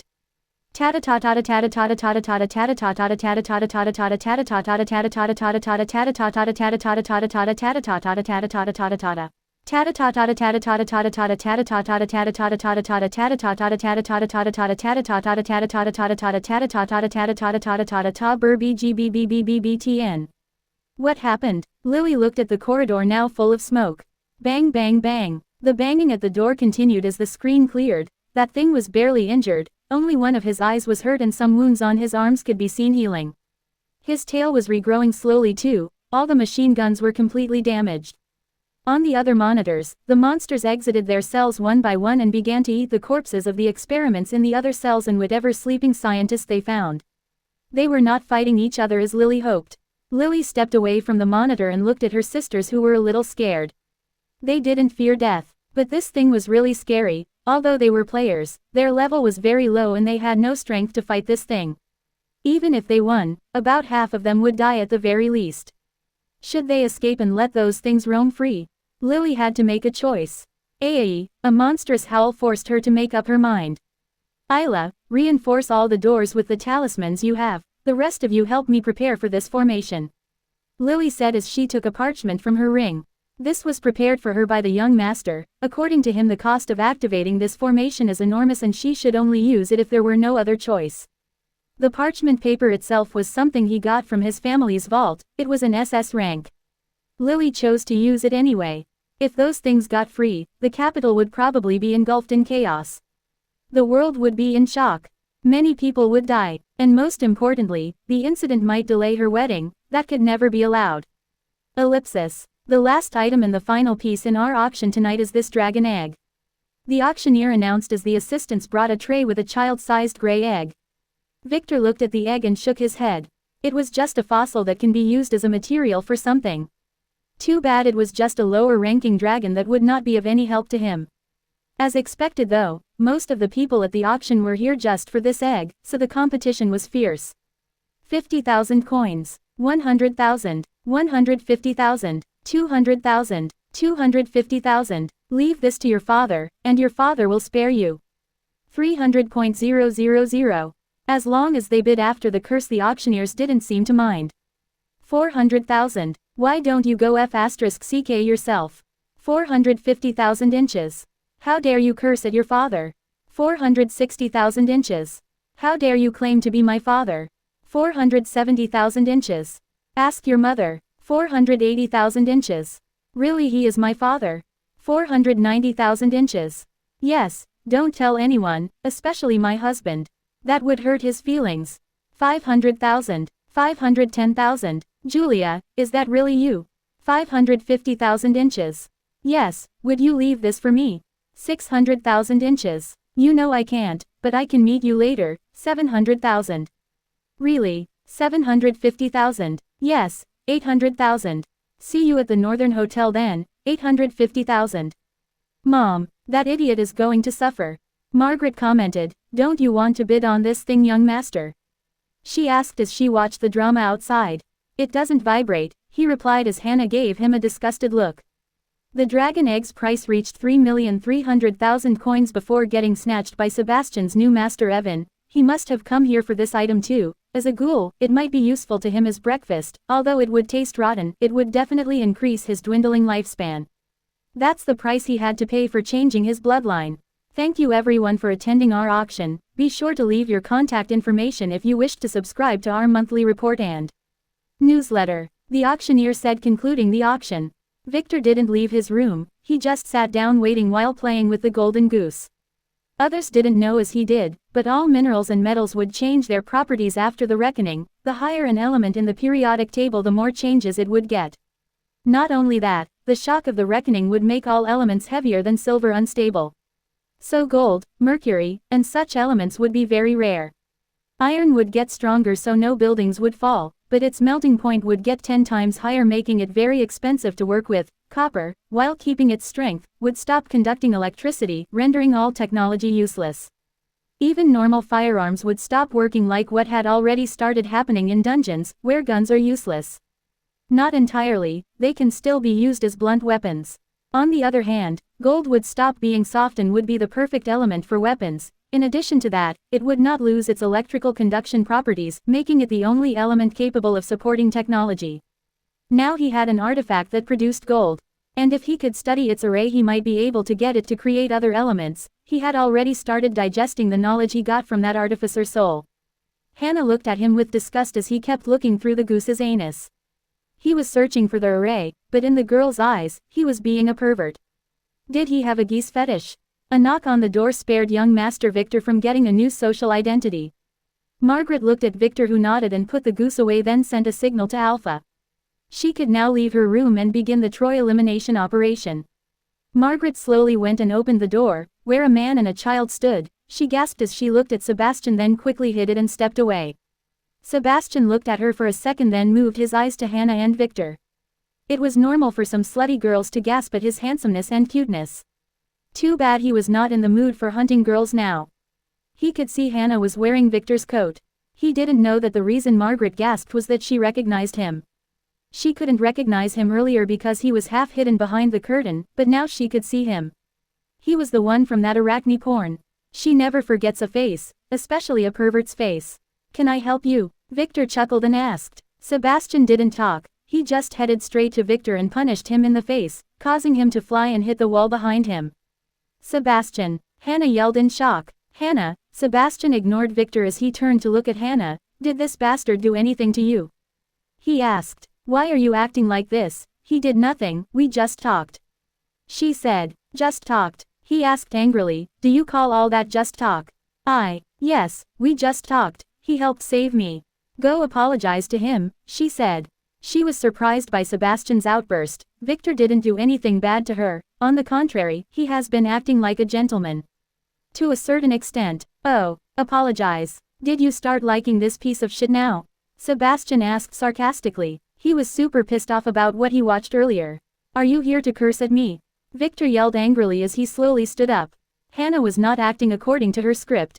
She was supposed to act like a girl in love and hug him. He couldn't let her resolve the misunderstanding. Sebastian looked at Victor coldly after hearing him. I remember you. You were that young master who bought the villa and ruined our plans. Oh, I didn't realize it was you. Victor yelled as if he was hit by a sudden realization. Yes, it was me. So what? Sebastian asked. Was it you who burned my new villa? Victor yelled angrily as he pointed at Sebastian, who totally forgot about that. Sebastian didn't know how to answer that. It was him. Excuse me, are you perhaps Master Victor? Evan, who had enough, dragged Sebastian to his side and shot him a warning glare as he stepped forward and faced Victor. He only wanted to check on Hannah, but this idiot Sebastian was ruining his plan. Luckily Victor didn't call for security. Yes, are you this dog's guardian? Victor asked, making Sebastian begin to struggle against his master's grip but stop when his master glared at him again. My name is Evan Brown. And this is my disciple Sebastian. He might be a bit unruly sometimes, so please excuse him, Evan said slowly as Sebastian calmed down. I am here about the girl. You see, she is my disciple's sister and we wish to buy her back. That's why he was so agitated, Evan said pointing at Hannah. Oh, is that true? Victor asked Hannah as he wiped the blood from his mouth. He had to take that hit as he used the chance Sebastian approached him to stealthily slip a bug on him. He wanted to hear how Evan was scamming him. He also wants Hannah to take care of him later. It was her fault after all. He is my younger brother. Hannah nodded. I already paid a lot for her though. And he hit me, Victor said as if thinking. I can compensate you. Might I check on her? She has poor health, Evan said as he looked at Hannah. Oh, it's okay I guess. Just checking though, don't do anything funny. Victor said reluctantly as he glared at Sebastian angrily. Evan approached the nervous Hannah and then pinched her wrist as if he was checking her pulse. He felt nothing. It took him an entire minute to let go with disappointment. She is fine, he said as he took his hand away, scratching Hannah's hand with his pointy nail accidentally. Ah sorry, he said as he put his finger in his mouth sampling her blood. He spat it all out a moment later. It tasted like sh*t. She was definitely not a Von Richter. As their seal can't hide the blood taste. Master, let's get her and go. Sebastian complained as he glared at Hannah. Although she was acting like that with Victor he was sure she was being forced. Hannah is a sweet and obedient girl. He convinced himself. Some questions first, Evan said then turned to Hannah. Do you know who kidnapped you? He asked, making Sebastian stop nagging as he wanted to hear her answer quickly to get his revenge on the bastard who locked him in the vault. No, Hannah said with some stuttering. I found the vault open, and when I entered I was knocked out. She said after remembering Victor's instructions and making Evan frown. How did you know about the vault's location? He asked. Hannah hesitated, a mysterious man who saved my life about a year ago while I was on a mission. He told me about it, and wanted me to secure the location and wait for him. I wanted to buy the villa to have a chance at meeting him again. She lied, she wanted to buy the villa to avoid hurting anyone in there while digging. And to keep the vault for her future use, and maybe to build a nest for her and Sebastian. She quickly shook her head. What then? Evan asked, nudging her back to her grim reality. But when I failed to buy it, I decided to check the vault by myself. When I entered the hole and found the vault open I passed out and woke up tied up in some cell in some warehouse. She said. I see. Evan frowned. Can you describe the man who saved you? He asked as Sebastian got annoyed by his master's repeated questions. It was as if he was interrogating her. Yes, he had long blonde hair and thick eyebrows with a very white poked face. She said with hesitation describing. The man who took care of her as a kid and then died because of some old poison. Evan squinted his eyes. He knew that man. He should keep an eye on that villa location. They were building a resort there now. Master, pay him quickly. Let's leave this place, Sebastian said, making Evan glare at him. He was not ready to pay half of his properties for a useless girl. How much do you want for her? Evan had to ask. I am not evil. She was a really good girl. If she really wants to go with you she is free to leave. Victor said, surprising Evan and making Sebastian curse silently then look at Victor. Really? Sebastian asked with a frown. What was this bastard playing at? I don't keep girls against their will, he said, making Hannah almost spit on him while Margaret nodded silently. Victor didn't force them, he just fooled them instead. Victor looked at Evan who was a little skeptical and whispered in a low voice. To tell the truth, I wanted her at first because I thought she could vibrate, and as you can see she had stopped and was unable to do it again no matter how much I ordered her to. Her batteries are probably dead, Victor said, making Evan and Sebastian freeze as they tried hard to comprehend the garbage Victor was spouting. She was frozen too. What batteries? Evan was trying hard to know if Victor was kidding or if he was serious. He had a feeling that Victor was unfathomable, as expected of an elite heir. He didn't know why he was giving Hannah away though, and that made him uneasy. Ah, Hannah, right? Evan decided to ask her directly. Let's go. He decided to totally ignore Victor as Sebastian extended his hand to her. Hannah hesitated for a second as she didn't know what to do, but remembering the contract, she cursed at Victor, then suddenly jumped and clung to him. Young master, don't abandon me. I promise to vibrate after I eat. I am just hungry and have no energy, she said with unwilling tears in her eyes. Of course, Victor disguised those. Both Evan and Sebastian freeze in shock again. Is that girl crazy? Did they do anything to her mind? Margaret had to pinch her thigh to stop herself from laughing out loud. What is the meaning of this? Sebastian asked as he shook a little, not fully comprehending the situation. Sorry Sebi, I want you to return home and tell our master that I fell in love, she said, trying to make him return to the sect and leave this man. I will be staying with young Master Victor from now on, so please return this token to my master and tell him I am sorry, she said as she took out her token, startling Victor, who as far as he knew took everything from her before. Where was she hiding this? He quickly knew the answer after noticing that a strange tattoo that was on her hand earlier had disappeared. The token of the eternal abode seemed to have the power to blend with the body of the owner and probably had some tracking abilities. She threw the token to Sebastian, hitting him in the head as he didn't raise his hand to grab it. She didn't want to say this, but had no choice. She already made a deal with Victor and was now 100% sure that Evan was an enemy after he tasted her blood. Take it, Sebastian, do this as a favor to me, for our friendship, she said. She really wanted him to get away from Evan. What do you mean? You are mine, UB*TCH. Sebastian began to rage, surprising her and forcing Evan to activate the seal he placed on him to control the dark souls. It can also control him. Sebastian became docile all of a sudden, but Hannah didn't notice as Victor hid some things and she was preoccupied with Sebastian calling her a bitch. So she didn't notice. Sorry about that, I will talk to him, take care of yourselves, Evan said as he swiftly dragged the stunned Sebastian and walked out, not fully understanding what the hell happened in here. He knew that women's hearts were very fickle and that they fell in love pretty fast, but this was his first time witnessing that. Victor was very charming though, this was probably the reason. Victor watched as Evan left with Sebastian and then rubbed Hannah's hair. Her eyes were full of tears. She wanted to follow them, but Victor grabbed her hand and stopped her as Theta got the token that Sebastian left on the ground. Don't worry about Sebastian, he will be fine. I already promised that, Victor lied, as he tried to hug her, but she pushed him away. Just keep to our deal, she said coldly. She didn't know why Sebastian was unreasonably angry. But he was still her little brother. Even if he didn't even look at her when he left, even if he was slightly older than her. Victor could only sigh as he watched her. It would take some real work to get Sebastian out of her head. At that moment the door was knocked again, this time it was an auction assistant.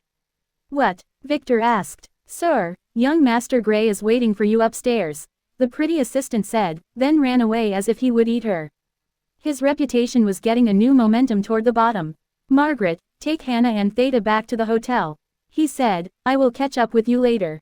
Saying that he headed to the door following the assistant. Suddenly he stopped, as in the next moment a series of system notifications appeared in front of him. He had no chance to read them though, as a piercing pain made him lose consciousness. The previous moment, a huge bolt of black lightning struck the auction house, but strangely enough, no one felt it except poor Victor. Chapter 210, As a Young Master Soundly Sleeps 1. Lily and the girls were ready. The banging at the doors, although disturbing, didn't make them pause as they filled the control room with gems around the scroll which Lily placed in the middle of the room. To be precise, 149 gems. Lily carefully calculated them using Victor's formula, according to the building's dimensions. The girls had no idea why they did this, they were only following Lily's commands. The steel doors were barely holding at this moment. If it weren't for the reinforcement talismans the gals pasted all over them, they would have been breached long ago. Ah, Lily, you told me there were 6 monsters. Cora, who was tasked to keep an eye on the monitors, suddenly said. Yes, Lily asked. There are more, she replied, absent-mindedly. How much? A lot, about a 100. She said. What? Lily let go of the gems in her hand and hurried to look at the monitor, where she froze in shock. Where did those come from? She asked. I don't know, just a minute, Cora said as she began flipping through the security cameras. I can't find it. No, no, no. There. Cora suddenly stopped, pointing to a side monitor which displayed the end of another corridor. There was an opening in the floor where those things were coming out. This secret basement facility obviously had a secret basement of its own. Let's finish this quickly, Lily said as her forehead became full of sweat. At first, she thought that one of the careless guards might have caused the monsters to escape when he fell asleep. But now she had another theory. It might have something to do with the soul gas they used. It may have interfered with whatever containment mechanism that guys placed here. These monsters, strangely enough, didn't hurt each other. On the contrary, they were cooperating as they headed toward the control room, the only connection this place had to the surface. We will be increasing the number of gems to 300, Lily said as the girls began to work faster, thankfully after they got familiar with the formation. They finished in no time. Making sure that everything was ready, Lily nodded, then took out a dark brown stone and put it at the center of the scroll. Thankfully she chose this method. It will eradicate everything up to 5 stories below ground. If this base went deeper, whatever was there would be buried for a long time. What is that? Ivy asked. Uranium, Lily replied. Uranium, isn't this radioactive? Cora asked as she stepped away. Barely, this thing will not hurt you for holding it for a while. Lily replied after making sure that everything was in place. She finished by placing a talisman in the center and staining it with her blood. We have 15 minutes. Let's go, she said as she bolted out of the room. The girls who had an intuition about what was this about quickly followed her out of the basement without forgetting to firmly close the doors behind them. Are you going to make that uranium explode? Ivy couldn't help but ask. There will be an explosion, but it will not be the uranium. This is only to leave a trace. The young master doesn't want people to ask unnecessary questions, Lily said. That would make people ask more questions. Ivy complained as she hurried behind her sisters. I don't really know. I am telling you what the young master told me. We will throw the blame on the army. He talked about depleted uranium warheads or something. Anyway, the explosion will be very contained. I calculated it well, no need to worry. Lily said. She was also curious about this. Would the young master punish her for using this so soon? But this was the only way she thought of to cleanly eliminate whatever was in there. Without stopping, they ran out of the mansion through the yard's back door, which was nearest to where they parked their bikes. A lazy guard who was not there when they went in was surprised to see a group of masked girls running out of the mansion as if their life depended on it. Hey, he wanted to stop them, but the next moment a mean girl kicked him nuts because he was standing in her way, making him regret coming to work today despite waking up very late. He watched as the girls disappeared into the forest, then as the sound of motorbikes started then faded at the distance. What the hell? Ellipsis. As Victor collapsed to the ground, the girl stood in shock. Ah! Margaret quickly ran to Victor's side and checked on him. She didn't notice as Hannah smirked and then frowned in the back. Victor was breathing. He seemed to be in pain first, then relaxed slowly, as if he was soundly sleeping. Margaret quickly remembered his instructions when he woke up from his coma the last time and scolded them for acting like headless chickens. She quickly remembered what to do as she took out a small notebook and began to flip through it. Don't panic. Act as if this was normal. Feed him a healing pill and an antidote pill. Wait for 2 to 3 hours first. If nothing changes, use a dispelling talisman, then transport him to a safe location if possible. Try to hide his condition for the next 48 hours. Try to contact a healer like Anna. These instructions were written before Ruby got her new class. If he didn't wake up after that, contact George or his father to follow their instructions. That's all Victor told her back then. According to him, he had many life-saving abilities and he would wake up sooner or later. So Margaret was not really afraid for his life. She was just wondering what the hell happened to him all of the sudden. Could it be Sebastian's punch? She considered telling the security to get Sebastian but remembered what Victor told her to keep this a secret. And that Sebastian was a scion.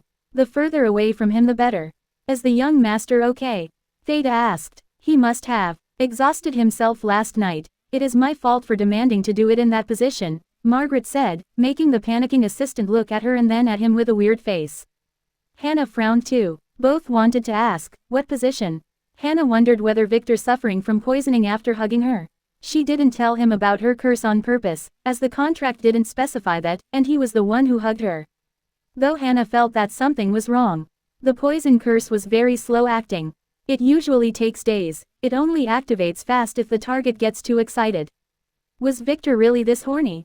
Wait, didn't he show her Sebastian's attributes earlier? He seemed to have an appraisal skill. Did he also see hers? Did he know about the curse? She didn't know the answer to that. Do you have a room where he can rest a bit? Margaret asked the assistant as she popped a healing pill in Victor's mouth. He was not swallowing, so she quickly resorted to a mouth-to-mouth method, making Theta and Hannah blush. The assistant hesitated as she watched her. Please wait a second, she said as she ran out, then returned a minute later with 2 guards. The master instructed me to help me transfer your young master to the VIP suite upstairs, she said, making Margaret sigh in relief as Theta and Hannah frowned, not knowing what was going on with the young master. For now, all they could do is wait and see. Ellipsis. Alpha left the auction hall in a hurry after getting Victor's signal. She quickly located Troy's 3 SUVs convoy, which was delayed for some reason. Alpha wanted to quickly begin the massacre, but the convoy didn't move, making her curse as she couldn't wait near the auction house where the von Geldstadt guards would suspect her. So she quickly left, deciding to wait at a certain intersection near the highway. Troy would surely pass there. She also used the communication talisman to inform Victor about her plans before leaving. She got no reply after 3 tries, making her frown as she put the talisman away, not knowing that Victor was passed out at the moment. Ellipsis. Master, what just happened to me? Sebastian asked as he looked around. They were in the auction house's lobby. You lost your mind there and fell for that evil Victor's tricks. He wanted you to really hurt him so that he would call the auction guards to take you out and then kill you. Evan lied with a straight face. What? Sebastien said. I had to drag you away before that guy's method activated. It was a close call. Those guys here had weird formations, not even I can stop them. He said. What about Hannah? Sebastian asked. You heard her. She wants to stay with him. I tried to convince her before leaving, but she refused. Do you want me to help you kidnap her? Evan asked. No, he said with angry eyes, making Evan smile. Another sign of science is their over-reliance on their own strength, and refusing others' help despite facing an overpowered enemy. Could it be that he used some skill on her? Sebastian asked. Possible, but does he need to? He already bought her, Evan said, making Sebastian nod. He was not happy at all but somewhat convinced. He didn't realize that Evan's power was affecting his thoughts to be more gullible. According to Evan's calculations, that pervert Victor will be in some very deep shit pretty soon. Come on now, cheer up, you are still young, you will find better girls in the future. Evan said, I have a good friend who knows a thing or two about girls, come I will introduce you. He added, making Sebastian hesitate then nod. Since that B*TCH was not around him anymore, he should just enjoy his time. Ellipsis. In a dark room far below ground, the old master opened his eyes. When did he fall asleep? He was sent here by his family to protect this place. This is the first time something like this happened. He must be getting old. Suddenly he frowned as he could hear the sounds of howling outside. Did one of the failed subjects escape again? Those fools can't even apply the soul sealing talisman correctly. Did they fail to connect it to soul formation again? He flexed his old bones and stood up, then headed to the door and opened it. It was empty outside. He took 2 steps and then swung his sword to his left, cutting a monster that was crawling at the ceiling. It had 12 eyes covering its human-like body. It slid to the ground in 2 halves, exactly 6 eyes on each side. He didn't lose his touch yet, and his instincts were as sharp as ever. But when did this subject escape? Wasn't this one stored in the 5th hole? Why didn't those idiots follow the protocol? The master quickly walked to the side and pulled the emergency switch on the wall. Nothing happened, no sirens and no guards.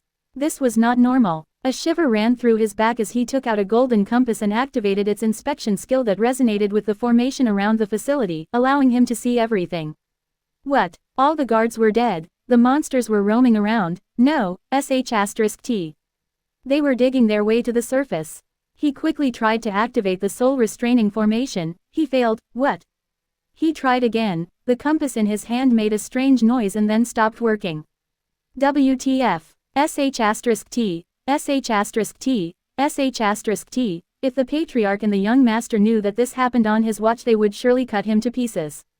The failed subjects were supposed to be stored here and kept as the family's secret weapons to be released upon their enemies. They have been working with Troy for years to set up this laboratory. Their main objective was to turn humans into players by transporting monsters' blood to them. The ones who succeeded turned into super soldiers. The failures were kept here. They were monsters with very simple minds, only knowing how to kill and devour. Although they kept this place a secret, he knew better than anyone that no secrets can remain if the families put all of their energies to unravel them. He couldn't let those monsters reach the surface and escape, as they would surely be traced back to them. Their blood contained samples of monster carcasses that the family had purchased throughout the years. This would surely be traced back to them, and that would incite public anger without a doubt. Their destiny would be no better than that of the von Richters. The master ran toward the control room, killing every monster on his way. For someone of level 120 like him, this was supposed to be a piece of cake, but those damn monsters are crazy. They keep regenerating, draining him out of his stamina. If the monster didn't die in one strike, it would regenerate. How do you kill a slime in one strike? The master changed his approach. He just ran forward, striking only once to deter the monsters before proceeding. Damn it. They should have made them less resilient.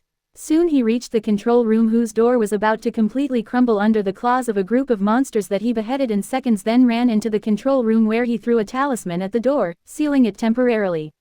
He intended to go to the control console to assess the situation, and if necessary, he would retrieve the safe and then activate the secret self-destruct mechanism. Hopefully, all the monsters will be buried here. Although a few of them might be able to regenerate and escape, it would take them years, and by that time the family would have long erased all evidence of their involvement. He paused. The control room was not the one he knew. The terminals were all pushed to the side and the floor was full of gems in a strange array. They were glowing red hot.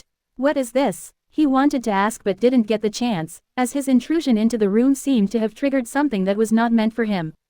Chapter 211. As a young master soundly sleeps too. Archie was standing nervously in front of his grandfather, Armand Wyron, the High Prince and the completely powerless ruler of the Wyron Principality. Why are you here? Did you finally decide to let go of that slut, Marley? Did you finally realize how much of a slut she was? Did she cheat on you yet? His grandfather asked after kicking the servants out of the room. He didn't want anyone to hear what his disgraceful grandson had to say. No, I will never leave her. She is not a slut. Archie quickly defended her, making his grandfather glare at him angrily. Then why are you here? His grandfather yelled angrily as he looked away, not wanting to look at his unfilial grandson. I just became a player, and wanted to tell you that. Archie quickly explained. If you don't want to leave her, what? A player? Armand asked as he turned around to look at Archie again with shocked eyes. Yes, Archie said and flipped his hand, making a small sphere of semi-transparent green energy slowly form. How? When did you become a player? Armand asked with surprise as he looked at the air sphere in his grandson's hands. A few days ago. I was going to buy a gift for my Marley, and I found this pretty amulet at a stall in Golden Waterfall City. I wanted to clean it because it was full of dirt, but I ended up cutting myself with its sharp edge. Then the amulet shone and I became a player. Archie narrated the story Victor taught him. Oh, and you must have quickly figured out that we were a family of players. His grandfather said. Yes, not exactly, Archie began to explain. What's your class? His grandfather interrupted again. Quadruple A, an air mage, Archie replied. Not bad, Armand said quickly with a smile. They only had a handful of players in the family. And a mage was a great addition. A moment later Armand frowned and sighed as he looked out of the window. Surprising Archie, who didn't expect such a reaction.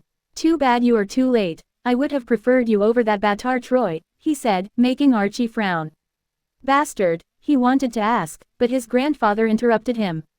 Be careful of him, he is a very petty person. I wish I had known of his true personality before giving him the heir position. Why can't you change it? Archie asked. The family always preferred Troy over him. Troy had made some very strong friends. I can't hurt him or touch him anymore. Armand said. Strong friends. Yes, the Von Sway family. But grandfather, I want to tell you something, Archie said. Don't interrupt me. Look out there, his grandfather suddenly said to him. Do you see that hill in the distance? Troy is building his base there. No one can go there, even me, he said with anger, pointing to a hill in the far distance. That place should be a part of our family property. It's inside our ancestral lands. That bastard even wanted me to give this hill to him too. He dared to threaten me. Even my father didn't threaten me. Archie looked out at a hill that was barely visible in the distance on this moonlit night. Troy's base was built in that lush forest on the side of the capital, too close to be able to occupy the capital at any moment and far enough that no one can know what they were doing there. Grandfather, I have something to tell you, it's about Marley's, Archie tried again. Don't mention that slut's name ever again, even if you are a player, his stubborn grandfather scolded. Archie cursed silently. He was trying to tell his grandfather about the Von Weiss relationship with Marley, but his grandfather was not giving him a chance. Grandpa, listen, he finally shouted, gaining his grandfather's attention. What? It's about. He didn't continue as he was interrupted again, but not by his grandfather this time. A very bright flash of light shone on the horizon, turning night into day and illuminating their room, making them look out of the window as a huge mushroom cloud appeared on the hill they were looking at a moment ago. A shock wave and an explosion sound followed seconds later, breaking the window and knocking Archie and his grandfather to the ground.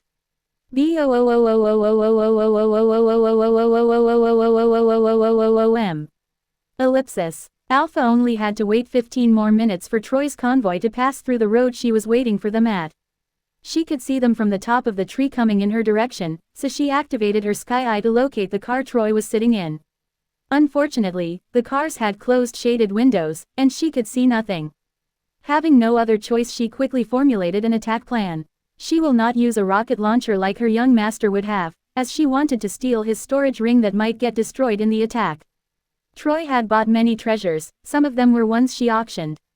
Although Victor ordered her to sell them to Fool Hannah, she was very reluctant, and she would use every chance to take her family artifacts back. After going through her options, she decided to do this as stealthily as possible. Mission start. The last time she saw Troy, he was in the last SUV, molesting the newly bought girls, so she decided to attack that car first as it had a sunroof. She quickly jumped to another tree next to a turn in the road. If she attacked from here, the other cars in front would notice nothing.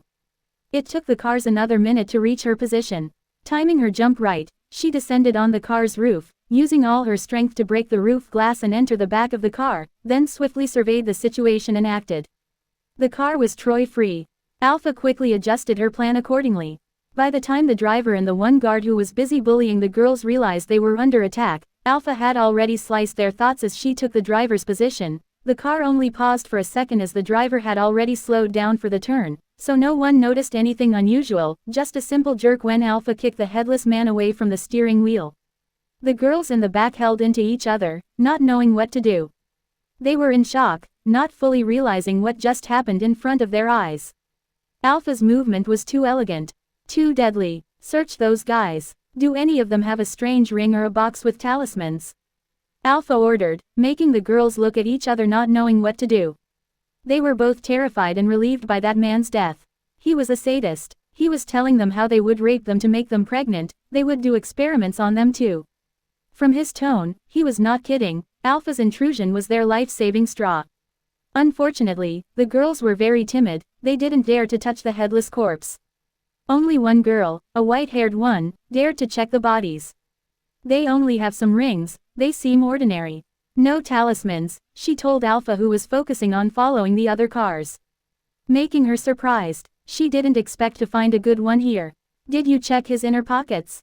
Alpha asked. Yes. Are you looking for our enslavement contracts? She asked. Yes. You might not believe me, but those are cursed contracts. If they tear them apart, you girls will die. She said. I already saw a girl die when they branded us with those. The girl said, although it was like a fantasy, she saw it with her own eyes. Now she believed, despite her reluctance to keep the rings, they might be storage artifacts. I will be able to check if the contract might be inside them later. She said without looking back. The girls didn't really believe her, but they didn't disbelieve either. They have seen many things these past few days. Are you here to save us? One girl asked as she noticed that the car was accelerating and was about to pass the one in the front. I am here to kill Troy, the guy with pointy hair, who was here earlier. If you girls want to escape, be my guests. She said, making the girls frown. Do you know what car he is sitting in? No. Can we follow you after you finish? The white-haired girl asked. She was the smartest of those.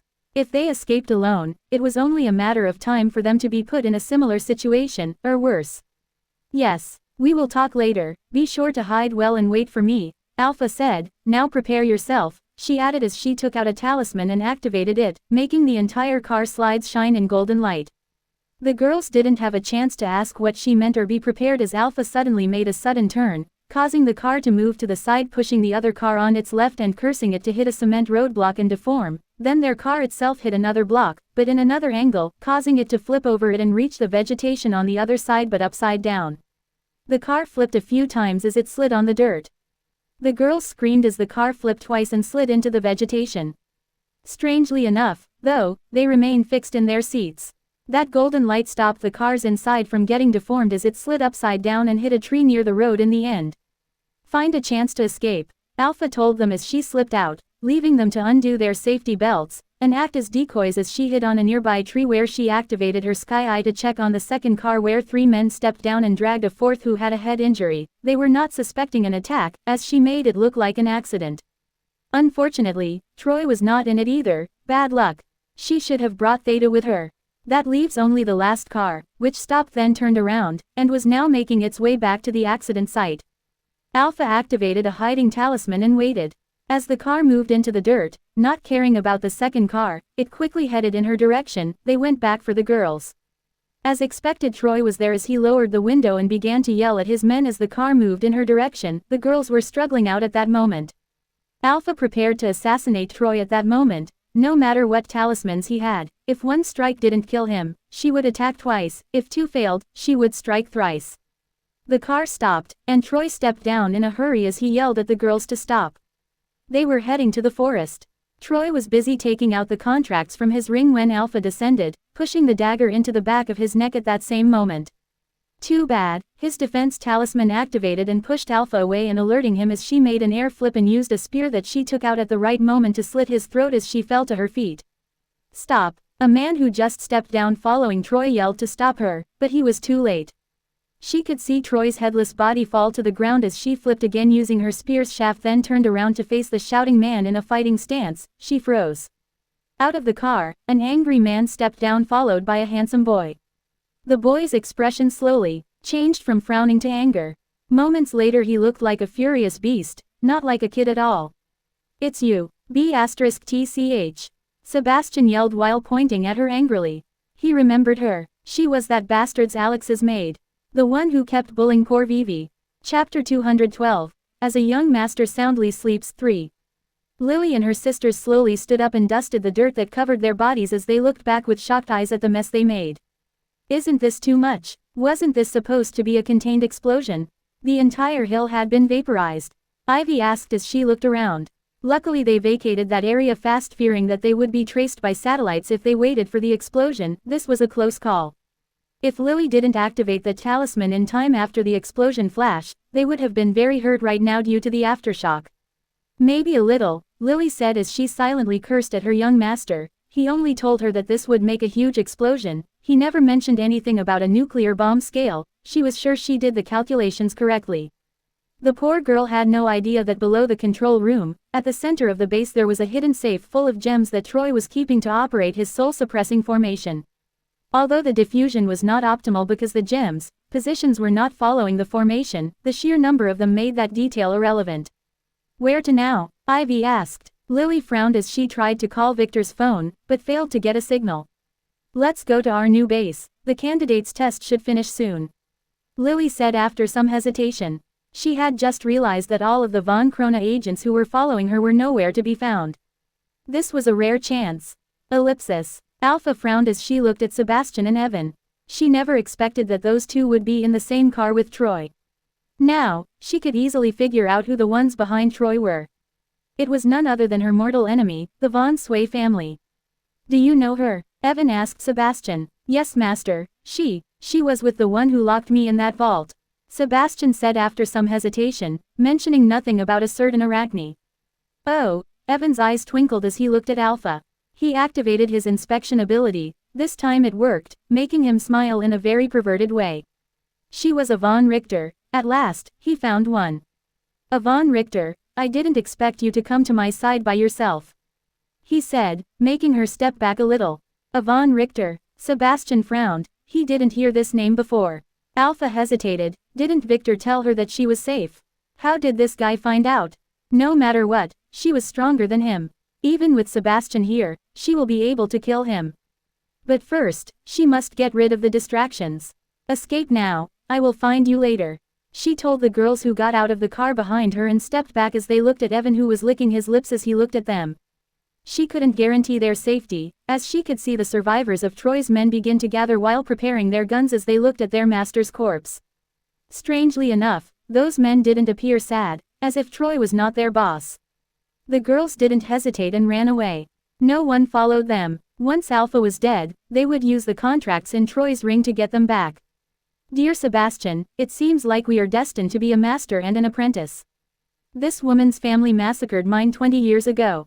Evan lied, making Sebastian shocked. You were hurt by that young master Alex too? He asked, making Evan freeze. Alex. Yes, she works for Alex of the Thunder Sect, Sebastian said. Oh, something like that.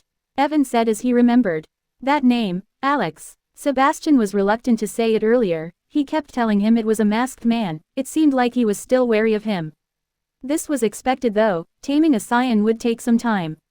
That's what the incomplete memories he had told him. Suddenly Evan felt a sense of danger, he quickly dodged to the left, as Alpha, who was standing a few feet away, seemed to have decided to attack out of nowhere and threw a dagger at him. Ah! A man who was standing behind Evan fell to the ground as he held his throat where the dagger landed. Idiot! Idiots, you would die if she attacked you like this. Transform quickly, he ordered as Alpha dodged a fireball thrown by Sebastian and beheaded another man while wondering what Evan meant. She knew the answer seconds later as the men began to change slowly, some began to grow horns and some began to have extra hands. Master, what are those? Sebastian asked as he looked at the men. Genetically modified warriors, the future. Evan explained as he watched proudly. They are all semi-players with supernatural powers that can rival any normal player. He added, he didn't attack straight away for two reasons. Alpha was way more powerful than him, and he wanted to test his men's strength. Alpha was horrified as she tried to decapitate the man as he transformed. Too bad she missed because of a fireball by Sebastian. She could only cut his arm, which began to regrow at a visible spread. She struck again, this time cutting his head. He finally died. Stop, it's over, Evan said as quickly realized that his men were rubbish in front of a true Von Richter. Alpha didn't care, she just turned to face the others. She wanted to throw another dagger, but suddenly a strange sense of weakness took over her as she nearly fell to one leg. Do you like that? Evan, who was watching her earlier, seemed to have taken out some kind of orb. This artifact reactivates your family seals, he said, we found it at. He paused as he felt an earthquake. It was a light one, but it made the entire mountain shake. This was not natural, probably caused by an explosion. He frowned, then looked again at Alpha, who took the opportunity to take out a haste talisman and activated it. As she jumped and began to run at a very fast speed toward the forest, she kept burning talismans as she ran away. She was very decisive. Damn it, why can she still use her strength? Why didn't you stop her? Evan asked in surprise, not realizing that Alpha's lock was broken and could only lock 90% of her energy if activated. Alpha was only hidden from his family earlier due to Victor's skills. Follow her quickly, Evan ordered the men as he watched Sebastian run after her too. It made him curious what that young master Alex did to him to make him this spiteful. Evan decided to follow quickly. He must get to her and eat her flesh as soon as she died, but he needed to do something first. He quickly approached Troy's corpse to take his ring, which contained many important things. It was gone. Troy's entire hand was cut off cleanly. Damn it, that girl must have done it while she was attacking them.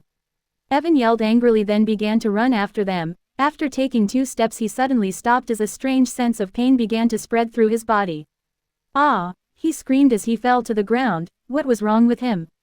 What is this pain? He quickly took a healing pill. The pain dulled a little, then struck again, 10 times stronger.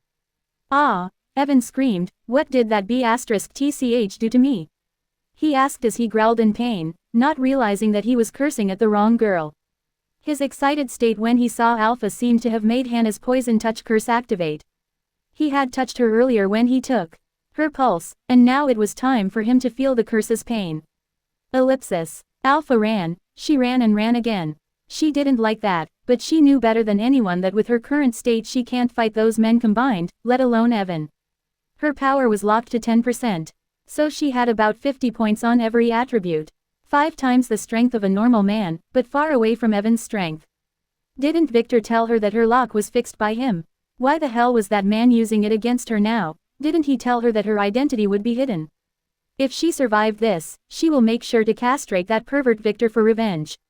Thankfully, this place was near one of the 4 mountains surrounding Tetraquad City. That's where she headed, intending to hide in the mountain's lush forest. Those monster men were on her track.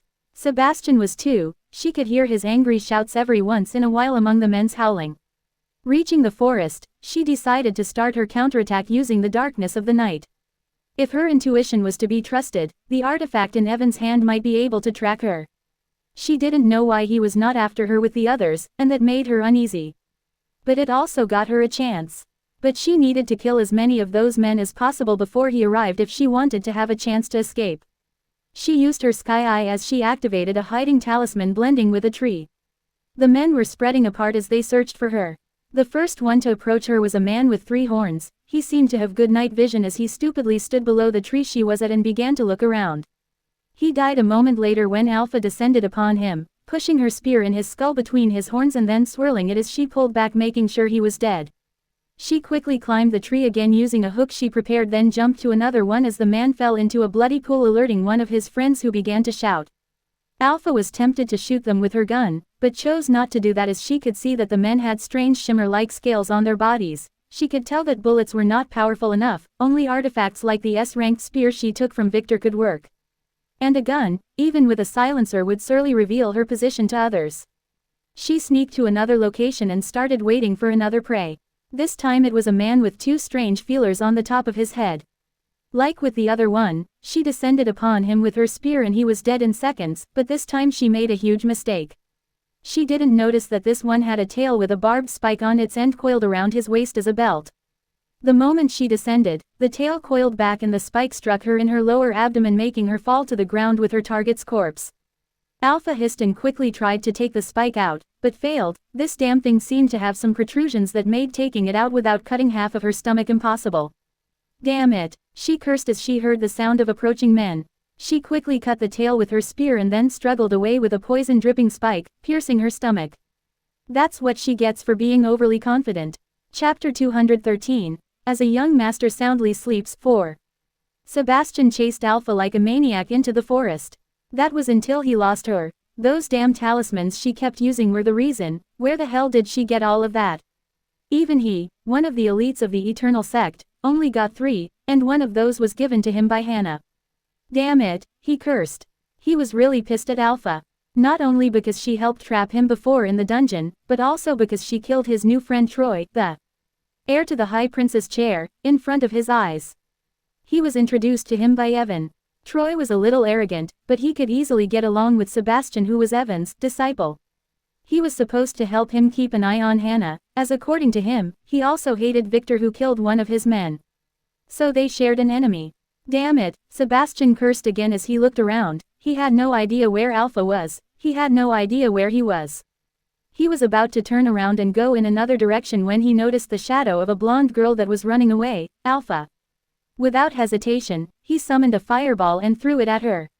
The girl burnt and fell to the ground as she screamed. He quickly hurried to her side to find that she was not that girl Alpha, but a white-haired one. He quickly put down the fire by flicking his finger. He made a mistake due to the darkness. This girl was one of the girls from the auction bought by Troy. Sorry, I was not aiming for you, but that bitch, he said as he checked on the girl. Half of her body was completely burnt. Her hair was completely gone and her face was badly scarred. He could even see the charred bones of her left arm where the fireball hit her. She didn't scream any longer. He could see that her throat was already burnt. It was a miracle she didn't die already. That's what happens when a player attacks a normal person. He was tempted to give her one of his precious healing pills but shook his head after thinking about it. Healing pills can't be given to mortals, they would explode due to the excessive energy, and healing pills were not cheap. He felt sorry for the girl who was now breathing with difficulty. He was also surprised that she didn't faint and kept glaring at him angrily with her barely opened eyes. Look, I said, I am sorry. He said then hesitated. This area has many wolves. I will spare you the suffering, he said as he knelt beside her as she opened her eyes in shock realizing what he was about to do. He was going to kill her, she didn't want to die. This is a poison pill, it's very fast, it will kill you in seconds. He said as he pushed the pill into her mouth. She bit hard on his finger, making Sebastian retract his hand quickly as she spat the pill. Ach, F***ck. He yelled as he looked at his bloodied finger. What AB***tch? He kicked her, that's what you get when you help AB***tch. He added as he turned around. Let the wolves eat you, what an ungrateful girl, he screamed as he walked away angrily, leaving the girl to die. He had no idea that his soul injury due to the evil soul's curse was affecting his temper. The girl could not speak, but if she could, she would have cursed back at him. He just burned her, then expected her to accept his apology. He wanted to kill her, and when she defended herself she became the evil one. Was this kid's head screwed or something? The poor girl didn't know that Sebastian was raised in a traditional martial sect, where the strongest sets the rules, where mortal human lives are dispensable. If someone died there, then too bad, he was too weak, or his daddy was too weak. No one kills someone with a big daddy. And Sebastian was not a kid as he appeared, but a grown man who killed many enemies as he grew up arrogantly. He has no naive thoughts about human life. Ellipsis. Nightshade got really desperate as she watched that cruel kid disappear. Only once before in her life, as she felt like this, she thought she was ready, but she was not. All of her life she believed that she was unlucky, now she was sure of that. She grew up in the streets, like a beggar, a thief. She got hit and abused repeatedly by older thieves and crooks all the time. Despite that, she lived. She survived for one reason, and that was revenge, against those who killed her family. That night when her hair turned white. After a year, she got lucky as she saved a blind beggar who turned out to be an old crook. She stayed with him for a few years where he taught her many of the industry tricks. She learned from others on her own. The beggar died a year ago, and that's when she decided to pursue her revenge. She forged a few documents giving herself an older age, and she got accepted into the police academy. The white hair made her look older. She graduated with honors, got assigned to her dream job at the mysterious crimes unit, the one she wanted. That unit was created secretly to investigate the many strange phenomena and murders around the country. That's what the chief told her, but she could tell from the looks of the officers there that they were all a group of misfits that no one cared about. And as expected, she was discovered pretty quickly. Those guys were the best. To her surprise, after confronting her and hearing her story, the leader of the unit decided to help her hide her true age. He said that he needed someone like her. That's when her undercover mission to unveil the secret of young girls' kidnapping and suspected sex trafficking that was getting rampant recently started. With her unit's help, she managed to enter an orphanage that was suspected of being a front for the underworld. They were right. The orphanage turned out to belong to a slaving gang, where she was sold in just a few days. She didn't care as she was sure that her unit was following her, as she saw signs of their operation. All that changed when an old man bought her. He used some kind of a strange device to test her before taking her away without her being able to notify her unit. He removed the hidden implanted tracking chip on her. That's how she ended up in the auction house where she realized that magic truly existed. They branded some kind of a curse on her. She couldn't even think of escaping without having a headache. That made her really troubled but really excited too. At last, she found a sign about the men who killed her family. They used curses too to torture them back then as she hid in the closet. In the end, she was auctioned. She hoped to get bought by some idiot young master so that she could contact her team. That one who was screaming about vibrating girls seemed idiot enough. Too bad she got bought by another man. Apparently, she was not vibrating enough. Her new owner was to her surprise none other than Prince Troy. She had read a report about him in some magazine before. They called him the best gentleman, then genius. All was a lie, he was an absolute scumbag. She could tell from the moment he bought her and began to molest her and the girls, seemingly enjoying their powerless protests. She could also smell it on him, the same smell as those criminals in her youth. The smell of death. Troy was not a good guy at all. Then that blonde girl came and magically killed those men. She had two choices. She could use this opportunity to run away and maybe lose all tracks, or she could follow that girl. She might lead her to discover deeper secrets. To her surprise, the girl didn't refuse her, but she turned out to be a scumbag too. She used the girls as a decoy. She could feel the blood pooling in her throat as she lay on her back and watched the stars in the sky twinkle between the leaves. She couldn't move at all, and she knew that she was dying. Thankfully, her body no longer hurt. Most of her nerves were probably burnt. That's when she heard a sound. Was it a wolf? Will this be her end? She panicked then relaxed as a blonde girl landed beside her, the same girl who killed the men in the car. You are here too, the blonde girl said in surprise as she knelt to her side, making her realize that the blonde was hurt too. A weird-looking barbed spike was sticking from her abdomen. Sorry for implicating you, the blonde girl said with a frown as she sat beside her checking on her situation, then took a pill and intended to put it in her mouth. She closed her mouth. Even now, she refused to die. This is a healing pill.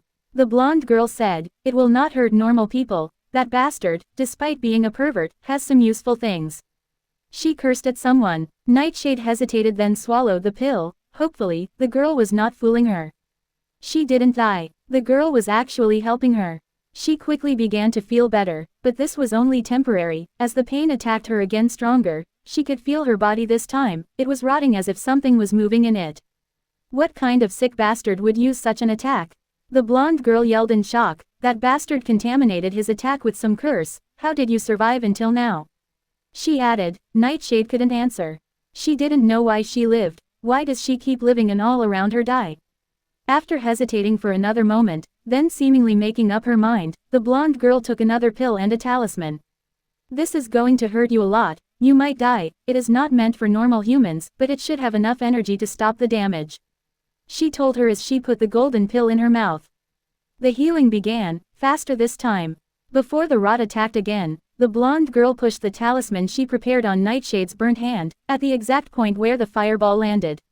This is just temporary. I can't dispel the curse on you. The blonde girl said. That bastard Victor might have a solution though. Bear with it, she said as Nightshade felt a cool wind in her veins at first, then the burning sensation came. She wanted to scream but couldn't. It only lasted for seconds, but for her, it seemed an eternity. You have some very strong bloodlines. Don't worry, the pain will subside in a while, the blonde said. True, a few moments later the pain began to dull. I will drag you to a nearby cave, then I will make sure you survive. The blonde began to drag her somewhere with difficulty. Nightshade was surprised. Why was that girl helping her? Unlike that kid, she quickly remembered something and began to resist. Ah, she suddenly made a voice and pointed with her eyes at a spot on the ground near her. The blonde girl frowned and stopped dragging her while looking where she pointed. There, on the ground between the grass, there was a ring full of blood. This is Sebastian's ring. Was he the one who did this to you? The blonde girl asked, making Nightshade frown. Sebastian is the kid from earlier, the girl clarified.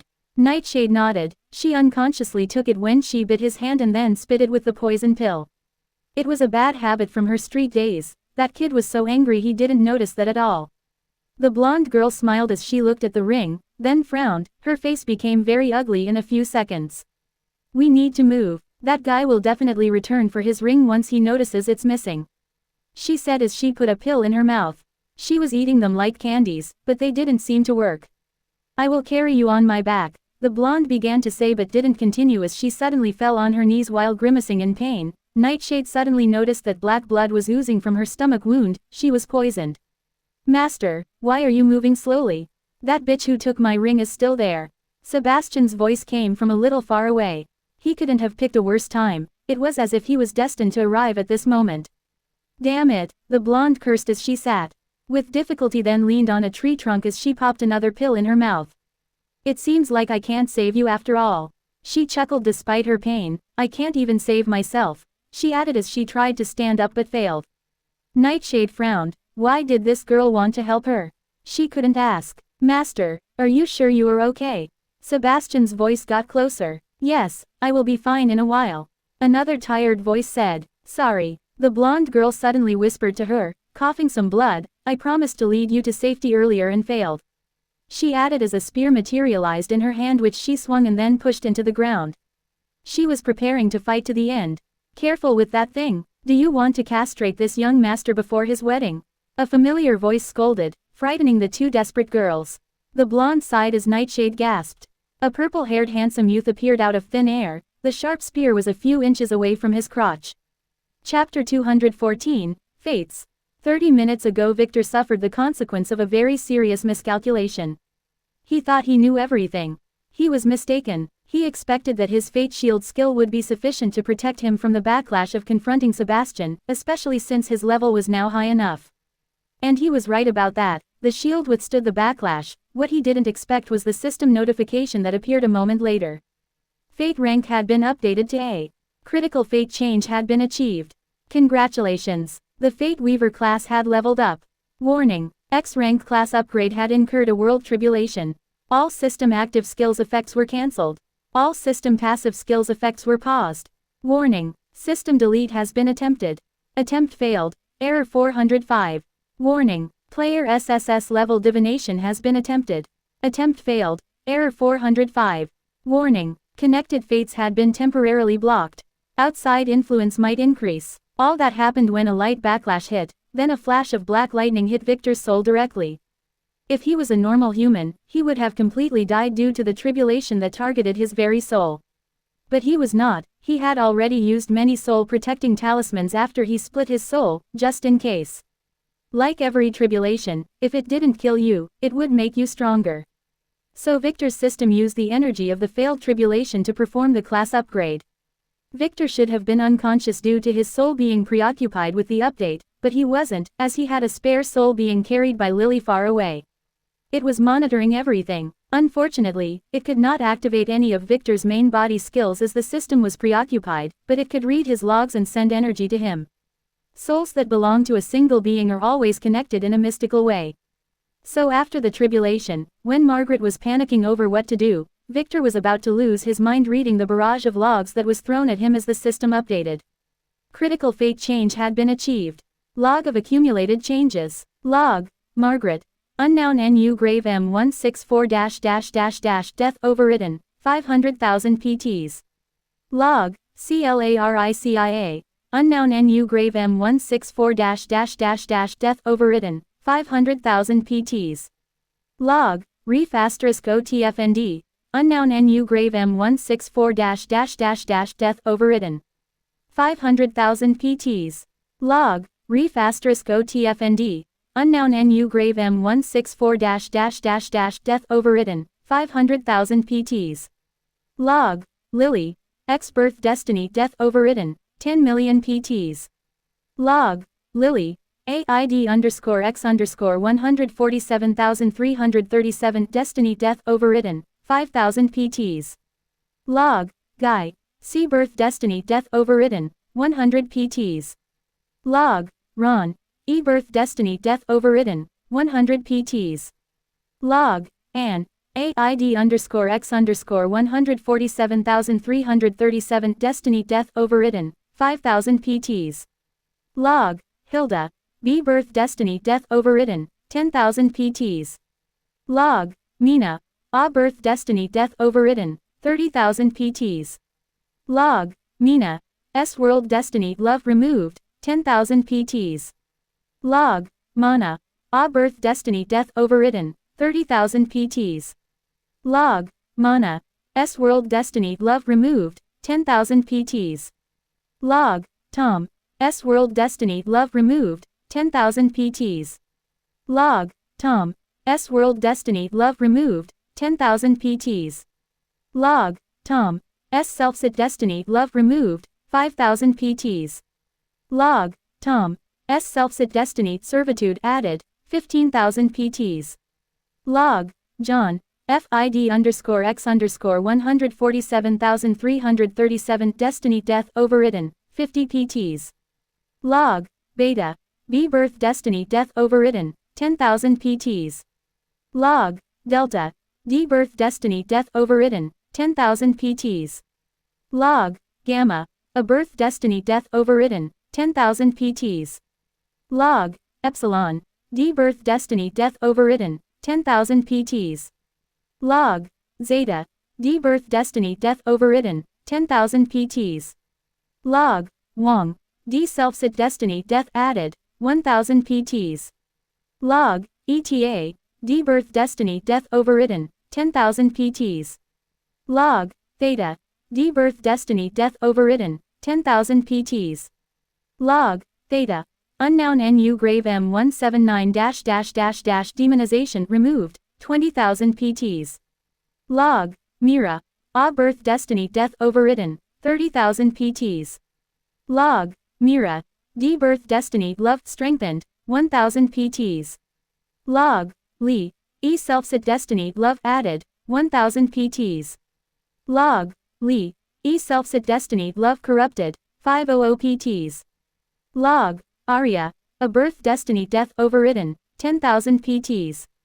Log, Alex, SS Self-Set Destiny Love Added, 10,000 PTs. Log, Alex, SS World Destiny Death Corrupted, 1000 PTs. Log, Windy, S World Destiny Love Changed, 500 PTs. Log, Windy, A SELFSET Destiny Revenge Added, 100 PTs. Log, Lin, S Birth Destiny Death Overridden, 50,000 PTs. Log, Pussy, B Birth Destiny Greatness Removed, 10,000 PTs. Log, Susu, F Birth Destiny Love Corrupted, 50 PTs. Log, Susan, F Birth Destiny Love Corrupted, 50 PTs. Log, Iris, A Birth Destiny Death Overridden, 30,000 PTs. Log, Rita, S Birth Destiny Death Overridden, 100,000 PTs. Log, Luke, A Birth Destiny Greatness Removed, 1,000 PTs. Log, Mia, A Birth Destiny Death Overridden, 10,000 PTs. Log, Lara, A Birth Destiny Death Overridden, 30,000 PTs. Log, Alpha, SS World Destiny Love Removed, 50,000 PTs. Log, Sebastian, SS World Destiny Love Removed, 50,000 PTs.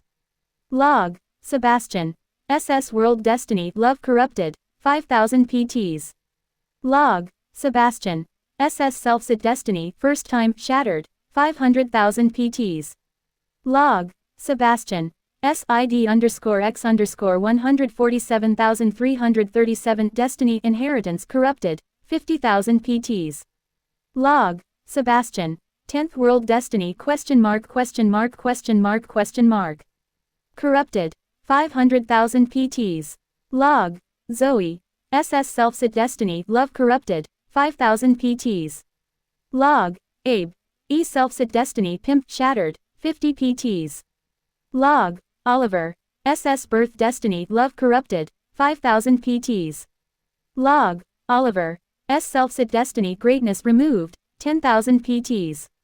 Log, Oliver, S Self-Set Destiny Revenge Added, 10,000 PTs. Log, Oliver, SS World Destiny Death Added, 50,000 PTs. Log, Oliver, SS World Destiny Misery Added, 50,000 PTs. Log, Jerry, S Self-Set Destiny Revenge Added, 5,000 PTs. Log, Jane, D Self-Set Destiny Death Added, 500 PTs. Log, Malcolm, S Self-Set Destiny Love Added, 1,000 PTs. Log, Ruby, B Self-Set Destiny Love Added, 1,000 PTs. Log, Kelvin, B Birth Destiny Death Overridden, 5,000 PTs. Log, Madeline B Birth Destiny Hort Removed, 5,000 PTs. Log, Monica Birth Destiny Death Removed, 10,000 PTs. Log, Gary SID_X_147,337 Destiny Death Removed, 10,000 PTs. Log, APRIL Self-Set Destiny Death Removed, 10,000 PTs. Log, Hannah, SS World Destiny Love Corrupted, 5,000 PTs. Log, Harvey, SID_X_147,337 Destiny Death Corrupted, 5,000 PTs. Log, Reef *OTFND, SS World Destiny Birth Shattered, 500,000 PTs. Ellipsis. Additional terminated logs X147, 14700 PTs. Additional Death Destiny Overwrites logs X571, 571,000 PTs. Additional Love Destiny Added logs X117, 117,000 PTs. Additional Love Destiny Shattered logs X1111, 000 PTs. Additional Direct Destiny Major Changes logs X411, 411000 PTs. Additional Indirect Destiny Major Changes logs X3411, 34110 PTs. Additional direct destiny minor changes logs X17700, 177, 00 PTs. Additional indirect destiny minor changes logs X31777, 31777 PTs. Less than press to expand greater than. You have enough points to upgrade. Upgrade initiated. Destiny list skill has been unlocked. Destiny change alert has been unlocked. Alert plus equals self. Destiny. For each blood slave in self. Blood slaves. Alert plus equals blood slave. Destiny. Fate eyes had been upgraded. Fate shield had been upgraded. Victor didn't know where to begin at this. WTF. Was the only thing he could think of. What's wrong with Margaret? Who the F***ck was Claricia? Why was Lily's fate so overbearing? Who was Jerry? Why was his destiny S? Another scion. When did he meet him? Why does he want revenge? Oh, that Oliver wanted revenge too, let him come. Victor shook his head and continued to read. Next was a Malcolm. Who was this one too? Two scions out of nowhere. Wait, wasn't that guy he killed a while ago named Malcolm too? Was he another Malcolm? Victor quickly pressed on the name, it expanded. Malcolm, Little Mouse. Yes, it was another Malcolm. This one had no last name, but a nickname. This one didn't want revenge, but love. What did his love life had to do with Victor? Was he gay? Did Victor need to start protecting his chastity? Although Victor didn't fully understand this list, he realized for the first time that he had made a big mess since returning. He had been creating enemies and changing things all around. He should have acted more low-key, as if that would work. Victor decided to take things slowly. He had to understand what all these terms meant. World, self-set, overridden, what does that mean? Suddenly he could feel a stream of information fill his mind. It made his soul scream in pain, but when it was over, his skill had fully upgraded. He had additional data in his mind, it was how fate worked, and it made him realize that he was scammed big time. Everyone was scammed. The information he got was not only partial, it had mistakes. After the reckoning, there was a sect that appeared, preaching about science and warning people about them. The Fate sect. They held the primary knowledge about all the info about science, fates, and dark science. Many world powers ignored them at first, but as time progressed more and more chose to believe them. Especially after some unlucky powers perished under the hands of science. After that, most of the world powers had advisors from that sect, they requested them to make sure that they attacked no science. Even when von Krona united the world, they didn't dare to interfere with them. They just ignored them as they believed that they had no real power anymore. Victor now realized that those guys were more dangerous than every other power combined. They were controlling destiny itself. He was not sure if it was a skill or an artifact though. Victor had now a clear idea of how fate worked. Every creature had a fate list. It is like a list of effects of threads and destinies. The first one was a creature's own fate power. It is the power to set its own destiny. It can affect everything around them, from luck, to love to even death. The stronger it is, the more changes it can make to the world, and to other destinies. It is also the main defense against others' fates. Creatures with S-ranked fates are the strongest. They can change the fates around them to suit them, those are the scions. The second point is birth destiny. It is something that is given at birth, be it greatness or poverty, there are many of those. Death is the birth destiny that everyone has, it cannot be removed, not easily anyway, it can only be overridden. A self-set destiny is the one a person creates, many through hard work, others through luck and fate strength. It is rare to have a self-set destiny. However, once it was set, the fates of those around him would converge to make that destiny happen. A world destiny is the world's plan for a certain individual, this can change. For example, a good person might get a better world destiny if he keeps helping others, while a killer would get a bad one. It's like karma but with one distinction. The world would always prioritize its own survival. That's when science comes into the picture. A scion is a person that has an S-fate. The world would start guiding this person for its own good. Sometimes though, that person would have another destiny that is conflicting with the world, like a birth fate to destroy the world, or a self-set fate to kill some very important character. If that fate couldn't be removed, the world would stop helping that scion and add a death and a misery destiny to his fate list, turning the scion into a dark scion, making him focus on survival instead of fulfilling some destiny. Like what happened to Oliver, Victor needed to look at his list to know for sure, but he must have decided on some really crazy self-set destiny, that the world decided he was no longer worth the effort. Now to the juicy stuff. The name ID_X_147337 seemed to refer to a certain fate-controlling artifact or skill. Victor believed it belonged to that fate sect. Those people were not acting by themselves, they were changing the fates of certain powers in secret. He never expected them to be this active. For example, they must have been the ones behind the poisoning of his grandmother. They didn't do it directly, but by influencing her fate, they made one of her enemies do the dirty work. Thankfully, he was no longer affected by fate. And he could freely change things. For him, scions are no longer an undefeatable enemy, because as long as he stayed hidden and didn't interfere with the world plan, he would be easily able to avoid backlashes. And as long as he raises his own fate power to X, he would be able to kill them. The question was, could he add fates to others too? Of course, he could, but not yet. He needed to level up his Fate Weaver class, and now he knew how. He had to do it. He just needed to mess other fates up. The stronger the better. Another disturbing thought struck Victor. Now, he was pretty sure that the Fate Sect guys would soon be searching for him, wanting to know who was the one interfering with their plans. But those guys would not be able to find him. Not with his authority would render any predicting skill useless.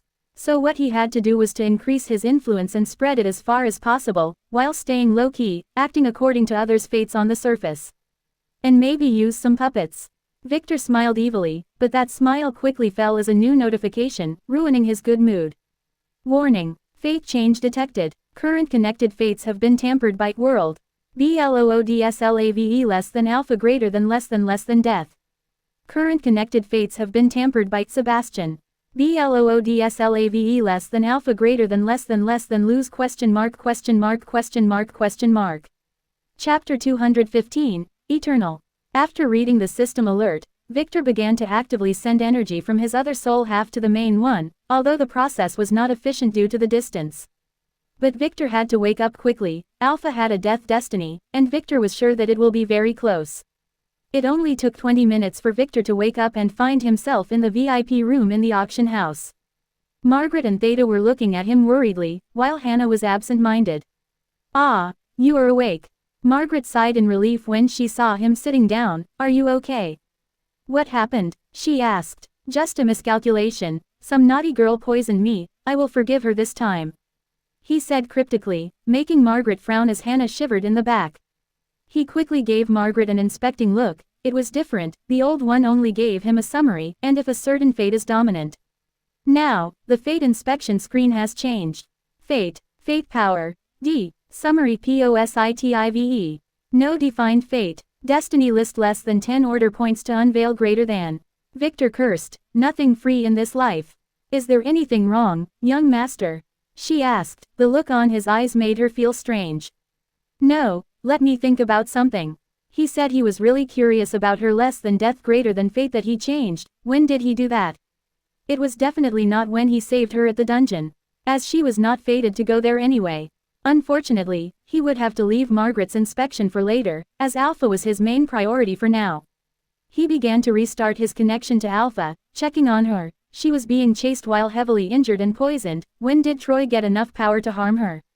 Victor wondered. No, he quickly realized that her bloodline and powers were locked. It must have been Evan and Sebastian. The first thing Victor did was to hide Alpha's bloodline, then he was intending to unlock it, but he stopped. He was planning to just let her deal with Evan and whoever was chasing her by herself, but that is no longer an option. Damn it, he cursed loudly as he stood up. Fate is really scary. He had to go there himself. "Stay here and pretend that I am still sleeping. I will return in a while," he said as he grabbed the surprised Theta's hand and then dragged her through the wall. Margaret cursed silently and quickly began to arrange the bed. Then she took off her clothes and hugged a pillow, just in case someone was peeping. Ellipsis. "Ah," Theta squealed as she experienced shadow teleportation for the first time, then found herself in midair. "Don't make trouble," Victor said as flung her in the air and then grabbed her in his arm, carrying her like a princess as he flew in the air. She had a small body stature anyway and was like a big kitten in his arms. Theta blushed heavily as she felt his heart beat through her body. He was hugging her hard. "Where are we going, young master?" she asked in a mosquito-like voice. "Will it happen today at last?" Did Victor finally awaken his inner lolicon? "Alpha is in trouble. We will go save her," he said, making Theta quickly forget her earlier perverted thoughts. "What happened to her?" Theta quickly asked as Victor flew in a certain direction. She is being chased. I might need to do some hunting, so you will stay with her. Victor said. I understand. Theta nodded as she looked at the mountain where Victor was headed. They landed at Alpha's location pretty fast. She was leaning against a tree with some badly injured girl. This was one of the girls from the auction. Theta frowned. Victor, who was still holding her, didn't move, nor did Alpha notice him as he looked at the distance where some shadows were moving. His head slowly turned toward Alpha, as if he was following some sort of a thread. Theta was wondering when will he put her back on the ground, when a close encounter with a treacherous spear answered her, making Victor, who nearly escaped a castration, quickly put Theta down and revealed his disguise while cursing. He also shrouded the entire area with his power. He didn't want Sebastian, who was getting closer, to intervene. Ellipsis. Alpha was shocked as Victor appeared out of thin air, followed by Theta, who ran to her side with a strange pill. Take this, she said, pushing the pill in Alpha's mouth. This was a normal medicine to slow blood circulation. It will delay the poison's effect. Theta, stand to the side. Take care of the injured girl. Leave Alpha to me, Victor suddenly said as he frowned. He was looking at Alpha's chest. Theta nodded and moved to inspect Nightshade as Alpha cursed silently. Can't this pervert read the situation? She wanted to say something, but to her shock, Victor suddenly grabbed her shirt and tore it away, exposing her white skin. Nightshade, who was fascinated by Victor's handsomeness until now, shrunk a little as she realized what he was doing. She recognized him. He was the pervert from the auction. Wah, damn it, Alpha cursed, but couldn't resist. She was about to die and this pervert was taking advantage of her instead of healing her. What was wrong with him? Theta opened her mouth wide in shock as Victor, in a very perverted way, began to feel around Alpha's chest. The injury is in my stomach, she said. He ignored her. Sebastian is nearby, she spat again, reminding him of the problem. I know, I already sent the intruders away, we have all the time in the world. He said. True, she could hear Sebastian's voice getting further away. Victor was doing his magic again. Victor interrupted her thoughts by putting his hand on her breast. She shrunk a little and involuntarily blushed. Nightshade was losing her mind. She was looking at Victor with very disgusting eyes. This is not the time for this. Alpha protested softly. Victor was using the blood slave skill to stop her from moving. She looked at Theta for help, but that traitor girl blushed and looked away. Wasn't she supposed to be her little sister? Shouldn't she be helping her? Was she completely corrupted by Victor? It's not there, Victor spoke, almost talking to himself as he continued to grope around. Alpha was about to lose it when she quickly noticed something. His eyes. They were the same as what he did back then in the dungeon. They had yin-yang symbols. He was reading something. She stopped resisting, as she decided to trust him this once. She was right. Victor was now using his fate vision to see the threads connecting her to Sebastian, who was close by. A normal human has the fate threads spread and moving all around his body. Sebastian's fate line was stable. It was piercing right into her heart. Victor frowned. He didn't show it, but Alpha's situation was very bad. She could die at any moment. This might hurt, Victor said in a low voice as he took a deep breath and suddenly pushed his hand inside her chest and out again. It took but a second as his hand passed through her skin and almost touched her heart. He was using the shadow ring. Alpha gasped as he took his hand out and slowly opened it. It was no longer empty, but had a glass bead with a small green leaf-shaped flame inside of it. Was this inside of her? What is this? She asked, gasping for breath. As the girls also looked at it. I have absolutely no idea. But this is the item that Sebastian was destined to get from you. It was planted in your heart. Victor said with a deep frown as he appraised the bead, but nothing appeared. The system completely ignored it as if it didn't exist. He could feel some strange energy from it though, life energy. He decided to look into this later, so he put the bead in his ring. He failed. The ring rejected it. Victor frowned. He didn't have time for this. Alpha's situation was getting worse. Why don't you unlock my power already? She asked. She didn't expect that the bead was on her. She quickly changed the subject. The poison is integrating with your blood. It is a blood-based poison, he said, making her gasp as she realized something. You have really shitty luck, he added as he sat next to her and looked at the spike in her abdomen. This thing can't be removed easily. Alpha gasped. At that moment she realized something. She quickly focused on her body, but she failed. Damn it. All this time she has been trying to dissolve the poison by using blood skills to purify her blood. That's what her class allowed her to do. But this was a mistake, as the poison was made of blood. So what she was doing was assimilating it into her entire being. No wonder the poison spread so fast. And if Victor listened to her and unlocked her bloodline, the assimilation would get so rapid that she would die in seconds. "Can you heal me?" she asked as she swallowed. Her situation was disastrous. For the first time since she met him, she looked to Victor for help. He was a pervert, but he knew many things. Her intuition was correct, she was fated to die, and the only one who could save her was Victor, who can totally ignore fate. "Not easily," he sighed, weighing his options. "The best solution is to freeze you. For now, that will hurt your vitality, but it will give us time. It might take years for me to get an artifact that can fix you," he said with a frown, thinking of some possibilities. This was why he hurried here. She frowned too. "Is there really no other solution?" "Wait, use the bead," she said as Victor began to prepare some materials, making him stop. "The bead?" he asked. "You know what this is?"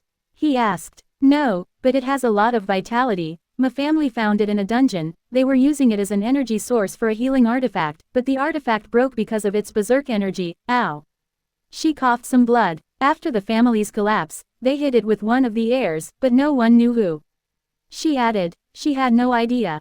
It turned out to be inside of her. "How do you use it?" he asked, making the severely injured Nightshade almost spit on him.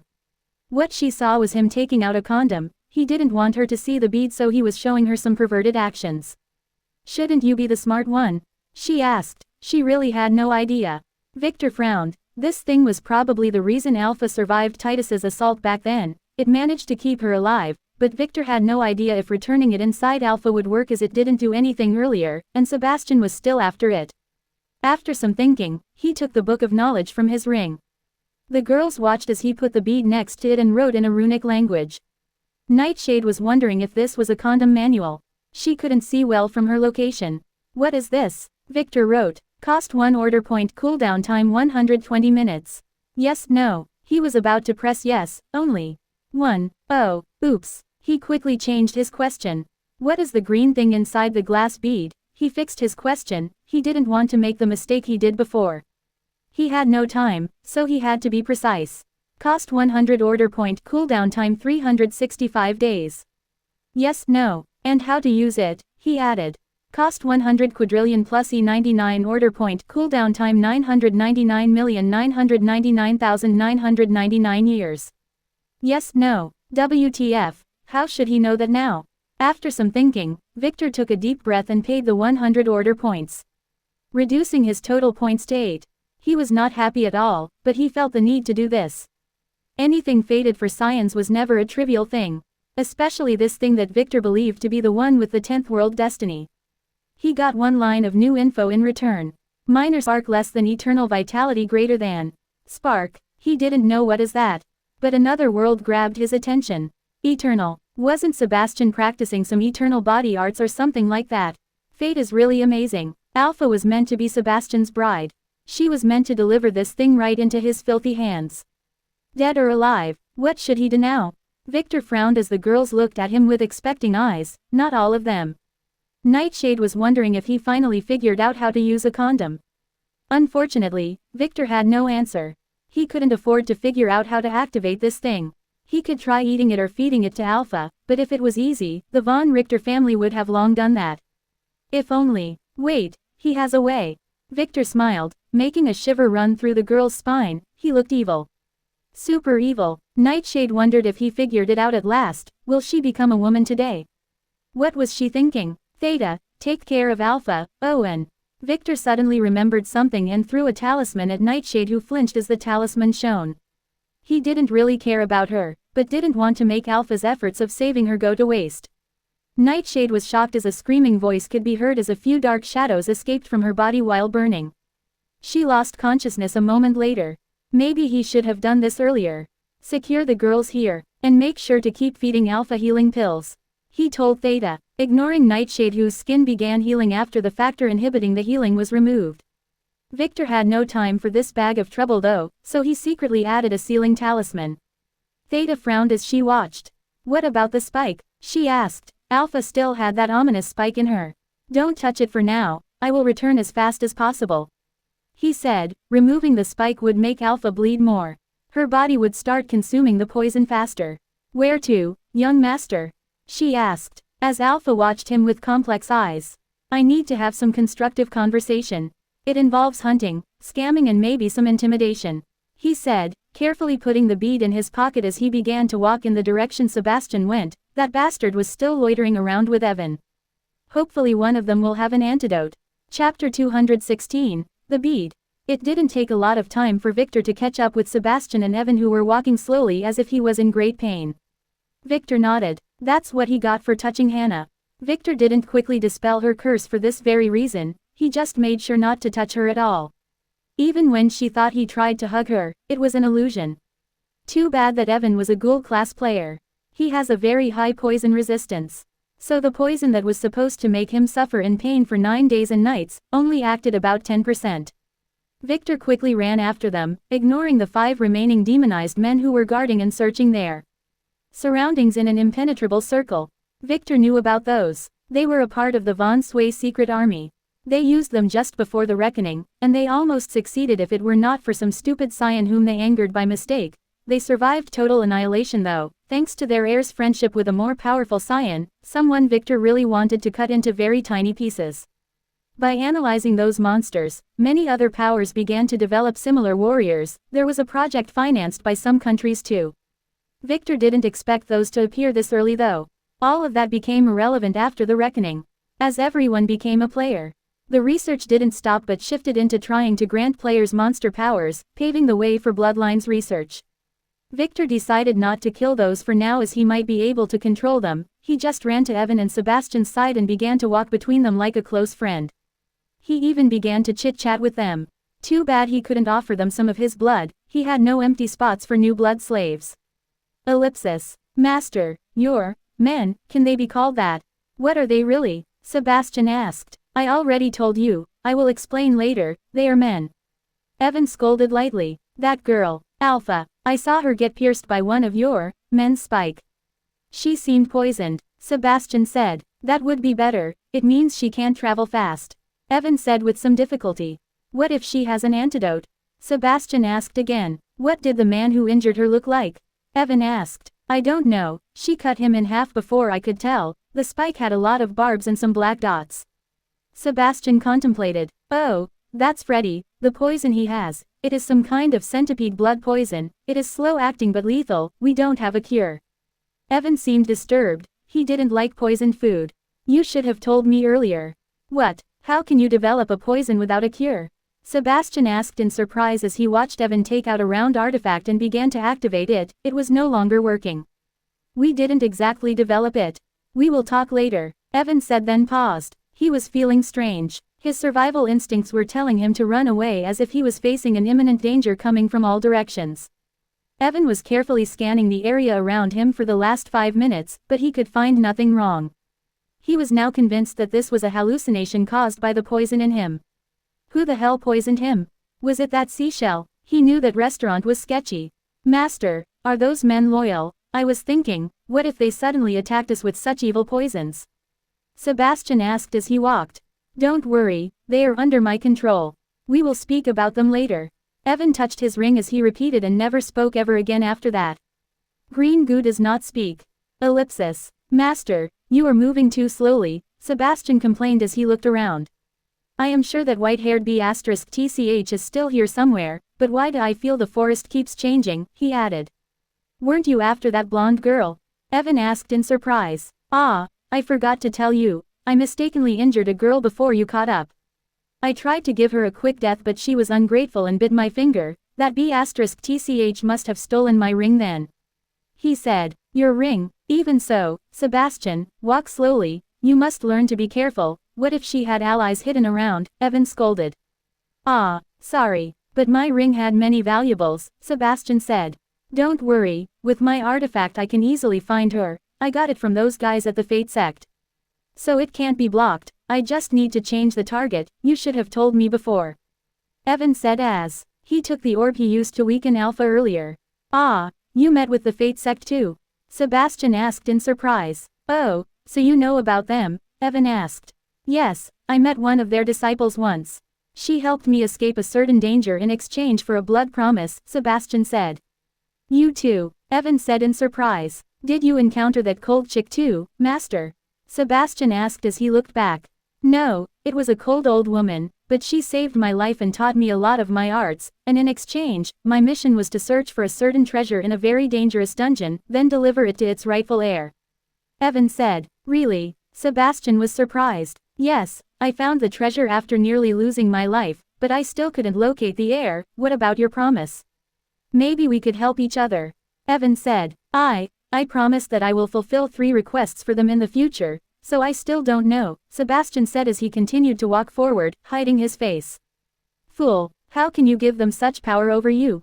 Evan scolded. Well, I put some restrictions, of course, their requests can't go against my principles and would never be to harm me or my allies and loved ones. Sebastian defended himself. He knew that he made a mistake, but he was still young at that time, and that chick was really hot, and cold.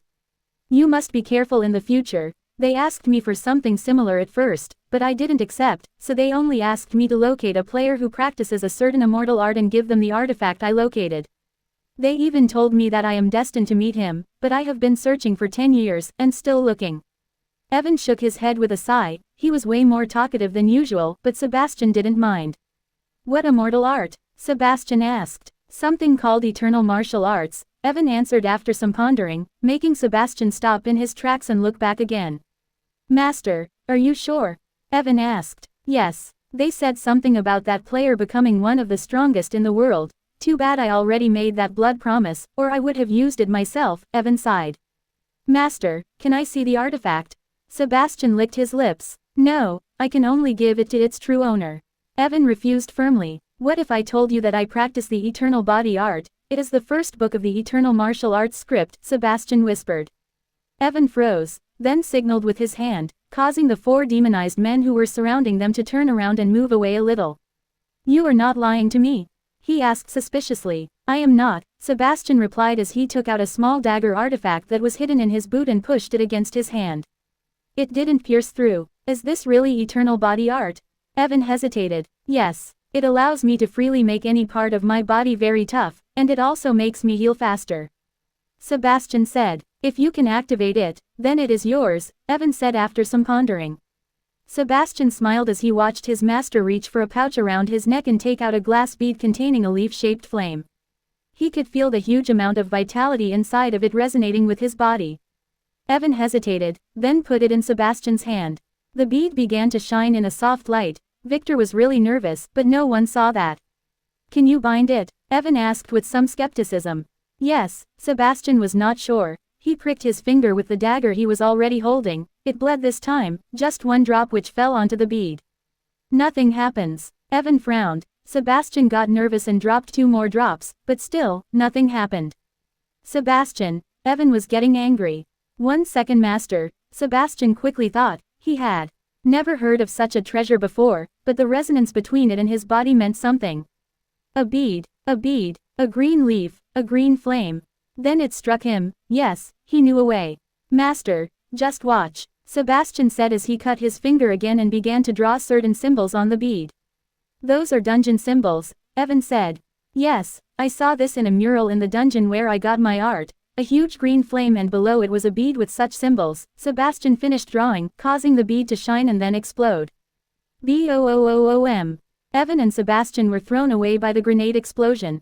No one comes near, Evan screamed at his men as he stood with some difficulty. He was in a sorry state when he ran to Sebastian's side. Sebastian was injured too, but not a lot. Just some scratches and a couple of small cuts here and there. He was guarding against Evan but did not expect such an explosion from the bead. Quickly take this healing pill. Evan knelt to his side and pushed a healing pill to him, but Sebastian didn't take it. He shook his head and only wiped the blood off his mouth with his sleeve. Victor cursed. I am okay, he said as he stood up and looked around until he found the bead, still looking the same on the ground, just a little hot. Sebastian licked his injured lip as he headed to pick it up. Victor smiled. What happened? Are you sure you know how to activate this? Evan frowned and asked. Sebastian could hear the impatience in his voice. I may have made a mistake as I also needed to draw the same symbols on my body. Sebastian contemplated with a frown. It should have only dimmed again, not exploded, he added, then paused and looked at Evan. Why was he telling him this? He didn't reveal the entire method because he didn't entirely trust Evan, and he was right, but why the hell was he telling the truth? Now, Evan said coldly, ordering his men who unknowingly got close because of the explosion. They didn't hesitate to attack Sebastian, who quickly grabbed the bead from the ground and began to run away. He was right, Evan was never his ally. Sebastian only wanted to get his help to find Hannah, that's why he accepted him as a master. Where do you think you are going?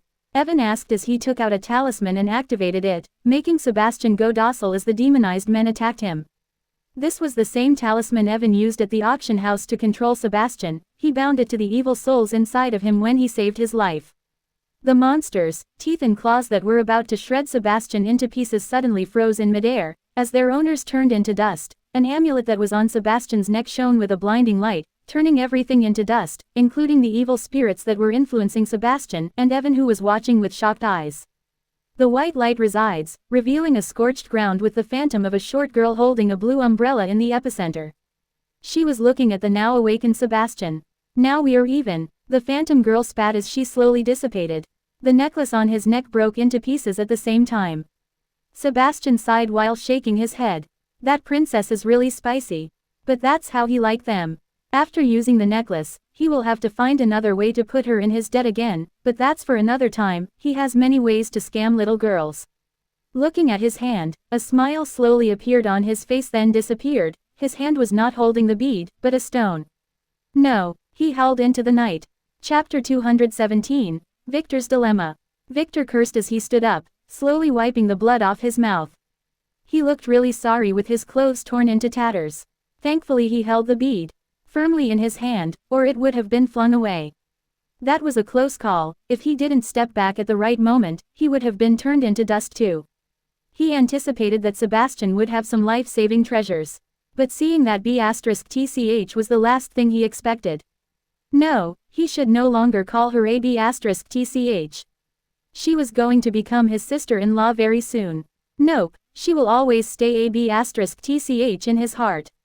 Even her sis-con big brother Julian called her AB*TCH. Thankfully this was only a residual trace of her power, which she seemed to have purposely left on Sebastian. Victor began to walk back in Alpha's direction while pondering how Sebastian met that girl. Despite her last name, she didn't belong to the von Krona family, but to another semi-hidden power. Victor didn't know much about her, as he never saw her again. He only learned about her past when he accidentally stepped on her cape in one of the Royal Library's corridors, which led to him being sentenced to 500 whips with a steel dragon tendon. It would have killed him 1,000 times. Twice with every strike. That B*TCH even dared to call him a stinky old fart as the guards drag his sorry ass away. Thankfully, Julian saved his life at the last moment. According to him, after his little sister Lily disappeared, his mother was very angry with his father, blaming him for Lily's supposed demise. So she returned to her natal family, saying she had enough of the von Krona crazy traditions. Some people say she was pregnant at that time, and some say she was not. But the fact remained that 9 months later she gave birth to AB*TCH. As a result, the B*TCH was not raised as an heir for the von Krona family and didn't undergo their humbling training, so she grew up as a spoiled princess in her mother's imperial family. As for her power, no one knew how she got it. Victor didn't expect her to be this powerful this early. And that made him wonder if Sebastian or other scions had anything to do with that. She had a reputation for being very friendly with scions. Was she one of them? No one knew. Victor reaffirmed his decision to stay low-key. He couldn't risk exposing his powers at this time, as the world was full of hidden dragons. But the damn fate keeps throwing garbage at him. Victor was lost in thoughts when he reached the girls. Alpha's situation had gotten much worse. He could easily tell that she only had a few hours to live. Her fingers had already turned black. "Did you get the antidote, young master?" Theta worriedly asked. "There is no antidote. That's what Evan told me, and he didn't seem to be lying," he said, making Theta gasp. "Suck this," he told Alpha, making Nightshade, who was faking being unconscious, open her eyes slightly to see what the pervert wanted Alpha to suck. It was a torn blood-stained piece of cloth. It looked familiar. Victor was putting it in Alpha's mouth while she glared at him. "This is Sebastian's blood. I had to blow a grenade in his ugly face for such a tiny amount." Victor sighed. This cloth was Sebastian's sleeve, which he used to wipe the blood off his mouth. Alpha frowned but began to suck on the cloth while glaring at Victor. Sebastian has an eternal body, his blood might be able to fight the poison that reached into your organs. Make sure to integrate it with your blood. Victor explained, making Alpha relax a little, then close her eyes and focus on healing. Slowly her face became less pale. A few moments later, she spat out the now blood-free cloth and began to cough black blood. Are you okay? Theta asked. I need more blood. This is far from enough, she said in a harsh voice. Why isn't it working? Theta asked. It's my fault. My blood had integrated the blood poison, and my body is producing the poison itself. Now, I am killing myself, and I can't do a thing about it, she said. Sebastian's blood had some body-strengthening effect, but it is far from enough. Alpha said, sadly I can't go milk that Sebastian anymore, he will be very vigilant. Victor said as he pondered. What then? Theta asked as she squeezed her little hands. She believed in her young master. There is a solution, but it is risky, Victor said as he took out the bead. He had expected all of these. Oh, do you have Sebastian's ring? He asked. Alpha pointed with her eyes to her pocket, where Victor found the ring. Did you get this? He asked Nightshade, who quickly closed her eyes, feigning being unconscious again. Victor sighed as he shook his head. He quickly used a talisman to break the ring's defense and open it. Others can't do it, but with his authority, this was a piece of cake. The ring was full of gems and treasures, but Victor didn't care about those. He quickly found some notebooks and began to flip through them until he found an untitled page in a dirty notebook. It had a lot of scribbles. However, in its corner, there were some specific symbols. They looked similar to the ones Sebastian used earlier, but a little different. That bastard was fooling him. Earlier, he disguised himself as Sebastian and talked to Evan, who told him about the poison having no antidote. Victor suspected as much. Alpha was destined to die. How can an antidote exist? Most of those men were created with monster remains. There is no way the Von Sway family would have an antidote for every one of their poisons. Giving Victor that info, Evan lost all his importance and earned himself a needle in the back. After that, Victor decided to go after his real target, Sebastian. He had to get the info about using the bead from him, as it was meant for him, and Victor believed that fate would have already shown him the way. He was right, so he gave Sebastian a stone and fooled him into binding it. Being someone who can read rune symbols, Victor could tell easily that the ones Sebastian was drawing were authentic but not complete. Victor could repair them easily, but he had to make sure that there were no extra steps. Now reading it in the notebook, he realized that Sebastian was purposely hiding one last symbol. With it, Victor could easily read this. It was an ownership and soul transfer. This array will transfer the bead into the soul realm of the binder. Yes, the bead was his original plan. He went to scam Sebastian to tell him how to activate it, as he didn't believe that giving Alpha Sebastian's blood would be enough to heal her. It was just a step to increase the probability of the bead working on her. As for using the bead to empower himself, Victor did consider it, but saving Alpha was a priority, and he was very wary of it, as appraisal didn't work on it. He would never integrate unknown things. His soul. Alpha was his blood slave anyway. All of her belonged to him. He took out some tools, punctured his finger, and using a brush that he washed in alcohol, he began to draw the symbols array on the bead. His handwriting was different from Sebastian's scribbles. His symbols were more elegant and refined. They had a purple sheen that made them magical. After finishing, he began to draw the same symbols on Alpha's body. She didn't resist, just blushed and looked away. He had to touch many sensitive parts. What will this do? Alpha asked, hiding her embarrassment. It has something to do with Sebastian's eternal arts. That's all I know, Victor said. Hopefully after this, you would completely heal, and hopefully turn into a loli so that I might be able to give you the love you missed as a child. He said. F***CKU, Alpha replied in a soft voice. She couldn't think of a more suitable answer. Victor chuckled, finishing the operation. He formed a strange symbol in his hand, making the bead begin to shine. No turning back now. Victor watched as it levitated in the air and then began to head in Alpha's direction. Straight into the spot between her eyebrows where it shattered, then the green leaf-shaped flame in it entered Alpha's body. Theta and Nightshade nervously watched as Alpha closed her eyes and then opened them widely as a green light beam shot into the sky. Slowly she began to float in the air as her body began to shine. Victor quickly activated his disguise skill to the limit to hide the natural phenomena. Theta, Nightshade doesn't resist. Let the energy enter your body. Victor said this energy had a lot of vitality. He should have taken Alpha back to the mansion if he knew she would waste all of this energy. Nightshade was surprised he knew her name. No one knew her name. How did he do it? She didn't flow that thought as her body began to feel strange. It was as if it were on fire. Something was crawling in. She wanted to resist, but remembering Victor's words, she hesitated, then decided to risk it. She let the energy enter her body, and to her surprise, her body began to heal slowly. Her charred hand, lung, and throat were getting better. Then something strange happened. A dried drop of blood in the corner of her mouth began to get scalding hot, resonating with the energy. That drop of blood slowly dripped through her injured throat and entered her bloodstream where it mixed with her blood. It all happened in a mere second. She only felt her blood boil as that drop mixed with it. She screamed. Victor, who was watching Alpha, turned to her and opened his eyes wide in surprise.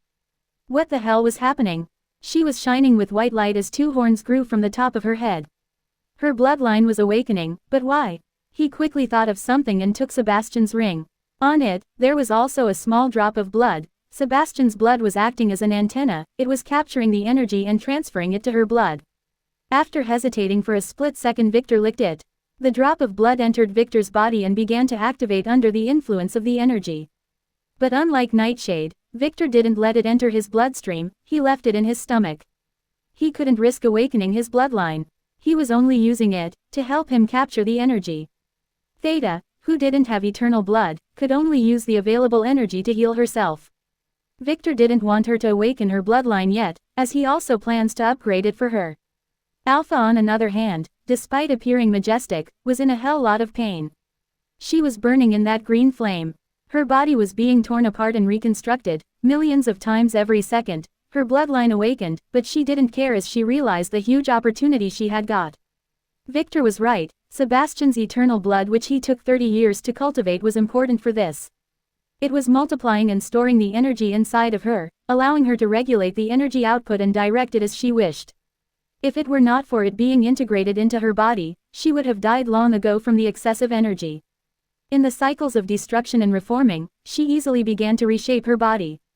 The poison was removed bit by bit. Even the spike in her stomach fell off at some moment. She was fixing everything wrong in her. Bit by bit, cell by cell. At last, she reached for her soul, for the thing that she wanted to change most in her body, Victor's F*** King blood, which made her his slave. The energy of the flame was not bound by the system. It easily burnt the slavery symbol etched on her soul as it integrated with it. Just wait for it. She thought she would make sure to kick that pervert's ass when this was over. She didn't plan to kill him, but she would not let him feel any better either. It was his time to be her slave. Shall she castrate him? No, she might find him useful when she... What was she thinking? Chapter 218, Punishment 3. Sebastian was walking angrily in the forest, trying hard to find a trace of the bead. That's when he felt it. A beam of light shot in the sky, resonating with his bloodline. He cursed and ran toward it. Too bad it disappeared a moment later, but nevertheless, it gave him a direction to search at. He must find that bead no matter what. Sebastian was told about it by his sect master. He also saw it in the murals in the sacred ruins guarded by his sect. The eternal bead was supposed to be his sect's supreme treasure. It was found in the ruin guarded by the golden skeletons of 4 giants 3,000 years ago. At that time, the founder of the sect tried to bind it using the method depicted by the murals on the walls of the ruins, but failed miserably. As he couldn't handle its energy, and his slight contact with it nearly destroyed his entire body. But he saw it. In the moment of contact, he saw a vision of an art that would make the body eternal, like the flame in the bead. That art became the foundation of the sect, where only 10 chosen from every generation can practice it. Most of them would fail. But few would become immortals. Back then, one of those who succeeded should have had the chance to bind the bead and become the sect master. 3 disciples succeeded and began to fight for the bead. But due to the internal strife, some of the sect's enemies used the chaos to their advantage and managed to steal the bead. It was lost ever since. That bead was his sect's lost treasure. He knew it the moment he saw it. He believed it more when Evan told him about the Fate sect. He was fated to get this. Too bad that bastard Evan was greedy and was one step ahead of him. He cost him one of his treasures. He didn't know how Evan survived the pendant's attack, but now he must be injured, and he still had the bead. He must get it back, no matter what. Sebastian ran and ran. He ran and ran. he kept searching for it for the whole night, and the night after, he found nothing. Sebastian knew that it was time for him to ask for some help. This treasure was too precious to fall into others' hands. He reached for his ring to activate the emergency talisman. He had no ring, he had no phone, he had no money. He was in trouble. No, he was in deep trouble. He realized that when he exited the forest and felt very strange as random people on the street started pointing at him. Some of them even began to take photos. They were calling him Spider Boy. Ellipsis. After the bead shattered and the green beam shot into the sky, the entire flame merging took 7 minutes to finish.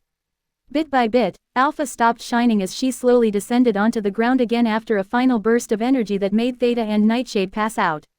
It was too much for them, but they gained a lot. Especially Nightshade, whose newly acquired horns began to fade away. If she became a player she would be able to use those. Alpha opened her eyes slowly and looked at the unconscious girls as her bare feet touched the ground. She was making sure they were fine. They will wake up stronger than ever. Her bloodline had awakened at last. She was the first one to do it in the last 2,000 years. Her family fell because they didn't have an awakened bloodline holder, a true elf blood holder who can use the hidden artifacts. Her blonde hair had turned golden, and her eyes were now sharper with a golden glint. Especially the damaged one, under her guidance and the energy. From the eternal flame, the Sky Eye artifact became alive, integrating with her as new flesh grew around it. She felt perfect. She looked perfect, like an immortal fairy. Victor watched with a broad smile. She was stunning, about 90% on the lily scale. Too bad she didn't turn into a loli, but he liked her new look better. Most importantly was not the looks though, but what was inside. Victor had realized many things as the bead integrated with Alpha's soul, dumping a lot of info into her and his mind. Not only did it contain the basic usage of the flame, but also a complete set of eternal body arts. Not just the tiny parts that Sebastian thought he knew, but the entire art. Victor didn't know what that bead was. It didn't have a description of itself. Most likely it was some supreme treasure from another world. No matter what, it was now his. With this, his harem would be eternal. That's what he thought, looking at Alpha who was getting familiar with her reconstructed body. Alpha, who was completely naked after the flame burned her clothes, was glaring at Victor too. She watched as he chuckled like an idiot. "Do you like what you see?" she asked coldly. "Yes, I wouldn't mind marrying you now." He nodded his head, and quickly wiped his drool. "How about I give you a taste of the goods first?" she asked as she stepped toward him with her jade-like bare feet. "I wouldn't mind, but you will have to wait until I awaken my bloodline," Victor said as he swallowed his saliva, "but I wouldn't mind using you as a hug pillow for a few nights. Lily will be a little annoyed, but for you, I am willing to beg her," he added as she stepped forward toward him, standing right in front of him. "Oh, you are very courageous," she said. "Would you feel the same if I told you that I am no longer your puppet?" She spat coldly. Victor frowned, then the expression on his face fell as he stepped back abruptly. "You removed the blood slave stigma. How?" he asked as he watched her take a silk robe from her ring and put it around her crystal body. She no longer wanted to tease him. "The flame. It is not a part of the system, it had no rules. It just burned my soul when it integrated with it. Your stinky slave stigma was in the way," she said. Too bad that this energy was not something she could summon. It was released when the flame bounded to her soul, like a nuclear bomb, releasing excess energy. It was a one-time operation. "Then what are you going to do now? We are friends, right? I helped you many times," he asked as he stepped back again, widening the space between them. "Friends? Do you think I am a fool? Don't try to activate your illusion skill now. My bloodline has awakened, and your illusion is useless," she said, looking at his true body which was moving to the left sneakily. Victor stopped and glared at her as if he was trying to guess her thoughts. His hands were moving behind his back. Despite being a little foggy, she could see them. "Don't be afraid. I will not kill you. You saved my life after all," she said as she disappeared and then appeared behind him holding his hand that had a poisonous needle in it. She was much stronger and faster than him. Victor tried to struggle but she punched his stomach making him drop the needle as he flew and hit a tree nearby, and collapsed. She didn't mean to do that. She was stronger than she remembered. "You said that you will not kill me," he said as he tried to stand up. "Without my help, you would never be able to hide your bloodline," he threatened. "I no longer need your services for that. My awakened bloodline can change its frequency," she said proudly. She felt relieved that he was not hurt. "As I said, I will not kill you, but you deserve some punishment for being a pervert," she added, enjoying her dominant position as she looked down at him. She liked the scared look on his handsome face. I will let you work for me, I will even let you keep your powers in your little harem. But I will be the mistress now.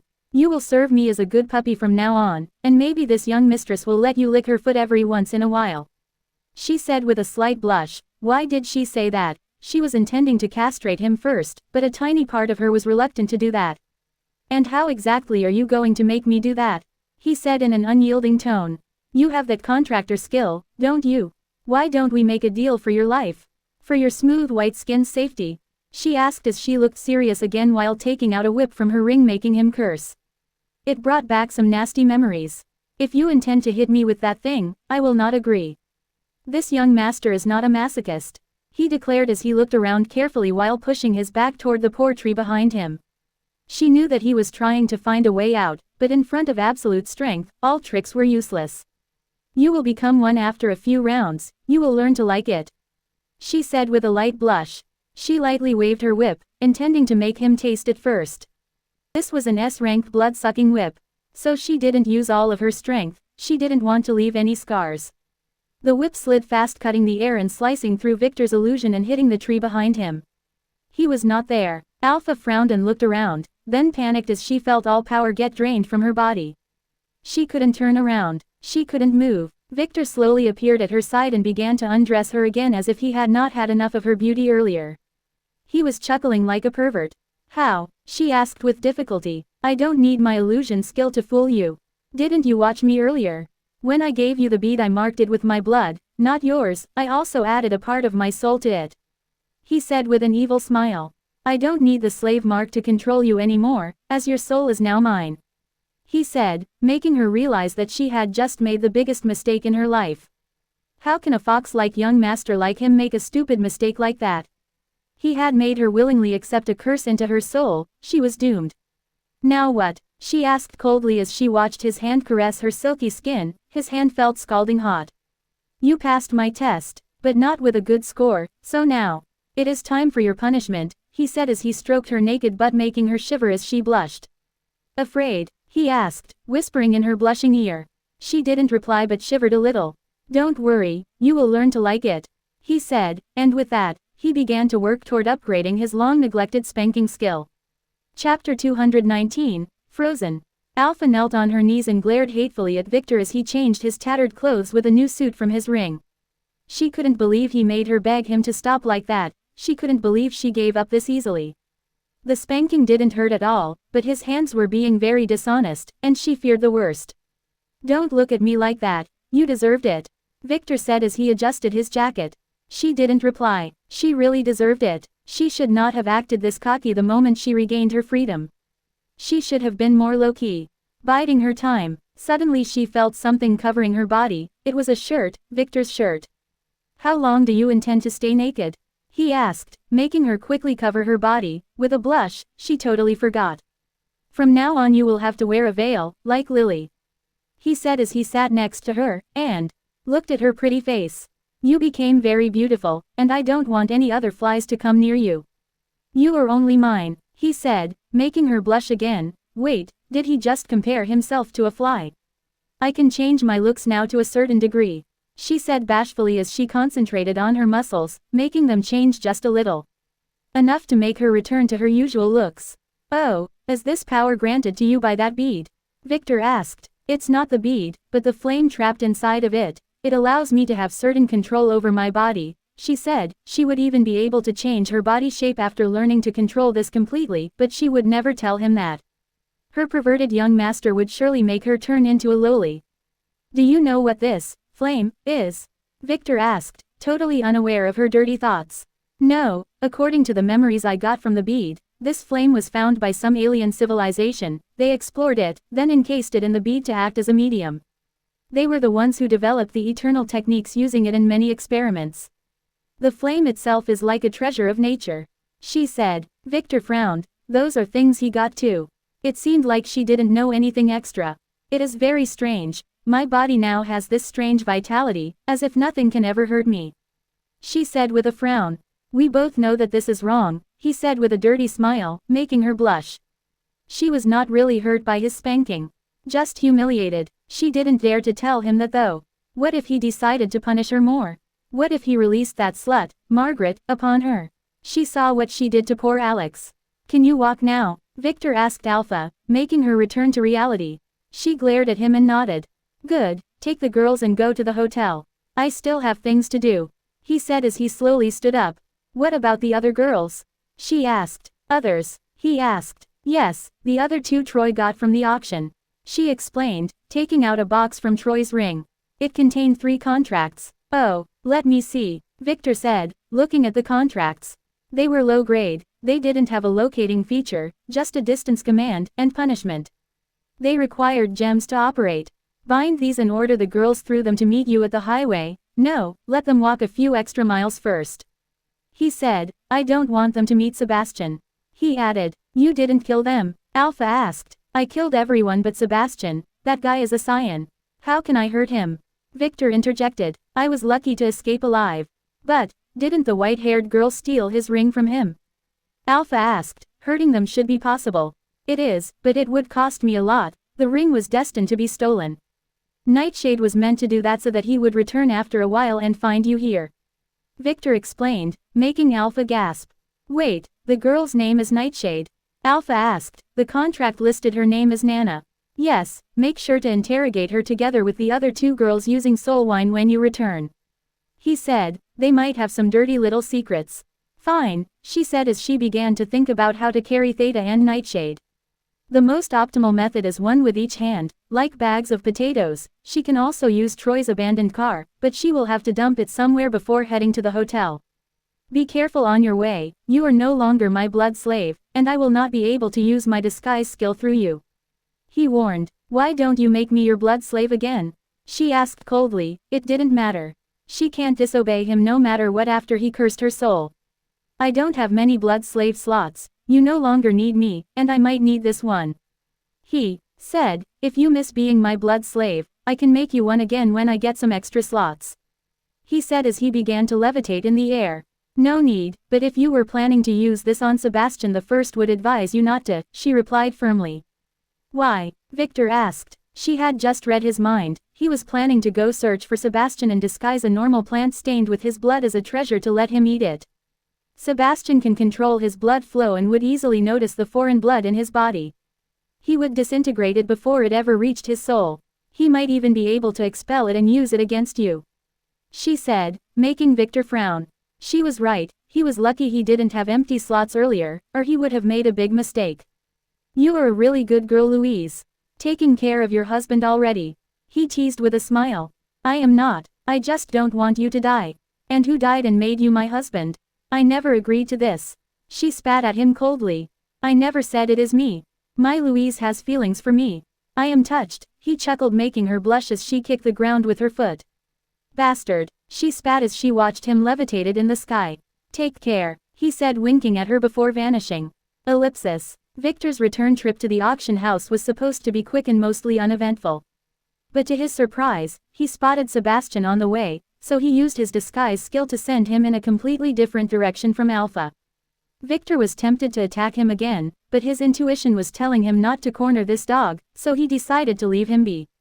He was no longer dangerous as his destiny with Alpha was severed. Victor could easily see it. Greater than Sebastian. 10th world destiny ? Shattered. 100 million PTs. Greater than Alpha. S world destiny death overridden. 1 million PTs. Greater than Alpha. S world destiny lose ?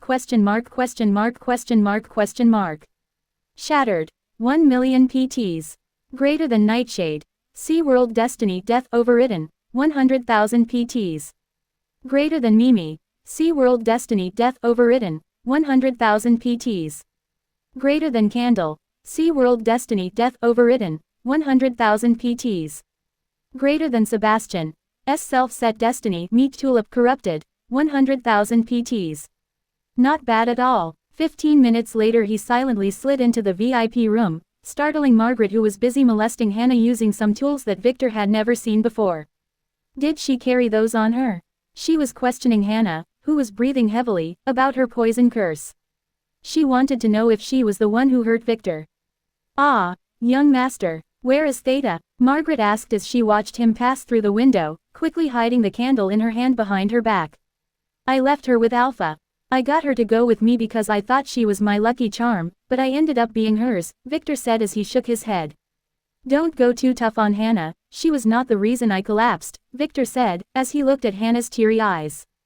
Don't worry young master, I was only preparing her for you, she will be obedient from now on. Margaret said evilly, making him shake his head. Why were most of his girls perverts? It was as if they were getting some very bad influence from someone. It must be Alex, he will make sure to scold her when he gets back to the mansion. Did anyone ask about me? He asked, shaking his head to remove some stupid ideas. Yes, a maid. I told her that you were a little tired after venting on the new girl, and your phone kept ringing. Margaret said, giving him his phone back. He left it with her earlier, so that no one could trace him in the forest. The moment Victor held his phone, it started ringing and vibrating.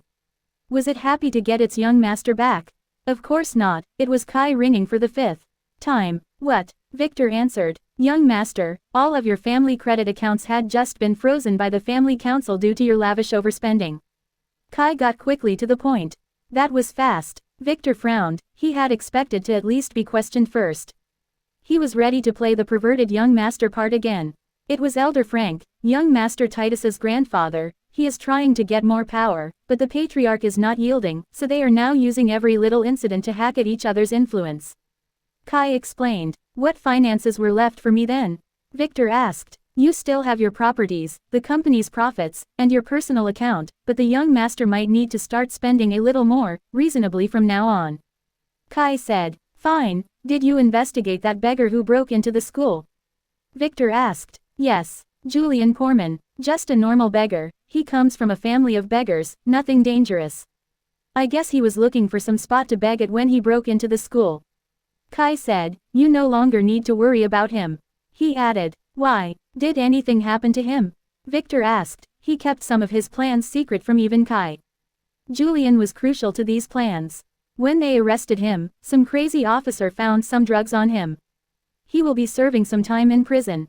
Kai said, when will he be out? Victor asked with a frown. The 20th of next month. Do you want me to arrange for someone to kill him? Kai asked. No, don't touch him. Will he be out in the morning or the afternoon? Victor asked again. Early in the morning. That's the usual protocol, Kai said, not knowing why his young master was interested in this guy. Good, forget about him for now, Victor said as he hung up, then began to check his missed calls. He frowned, most of them were from Kai. But some were from an unknown number. He called it but no one answered. He quickly checked for messages. The unknown number was Lily, using a stolen phone. She sent him only one message. She was informing him that there was a little complication, but other than that the operation was a success and she was okay. No other details. She would have to brief him later face to face. Phones were not safe at these times, as he was sure that the family was turning against each other.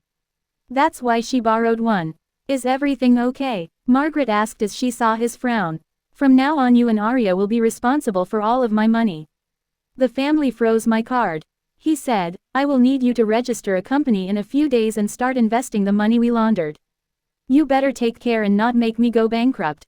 He said jokingly. Don't worry, if that ever happens I will pay you back with my body. I will make Sister Hannah help too, she replied firmly with bright eyes, making Hannah who was listening flinch. She never agreed to this. Let's hope it doesn't come to that, Victor said with a chuckle as he put the phone in his pocket and adjusted his new suit. Let's go meet young Master Gray.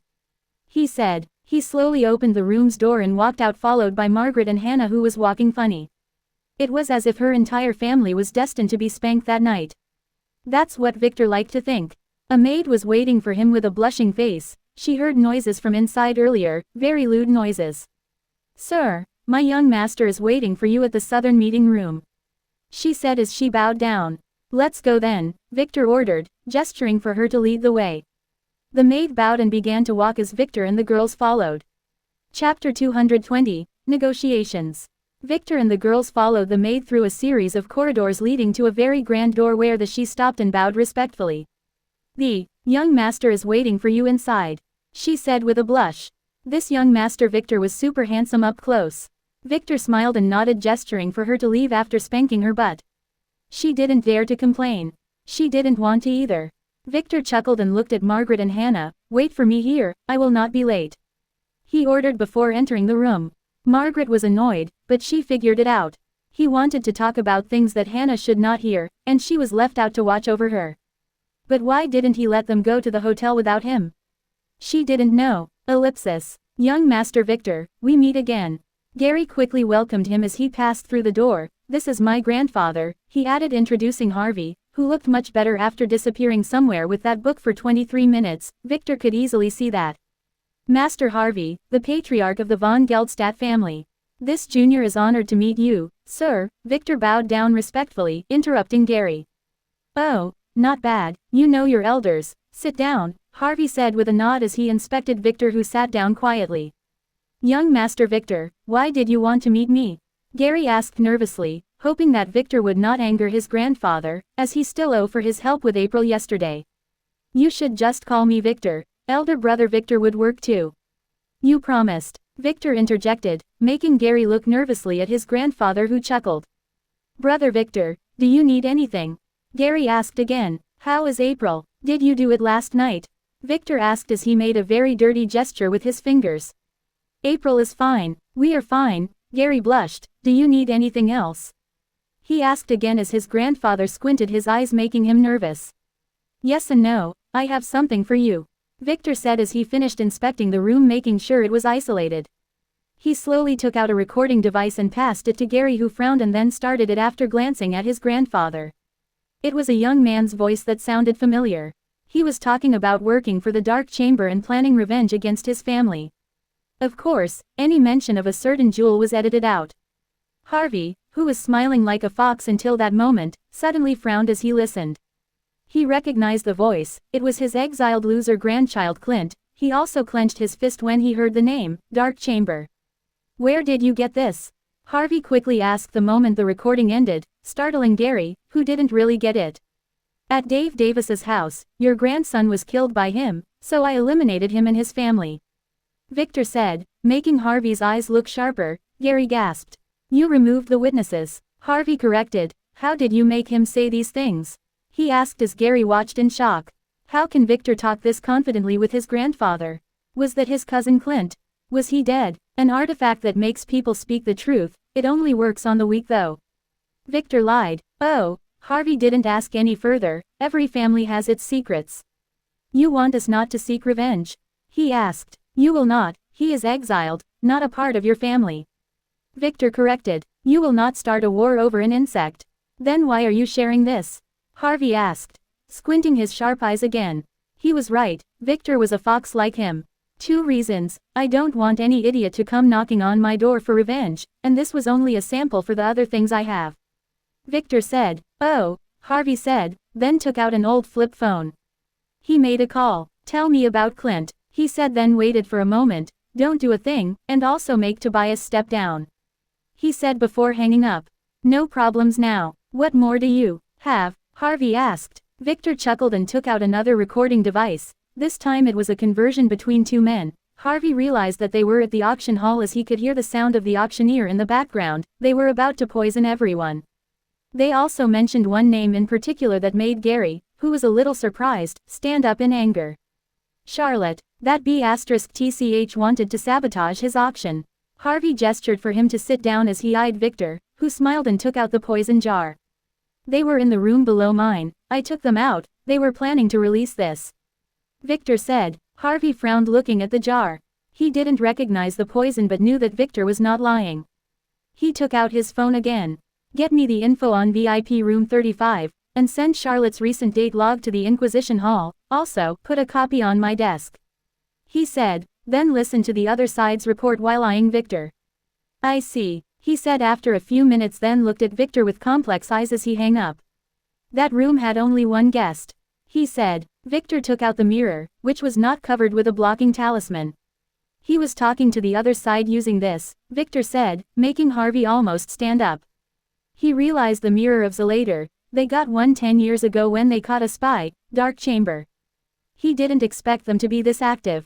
How did you sneak there and kill him? Harvey asked. He was keeping an eye on Victor. One of my girls did it, Victor said, making Harvey look at the door and then at Victor again. He only had 2 girls here, where was that young one? No one reported that she left the auction house. Did she have a skill that can pass through walls? He would send his men to investigate later. I see, why are you helping us? He asked casually, hiding his thoughts. This is just a goodwill gesture, the real deal is now. Victor said as he chuckled, making Gary flinch as his grandfather stopped sitting leisurely and switched to his business mode. Sitting like a king as he eyed Victor. It had been a long time since he saw his grandfather act like this. Speak, Harvey said. I want the control of your entire spy network in my family. Don't worry, I will not kill them, I will use them. Victor said, oh, you have a big appetite, what do you have to offer? Harvey didn't refuse. The cure for your poisoning, if I am not wrong, you got it with my grandmother at the same time. Victor said, making Harvey open his eyes wide as Gary gasped. Maybe he should not be here after all. He couldn't unhear these dirty secrets after all. You know about that? Harvey asked with surprise. He was poisoned 20 years ago when he was on a date with Anne. Someone poisoned his condom, such an evil plan. Poisoning them both at the same time and causing him to have very serious problems as a man. He still does not know who did it, and if Victor existed at that time, he would have suspected him. I have my methods. Victor didn't elaborate. I was the one who cured my grandmother. I have a white lotus pill, Victor said, making Harvey freeze and look in shock at Victor. He already took every antidote in the system store but it didn't work, and as far as he knew, Victor was a merchant too. Where would he get that pill form? The white lotus pill was the perfect antidote for slow-acting poisons. Too bad it only appeared in the system store 3 times in history. It was expensive, but its price in coins was insignificant in comparison to its rarity. Do you have it? Harvey asked as he swallowed. He realized that he had already lost this negotiation. Can you afford it? Victor asked. Giving you our network in your family is a little too much.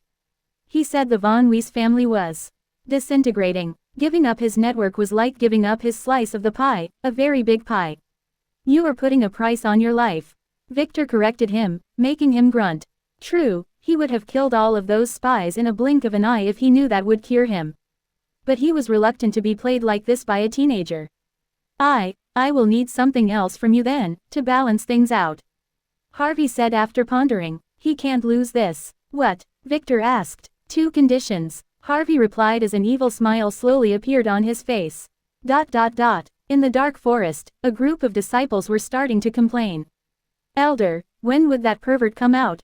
We have already been waiting for an hour, a disciple said. How should I know? The elder cursed at him. We just have to wait. That feather belonged to a celestial being. It can allow our sect to gain more players. He said. Does that mean I can become a player too? Another disciple asked. No, you idiot. You are a semi-player, you can't become a player. But your younger brothers would get this chance. He scolded. His sect only had 20 players. Making it a degree 5 sect. If he could get that fire feather and sacrifice it to the awakening artifact, the sect might get a chance to make a new batch of players, making it a degree 4 sect. Elder, what if that guy had many guards? Isn't he from some big family? Another disciple asked. Don't worry, I already checked. He only had 2 teenage girls with him. We have 4 players here and 10 semi-players, so it would be easy to beat them and retrieve the feather. The elder said, just make sure to wear your masks properly and don't kill anyone. He warned. This was not his first time doing this, and he knew where the red lines were. As long as no one died, the major families usually let their heirs deal with their own troubles. Understood, his disciple answered, not entirely convinced. The elder nodded and smiled in anticipation as he watched the highway. After today, the Flying Myth sect will soar again. Chapter 221, Negotiations 2. 2 extra conditions. I am all ears, Victor said as he looked at Harvey, who desperately wanted the negotiations to be under his control. The first condition is that you marry a girl from the von Geldstadt family. He said as he watched Victor's reaction carefully. Victor frowned and pondered. Plausible, I don't mind adding another girl to my collection. But only as a concubine, Victor said after pausing for a moment. He had to use all the will he had to stop himself from overreacting. This was a chance, a huge freaking chance. He didn't expect to get an opportunity to scam that gem out of their hands this early. He wanted to get her through Gary once he became good friends with him. Harvey didn't suspect anything when he noticed Victor's sparkling eyes. Not realizing that he was making the biggest mistake in his life, He smiled because he had long predicted that Victor, as an elite Von Weiss heir, would not refuse a marriage offer. I have a girl in mind. I will contact your father to talk about it. We will work out an agreement. Harvey said with an evil smile. No, that's unnecessary, we already have Gary here. Victor said cryptically as he looked at Gary, who straightened in his seat and closed his legs, feeling that his chastity was in grave danger. No wonder he felt that Victor was acting weird yesterday. He was not aiming for April, but for him. Oh, Harvey raised an eyebrow. I am not gay, and I already have a girl I like. Gary said firmly. His grandfather was looking at him with very dangerous eyes. He was considering selling him. I didn't mean that, Victor said with a chuckle. What I meant is that if I let Master Harvey pick my bride later, I am sure I would end up with a very pretty, yet dangerous spy in my bed, Victor said, making Harvey smile. So, Harvey asked, not annoyed at all by Victor's comment because it was 100% right. He wanted to put a girl from his family next to Victor, not only as a spy but also so that in case the Von Weiss family was destroyed, she would be able to drag Victor and all his wealth to their side. I meant that Gary must be the one who will choose the bride for me, and he will choose her right now, right here, without consulting anyone, and she would be a legitimate girl from Master Harvey's descendants. Victor stated his condition rapidly. He had a good idea of who Gary would choose. He didn't leave him a choice anyway, as Harvey only has 5+1 legitimate granddaughters. The von Geldstadt family had a different system from the other families. Every heir can only have one main wife who would give birth to direct heirs. All children from other women would be considered illegitimate no matter how gifted they were, and they can only find an heir to work for. This system was designed to avoid internal struggles and keep the power hierarchy. They had no need to care for the purity of their bloodline, as, unlike the Von Weiss, theirs was easily transferable. All their descendants had it to a certain degree of purity. Oh, you are making this very hard, Harvey said as he squinted his eyes, seemingly thinking.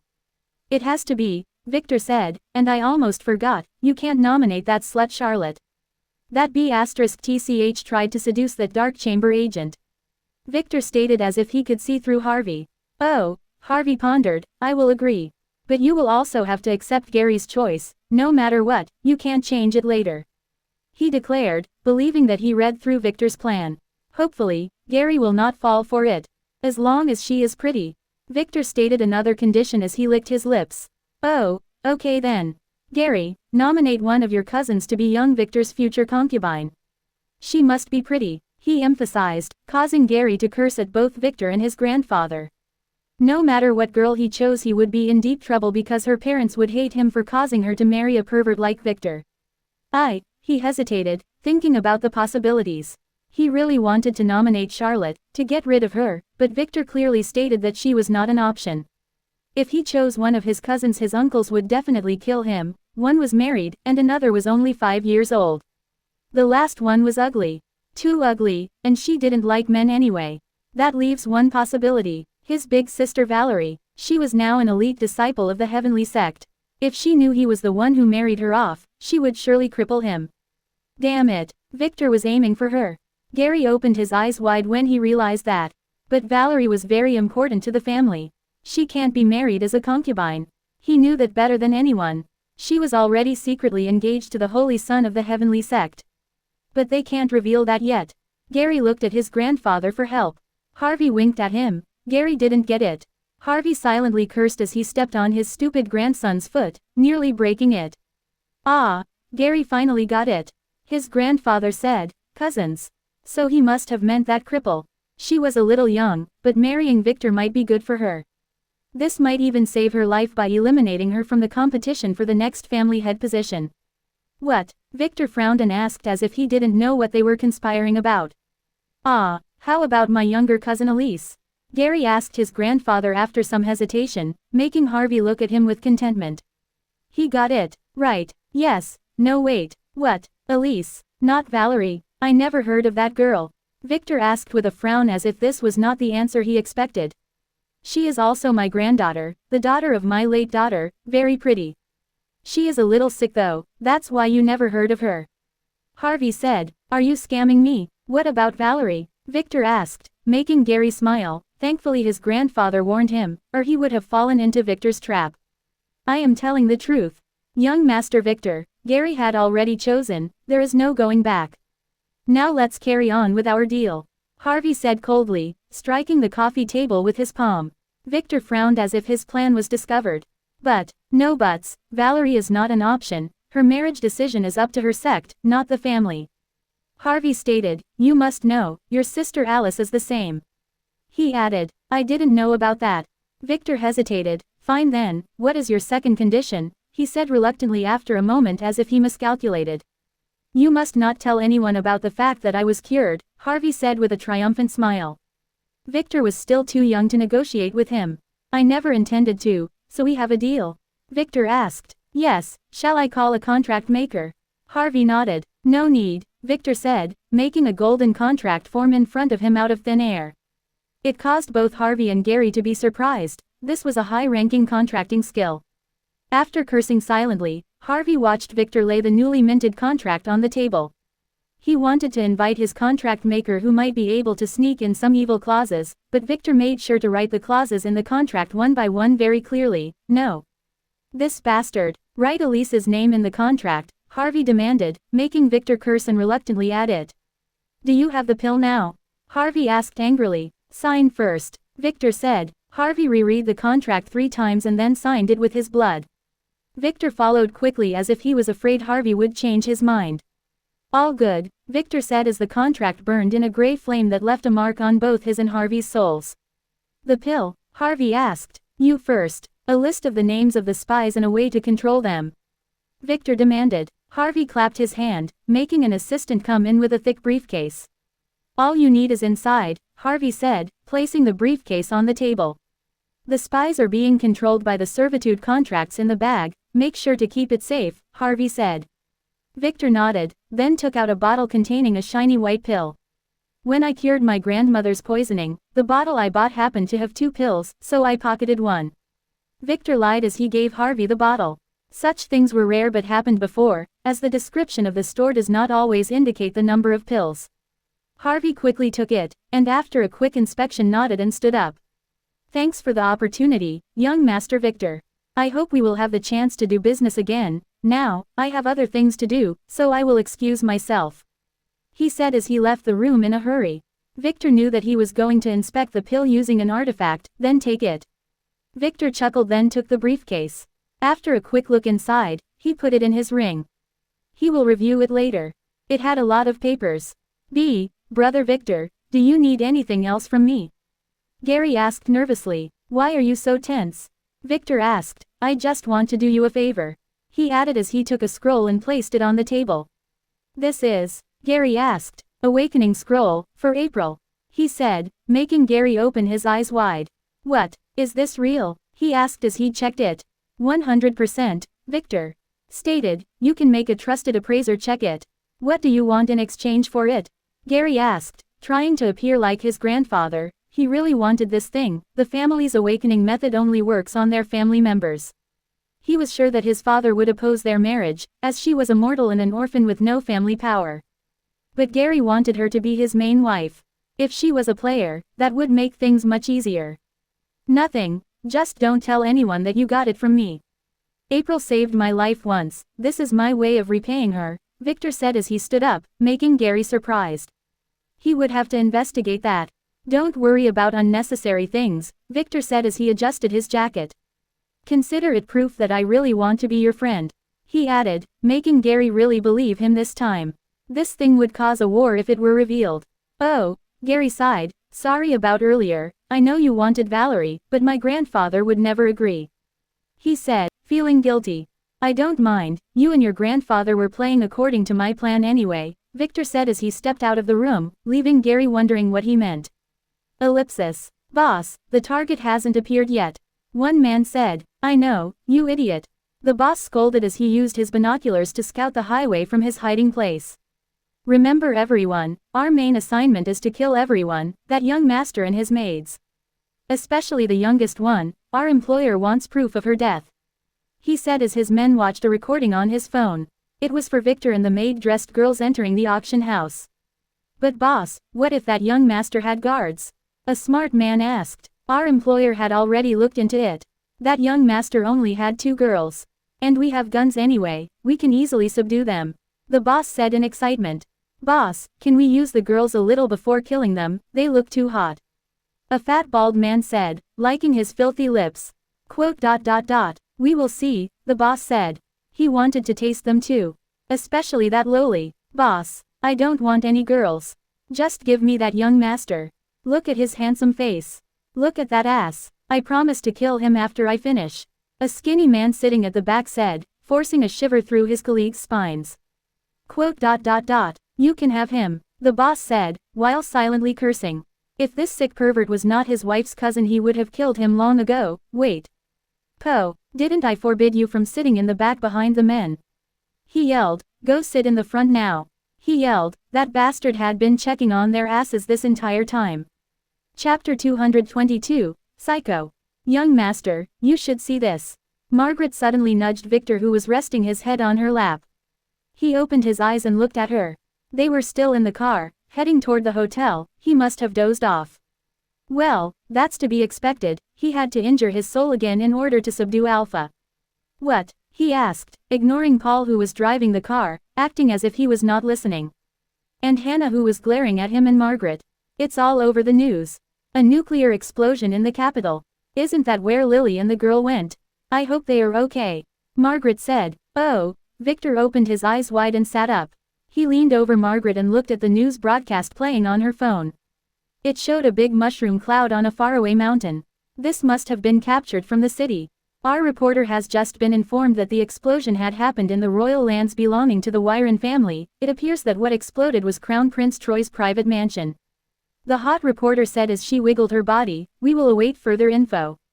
Victor opened his mouth wide, then quickly took his phone and looked at Lily's massage again. This was the minor complication she mentioned. This was AF*C King huge trouble. Why the hell did she use that explosion array? Didn't he warn her that it can only be used in emergencies? And why the hell was the explosion this big? It was as if it was fueled by 10 tons of gems. Oh, Victor seemed to realize something. But he would have to wait for Lily's return to make sure. No matter what, that girl needed some sense spanked into her again. Young master, is everything okay? Margaret asked as she saw his discolored face. Yeah, Lily is in the city, she is fine, he said. He couldn't say any more as Paul was listening. And he didn't want anyone to know he was behind this huge mess. Ah, that's good. Margaret sighed in relief. Victor sighed, then suddenly squinted his eyes. 2 strands of deadly fate threads were slowly strangling him. A weak one from the front, and another from the back. That one appeared to be very troublesome. Not only did it appear stronger and blacker than the other one. It was directed at his ass. Fate would mean a nearly inevitable destiny. Who would be strong enough to endanger his ass? He looked to the back. There were 3 black cars following them. That thread was from the front one. Paul, you idiot. Didn't you notice that we were getting followed? Victor scolded, making Paul jerk and look in the mirror. He didn't notice them. He was busy peeking at Margaret, and Hannah, who was forced to sit alone because of her curse. I will call for support. Paul said nervously. He had never faced something like this before. Only idiots would dare to attack a car with the Von Weiss insignia. Yes, unfortunately they won't be here in time. Just keep moving for another. Let's see. Do you see that bridge? It is probably booby-trapped. Stop at that road sign right before it. Victor said, squinting his eyes as he began to activate his disguise skill as he whispered some different orders in Margaret's blushing ear. Ah, but, Paul didn't know what to say. Don't argue. After stopping, leave the car and start cursing loudly. This is an order. Victor said, making Paul frown, but said nothing. Damn it, that bastard young master wants him dead, but, as a low-ranking family member, he couldn't refuse. Ellipsis. After stopping the car, Paul walked out, looked around at the black cars that stopped a few meters behind them, then started cursing nervously. Don't hide. You fell into our trap, ha ha ha ha. He suddenly heard himself saying, men surround those idiots and kill them. The voice impersonating him said again. Suddenly a group of masked young men headed by a masked bearded old man jumped out of the forest at the same time when a group of burly men stepped down from the black SUVs in the back. They froze, cautiously looking at each other with Paul in the middle. The standstill didn't last, as someone fired a bullet, killing one of the masked young men, causing his friends to scream in anger and start firing fireballs at the startled burly men, killing 2 of them. Paul watched as all of this happened in seconds, as all hell broke loose as they began to fire at each other. The burly men hid behind their cars as the marked men began throwing talismans that froze bullets in midair, making them advance easily. This would have been an easy win, if not for an evil grenade that was thrown from somewhere, consuming the talisman's energy and making a few other masked men fall under the bullets again. Paul quickly wanted to return to the bulletproof car, but to his surprise, it was no longer there. It had disappeared without anyone noticing. Leaving him in the open, he quickly ducked to the ground, avoiding a bullet that passed by his ear. Damn it. He began to curse at Victor, but he couldn't even continue because out of nowhere, something pulled on his leg and began to drag him down into the dirt. He tried to resist, but a sudden feeling of electrical shock made him scream as all of his power was drained. He looked everywhere for help, but no one cared as his stiff body sank into the ground. Despite holding his breath, he swallowed some dirt, causing him to start suffocating. He was thinking that this was his end, but he was wrong. A moment later he was pulled out of the ground like a fish out of water. He was hanging upside down and could see that he was pulled by a string attached to his leg. He was in the forest, near the battle, and he could hear their shouts and someone ordering them to stop. He didn't care, as his paralyzed body was thrown to the ground by a very normal-looking thin man who was licking his lips while putting away a very strange-looking fishing pole. "Look what we fished today. Young Master Victor, right? I always wanted to try a fresh young master," the young man said as checked Paul's ass. "Wait, you are not Victor," he said with a frown. "Well, I have got to work with what I have got. Mommy always warned me not to waste food," the young man said as he started to chuckle. Paul wanted to talk but couldn't. He was still paralyzed. He could only look with horror as the man took out a dagger and began to professionally cut Paul's clothes, as if he had done this 100, no, 1,000 times.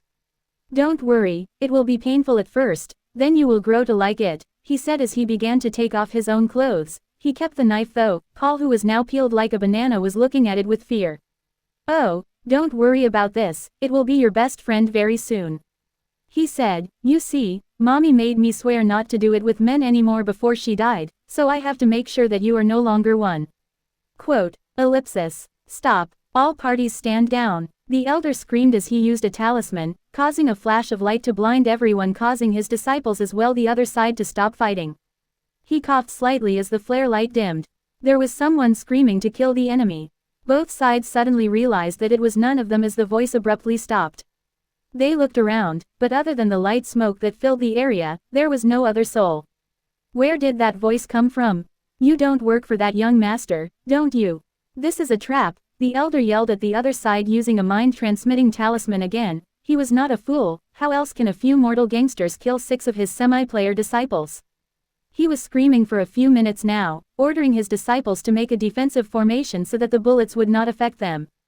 But strangely enough, none of his disciples listened. They kept moving randomly like headless chickens. Someone was manipulating sounds, so he had to use this very expensive talisman to stop the fight.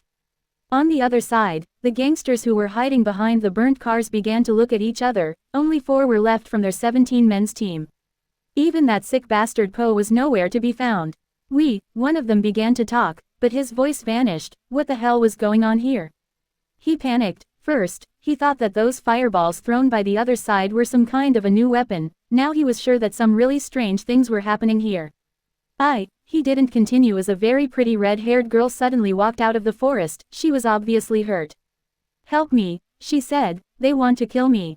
They frowned, then got enchanted. Someone fired his gun again. All of them began to fight again, even the elder whose eyes turned red. He easily crushed his disciple's head a moment later. Only one idea remained in his mind now: help the pretty girl. Ellipsis. "I told you it is effective," Margaret told Victor as she leaned on the car that only moved a few feet from where Paul parked it, but no one seemed to notice it. "Strange indeed," Victor said. "This stuff is like a nuclear weapon," he added, looking at the corpses. Hannah was looking at it with shock too. What the hell was this? Why did those men start killing each other like wild dogs? She saw 5 young men work together to take down that old one, disregarding their safety. In the beginning, she could understand Victor's strategy. He was using a voice-canceling talisman while making some illusional voices to command the men to fire at each other. She expected him to start attacking by himself after that elder stopped the fight, but strangely enough, he only threw some kind of a gas bomb, then let Margaret do a little twirl around before returning. That's it. What the hell happened? Was it the gas? She really wanted to know. Her intuition as an alchemist began to take hold of her. "I will tell you later," Victor said as he watched her eyes involuntarily look at him for answers. Who do those two groups belong to? Margaret asked curiously as she looked at the bodies. She got used to it after staying with Victor this long, that's what Victor presumed. The masked ones belong to the Flying Myth sect. They wanted to steal our treasures from the auction, Victor said as he took off the storage ring from the elder's finger. This one was the same idiot who threatened me at the auction. He added. And the others? She asked as Victor stood up. I have no idea, he said, we will have to search their corpses for clues. Sorry, Margaret, you will have to do that with Hannah, as I will have to go get Paul back. He said, making Margaret gasp. Right, Paul, when did he leave? She asked as she looked around. A while ago. That bastard probably got what he deserved, Victor said as he left the frowning Margaret and headed into the forest. He was looking for a good excuse to get rid of Paul before leaving Tetraquad City, and this was the perfect chance. It was he who caused Mira to die in his previous life after all, and Victor knew how to hold a grudge. After walking for about 100 feet, Victor could easily see what was happening there. Poe Mark. Level 10. Class Psycho. Authority 2. Strength 37x10 when targeting a player you like. Intelligence 2510 when targeting a player you like. Agility 34x10 when targeting a player you like. Luck 14. Charm 17. Order 10. Skills: Parasitic Regeneration A. Pain Control A. Perfect Cut A. Knife Arts B. Paralyzing Touch B. Disguise F. Equipment: Ethereal Fishing Pole S. Blood-Sucking Dagger D. Fate Status: Fate's Power S. Summery Negative. No defined fate. Destiny list less than 10 order points to unveil greater than. Victor froze in his place like a bird that encountered a cat. WTF. What did a player you like mean? No wonder his fate warning skill activated. This guy was dangerous, super dangerous. He swallowed hard as he looked at the busy young man and then at Paul, who didn't look like a human being anymore. Victor felt like he was going to throw up but firmly controlled himself, not knowing if he should retreat or kill this bastard first, but he was a scion, no. This one, despite having an S fate, had no destiny and no scion word next to his fate. Victor always presumed that all those with S destinies were scions, but it seemed that this was not the case. Maybe this guy was the type that the world didn't care about. It didn't want to recruit him either. Maybe villains in novels are like this. Strong enough to hurt normal people, but weak against the protagonists. He pondered. After considering many things, Victor decided to kill him. If this guy were to go after him someday, he would be in deep trouble. His girls would be in deep danger as well. Victor slowly approached Poe again despite feeling nauseous in his stomach. He could feel many fate threads that began to appear around him wanting to stop him. It was as if every cell in his body wanted him to leave there. As many excuses began to flood his mind. These were the fates protecting this maniac. Those with S fates are really scary. Victor ignored everything as he approached silently, then ducked as the maniac stood up and cut the air behind him. Strange, Poe said with a frown as he stepped forward, but didn't continue as he finally noticed the spear impaling him to the ground. When he didn't continue to think as he collapsed to the ground with a headless body. Victor sighed in relief as he looked at Poe's dead body, then at Paul who didn't look good at all. He would never look good after this. Fortunately for him, his eyes had long turned white, and he had long lost consciousness because of the pain. Hopefully, he had also lost his mind. Victor really wanted to feel sorry for him, but remembering the looks of Myra's mangled body after Rex finished with her back then, he didn't. He swore to make Rex feel the same someday. Victor took a deep breath, taking control back of his thoughts. His injured soul was making him a little unstable. Maybe he should stop cutting part of it. After checking the surroundings, he used a handkerchief to take the fishing pole that was thrown to the side. The knife would have to remain here for the investigators. This is going to be messy, Victor said as he took his phone and called Kai. He didn't want to pick up this mess from the ground. He didn't even want to come near it. Kai, I had an accident here. My driver Paul was heavily injured. Send an ambulance and a family team to my location. Victor said, oh, and make sure that there are no females on the team. I don't want any girl to have nightmares for the rest of her life. He added. Chapter 223, A New Pawn. Hanging up his phone, Victor sighed as he turned around to leave. He froze. His guts were telling him that something was very wrong here. Didn't Poe die too fast for someone with an S-ranked fate? Even if the world was not helping him, this was way too easy. Victor frowned as he looked at the corpse. He didn't use the soul poison because he didn't want the family investigators to ask him about the corpse. He can't hand them the green goo, after all. He needed it for his other project. He quickly used his appraisal skill on the headless body, but there was nothing. The head which fell to the side also didn't show anything. Was this uneasy feeling in his heart just an illusion? Of course not. Victor had long learned to trust his instincts. He activated his Eyes of Destiny skill. This time, nothing happened. It didn't detect Poe at all. He looked at Paul. Targets 1. Human awakened. +2. Order. Total cost. 2. Nothing unusual, but his instinct was telling him that Paul had something strange about him. Other than the obviously missing parts. Victor hesitated for a second, then paid the cost to activate the skill, reducing his remaining order points to 6. His eyes reversed their colors as 2 yin-yang symbols replaced his pupils. Many fate threads began to appear around Paul. Nothing else. Victor frowned. That was disappointing. There were a lot of lines. He decided to focus on the ones connected to him. There were 2. Although one was much fainter than the other, both of them were black. Did Poole wish to kill him twice? This didn't make any sense. Could it be that Poe had somehow merged with Paul? That would be the only explanation. That's what he was expecting, but he can't find any signs of that. Poe had the parasitic regeneration skill after all. As far as Victor knew, this was a way to use others' energy to regenerate. But what if this sick bastard used it to the limit? No, that's not really feasible. That skill was only at a rank. But what if? Victor quickly used his appraisal skill on Paul. Paul von Weiss. Level 0. Class None. Authority 1. Strength 15. Intelligence 12. Agility 15. Luck 9. Charm 13. Order 10. Skills: Sword Fight, C. Charm, F. Quick Steps, F. Fate Status, Fate's Power, C. Summery RISING. No defined fate. Destiny list less than 10 order points to unveil greater than. Nothing unusual. Damn it. No, why was his fate rising? Did he enjoy what happened to him? That made no sense. But fate never did. Victor was getting crazy. He wanted something to appear, but there was nothing. Wait. Victor quickly followed the black fate lines with his eyes. One of them was reaching for his ass. Again, this was definitely that sick bastard. But how? Unless he transferred his soul, it would be impossible to be a single entity with Paul. And Poe didn't have any soul skills. Wait, Victor suddenly froze as he realized something. What if Poe was not really Poe? Then Paul was no longer Paul. It sounded crazy, but remembering that demon soul that was in the awakening scroll that Theta used, he suspected what was going on here.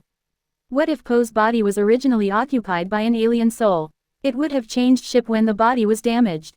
It would never go near Victor as his soul would repel it. That would leave only one option for it. The system of someone was connected to the body, not the soul. But fate was something else. Victor had no idea about its relation to the soul. But this can perfectly explain Paul's rising fate.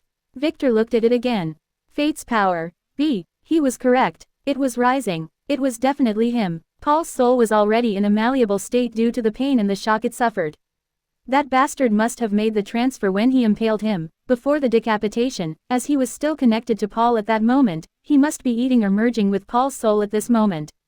Victor realized that should have killed Paul when he had the chance earlier. Now that he has already called the family, there would be a lot of trouble if Paul were to end up dead.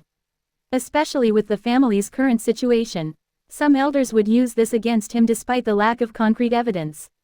Was it Poe's fate messing with his head at the moment? No, that's impossible, as his class would protect him from such effects. It was his desire for revenge. He wanted Paul to live in misery. That's what you get for being evil. Victor squinted his eyes, pondering what to do. He didn't have much time. Looking at Paul, he hesitated for a second, then knelt near his damaged body. Don't worry, cousin. That bastard is dead. I already called for help, and they will be here soon. They will definitely fix you up. Take this healing pill now, he said, pushing a blood-stained healing pill into the unconscious Paul's mouth. Blood ritual detected. Do you want to register a new blood slave? Yes, no. Oh, this bastard was awake. He was faking being unconscious. Victor quickly pressed less than yes greater than, earning himself a new pawn. Ellipsis. The family's team arrived 15 minutes later using 3 combat helicopters and a medical one. Young master, are you okay? An assistant wearing a combat uniform asked as he looked at Victor, who had a very pale face that contrasted well with his blood-covered clothes. He was sitting in the car with the girls, who were shaking in shock. I am fine. It is all those bastards, blood," Victor said. "Luckily, those two teams were from different groups, so I tricked them into fighting each other.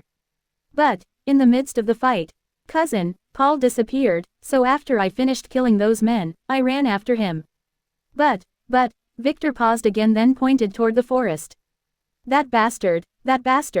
I was late. I gave him a healing pill but, blah." Victor began to throw up out of the car, making the assistant step aside and then look at his men. He ordered them to check the forest where Victor pointed. They quickly ran there, then returned pale-faced to get the stretcher. Thankfully no female members were dispatched. "Young master, why don't you relax in the car for a bit? We will escort you to your residence as soon as we finish here." The assistant giving Victor a towel after listening to one of his men who whispered something in his ear, making him frown. "Oh, okay," Victor nodded, then rested his head in Margaret's lap as if he was still in shock. 2 hours later, Victor was escorted to the hotel, where he thanked the men and then climbed to his room with Margaret's help. He regained his spirit the moment the suit's door was firmly closed. "Good acting," he told Margaret, then glared at Hannah. "You need more training," he told her just as Alpha left her room, making Hannah look at her in shock. Her blood was resonating. "I am Louise von Richter." Alpha introduced herself, making Hannah gasp. Victor had told her he had another maid from her family, but she didn't believe him back then. Tears began to well in her eyes, making Alpha approach her and hug her tightly. "Ah, don't. I have a poisonous curse." Hannah objected, but Alpha didn't let her go. "It won't affect me," she said. Her new eternal body constitution was very resistant to poisons and curses. This gift was for Sebastian. "Oh," Hannah said as she felt Alpha's hand tightly around her. Her eyes began to tear up. This was her first family contact. She hugged Alpha back and began to sob as she rested her head on Alpha's shoulder. "I am getting jealous now," Victor suddenly said 5 minutes later, destroying the intimate atmosphere, and making Alpha glare at him as she slowly let go of Hannah, who wiped her tears with her hand. "Let's go and sit down," Victor said casually. Hannah nodded with a slightly blushing face. "How did you resist the curse?" She Alpha as she looked at her, making sure she was fine. "It's a skill I acquired recently. What is your curse about?" "Where did you get it from?" Alpha said. "It was an accident at the sex ruin. Everyone I touch would be randomly poisoned, some get it lightly. Some die," she added as she looked down, remembering some very sad memories. "Why don't you let Victor remove it for you?" Alpha asked, making Hannah, who sat down at a lavish sofa, surprised. "Can you do that?" she asked. "Yes," Victor said as he quickly sat to her side and took out a talisman, then stuck it to her forehead before she could realize her mistake and change her mind. A white light shone from the talisman, then slowly dimmed as some black smoke burned out, escaping Hannah's body. It only took 10 seconds. "Am I cured?" Hannah asked in surprise. After looking at the dissipating smoke in surprise, a certain feeling of darkness in her body seemed to have vanished. "Yes," Victor said as he hugged her tightly. She was surprised, she was shocked, she was disgusted, she quickly wanted to push him away but failed. She looked at Alpha, who shook her head in remorse, making Hannah realize her mistake. She should have never let him remove that curse. It was the only thing protecting her from him. It was near morning when Harvey stepped into his grand office on Golden Mount Island. He was welcomed by a man kneeling on the ground. "Colmier, do you know your mistake?" he asked as he looked at his son. "Sorry, father, I didn't expect that piece of sh*T Clint would hide his movements from us. I had no idea he went to Vane City. Dark Chamber might be suspecting that I am a double agent." Colmier replied. "It doesn't matter, the real problem is that they found a new spy. Charlotte, she seemed to be working with them now," Harvey said as he sat down at his lavishly decorated desk. Colmar gasped. "That's why you ordered me to get her log file? Is she a member of a parallel network?" "Yes, probably. I long suspected that your network was not the only one." "Do her recent activities contain anything suspicious?" Harvey asked, squinting his eyes. "Nothing. She had some business relationships with the white faction in the Von Weiss family, but nothing major. She went to see many proctologists a lot lately," he pondered. "How many suspicious people did she meet lately?" Harvey asked. "A lot. She had a lot of meetings with shady businessmen from all over the country. But that was expected from her as a major family head candidate." She is building her own network. Kolmir hesitates. That man you told us to investigate, Toril. He met her twice. He is an antiques dealer who works in the capital. We found nothing strange concerning him. Can I examine the body? He asked. We don't have it. The guy who murdered him kept the body. Harvey pondered. Could it be that Victor was scamming him? Probably not. The mirror is clear proof of Dark Chamber's involvement. Who did it? Kolmir asked. Keep it a secret. It was Victor, Theodore's youngest son. Harvey said. What? The pervert? Kolmir asked, opening his eyes in surprise. Yes, keep an eye on him. He might be the next Von Weiss patriarch. I am going to send Elise to be his concubine. So make the necessary arrangements. Harvey said, making Kolmir gasp. Father, we have way better girls than her. She might not cooperate if we asked her to do our bidding. That's what I wanted to tell you about. Elise will not be a spy. I already gave Victor our entire B4 network anyway, so I need you to cut all connections with them. Harvey said. I see. Wait, what? Kolmir gasped as he looked at his father who was smiling. What did father get in return? Kolmir asked, quickly realizing that his father must have got something very important to sacrifice his share in a cake that was about to be cut. A new life, Harvey said with a wicked smile. It was completely worth it, especially with the tournament's date approaching. Chapter 224, A Game 1. It took Victor 10 minutes to get bored of the very uneventful hug and let go of Hannah, who quickly retreated to sit beside Alpha. Her new best friend. How are Theta and the girls? Victor asked as he relaxed on a couch. They are already awake. I had no time to drug them, so you are free to do that yourself, Alpha said, making Hannah look at him with disgust. She couldn't believe he took advantage of her like that. Didn't the contract specify that he can't sleep with her? Wait, it only involved sleeping. She remembered what was written exactly. Damn it, she was very emotionally unstable at that time, and he took advantage of that. Bastard, where are they? Victor ignored her and asked Alpha. They were filthy because of all the running in the forest, so I made them take a shower with Theta, Alpha replied. All together, he exclaimed. Alpha was waiting for him to start drooling but he didn't. Do you want to go check on them? She asked sarcastically, nudging him. Nah, this young master is not in a hurry. He disappointed her as he relaxed in his seat, making a gesture in his eyes to Margaret, who ran quickly to check on the girls. This girl always read his mind perfectly. It was as if she was a pervert in her previous life. The girls must be all naked and wet right now, Alpha interjected again. She had made a bet with Theta that Victor would surely intrude on them if he returned. She can't lose. I like my food slowly cooked, he disappointed her, forcing Alpha to sigh in disappointment as if she was saying, whatever suits your perverted tastes. She owed Theta a favor now. Young master, Hannah hesitated after a few minutes of awkward silence. What was that material you threw at the men? Hannah asked just as Margaret returned to sit next to Victor after making an okay sign to him. She completely ignores Alpha's questioning gaze. Well, you are a part of the family now, so I don't really mind telling you.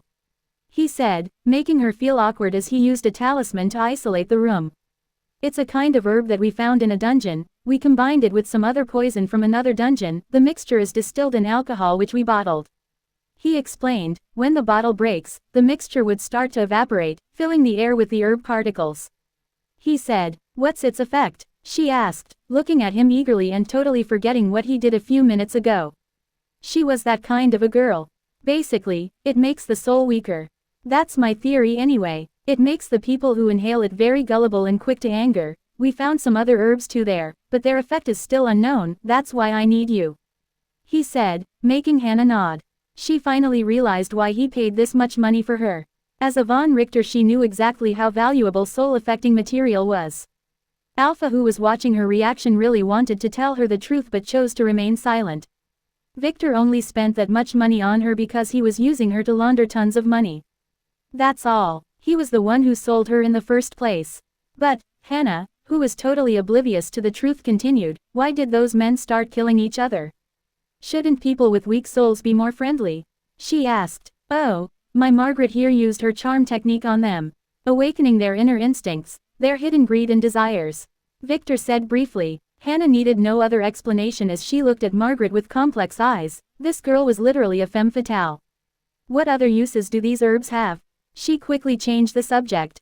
You are about to find out, Victor said, flashing his teeth as the three girls were pushed into the room by a shorter one. All of them were dressed in some very revealing maid uniforms that barely covered their hot bodies. Theta with her short body was the exception. The maid's uniform made her look super cute. Young master. Theta quickly ran to Victor, twirled in front of him, then sat on his other side, hugging his arm.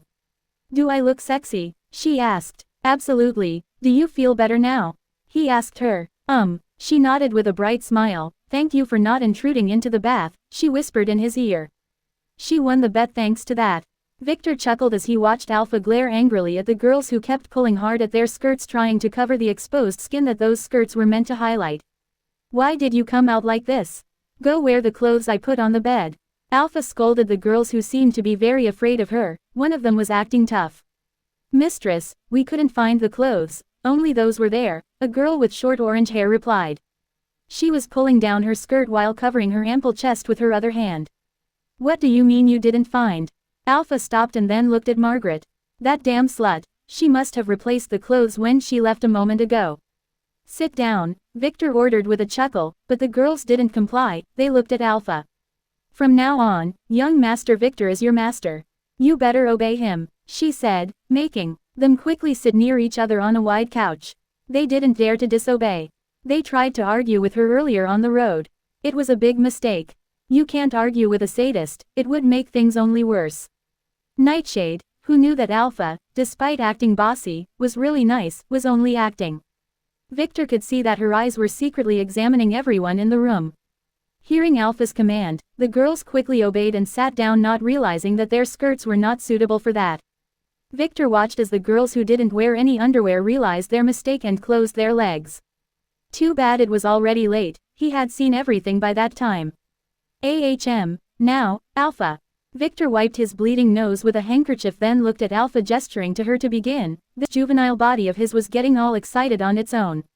Alpha silently cursed at him as she placed 3 glasses in front of the girls. They didn't notice where she got them from. We will be playing a drinking game, Victor said as Alpha took out a wine bottle after that and filled the 3 glasses full. One by one, you will answer my questions. He said. Any girl who answers wrong or tells lies would have to take a sip from her glass. He said, making the girls nod in a hurry. He was going to make them drunk and then assault them. They are familiar with this game. Does he need to do that? Was this one of his hobbies? How would he know if they were telling the truth anyway? The one who gets empties her glass first will be my plaything tonight. He added, confirming their hunch. Young master, that's not good. They will never tell you the truth like this. Margaret corrected him, let the one who loses be Alpha's plaything instead. Margaret said, making the girls shiver a little. Oh fine, Alpha, make sure to educate her well. I will take the one who finishes last. He complained, making Alpha curse again, and the girls look at each other nervously. Now the first question, he said, introduce yourselves. He commanded, Candle, I have no last name. The orange-haired one said. Mimi, the second one said she was tall with a thin body that had signs of malnourishment. Quote. Nightshade. Nightshade said she wanted to use her fake name, but remembering that Victor knew the truth, she didn't lie. Good, Victor nodded. Second question, how old am I? He asked. I am 17, 18, 17, Candle, Mimi, and Nightshade said one after the other. I said me, my age, not you. He corrected them. They paused. How would they know that? Did he desperately want to get drunk? This didn't make any sense. He can simply order them around to do whatever he wants. 20 no, 19 years old. Candle asked. Victor didn't reply. 19. Mimi said too. Victor really appears older than he really was. It was the effect of becoming a player. 23. Nightingale said. She analyzed this carefully. Victor's behavior earlier in the forest was not something a teenager can pull off. She was sure he was older, and that he wanted to make them drunk. All of you are wrong. He said, slapping his ID on the coffee table, 17 years old. What? The girls were surprised. If he is this handsome now, how much better would he look when he gets a little bit older? One of them wondered but hid it well. Drink up, he ordered. The girls hesitated, looking at Alpha, who gestured to them to drink, so they quickly took a sip, just a little bit, but it was enough for some non-player girls to become honest. The second question, one by one, tell me how you became slaves. He said, you first, he told Candle. It's simple, my family sold me, they needed the money. She said, keeping her head down. Now I am your family, you don't have to worry. Victor said, as he looked at Alpha, who nodded. Their contracts had a brief background check on them. Ah, I was taken from an orphanage that was not really an orphanage. I have been raised there my entire life. One day a man came to choose. He had a strange staff. He touched every one of us before picking me up, she said, also looking down. Victor could see some old scars on her exposed thighs. She had a rough childhood. Don't worry, no one would hurt you here, as long as you are a good girl, Victor added. She nodded, being wary of Alpha. I am also an orphan. They bought me from an orphanage. I lived in the streets before. She didn't technically lie, and that story fit the background check that was on her contract. After all, she used a false name and certificates to join the police, so when she claimed to have been a beggar at that time frame, the von Geldstadt interrogators didn't have a reason to doubt her. She was still 17 after all. Oh, Victor squinted his eyes. This girl needed a higher dose. Was it because of her awakened bloodline? Now the next question. Let me think. He pondered. How much money can I spend using this card? He said, slapping the family credit card on the table. Ah, 1 million, Candle said. He was really trying to make them drunk. 10 million, Mimi said. This card is unlimited. Nightshade said she tried to forge one of these before but failed. Sadly, you are all wrong. This card was cancelled tonight for overspending. So, Victor pointed to the glasses, making the girls quickly take another sip. Dear Nightshade, your skirt had been flipped, Victor said at the right moment, making Nightshade, who was carefully acting as if she was sipping from her glass, take a big gulp as she looked down, confirming that her very short skirt was still covering her private parts, barely. She wanted to spit the drink that was in her mouth, but fearing that she would be discovered, she chose to swallow it. She has a very high alcohol tolerance after all. She glared at Victor hatefully after that. This bastard might be suspecting her. She really wanted to know how he knew her name and to ask him about the comic book-like events that happened in the forest, but she chose to delay this. She asked Alpha and Theta privately when she woke up completely healed. But both of them told her that she was not ready yet. Ready for what? Victor watched as Nightshade's facial expression changed as she was thinking about some random things. The wine was working, she was losing her cool. Now, the next question. He said with a lazy smile as he relaxed in his chair. What secrets are you hiding from me? He asked, making the girls flinch. Chapter 225. A Game 2. Come on, we all should tell the truth here. Victor said. Tell me your secrets, he added. The girls hesitated. Let's start with you. He looked at Candle first. She seemed the most honest one. I have a crush on you. I find you very attractive, especially that you are younger than me, she said as she blushed, making Alpha wish to beat some sense into her.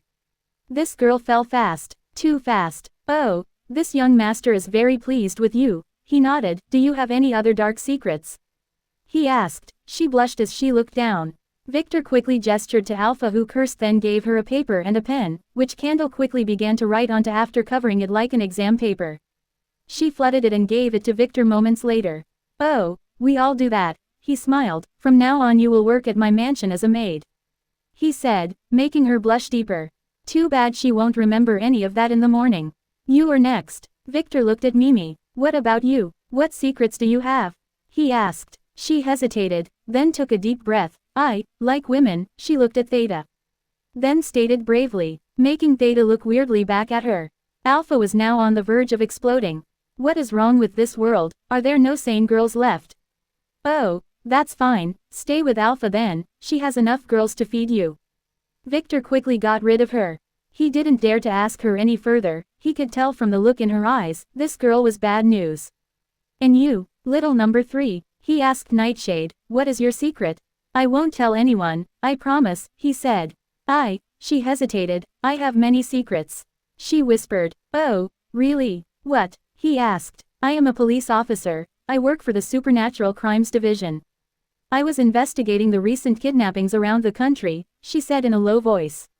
Making Theta gasp, as Alpha squinted her eyes. This girl was lying to her. She will be punished later. Oh, when was the last time you contacted your unit? Victor asked as he sent a message to Kai. 3 months ago, she said. Those bastards at the auction destroyed all my luggage which contained my connection device and tracing bug. What are your plans now? He asked. I was planning to steal my contract and escape, but after the accident in the forest I decided to investigate more. She nodded, making Victor sigh. He must find a way to use her or get rid of her. Investigate for what? Margaret was the one who asked her, as she spotted a fleeting unnatural expression on her face. About the men who killed my family. She said. What men? Victor's interest was reignited. They wore black masks. They tortured my father and mother to death for 2 days, then burnt their corpses and escaped.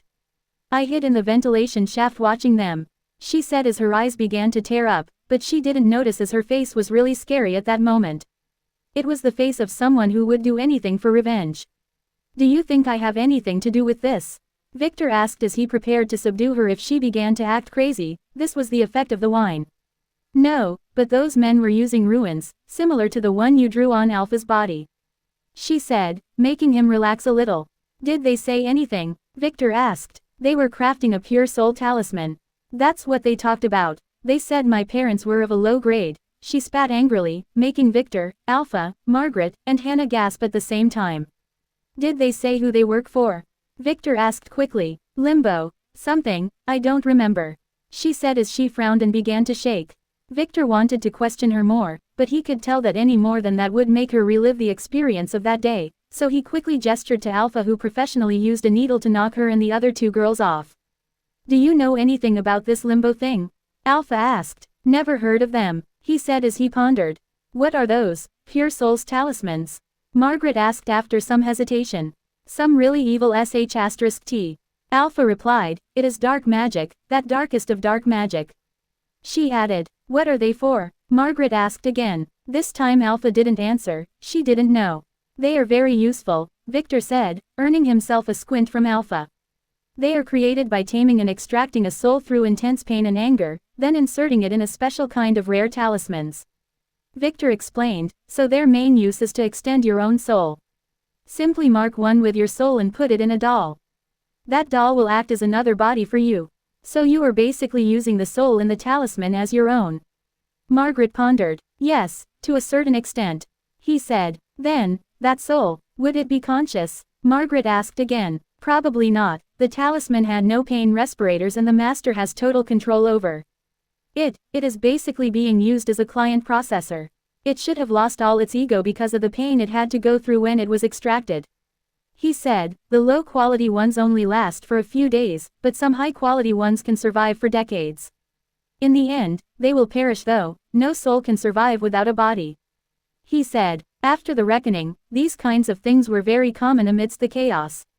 He is not proud of it, but he had to use 4 very high-grade talismans like that during the time travel ritual he did in the past. He got them from a very shady seller back then, and they cost him most of his savings. Wait. Victor suddenly remembered the fate log from earlier, the first 4 death overwrites. The list seemed to be chronological. I see, Margaret said, trying hard not to show a thing, not noticing that Victor was inspecting her very thoughtfully. When Nightshade mentioned the pure soul talisman, Margaret's hand began to shake.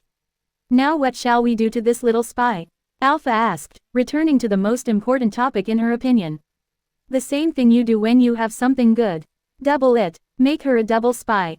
Victor replied, then paused. No, a triple spy is better. He added as she sent another message to Kai, with one word on it, Margaret. Oh, Alpha pondered looking at him.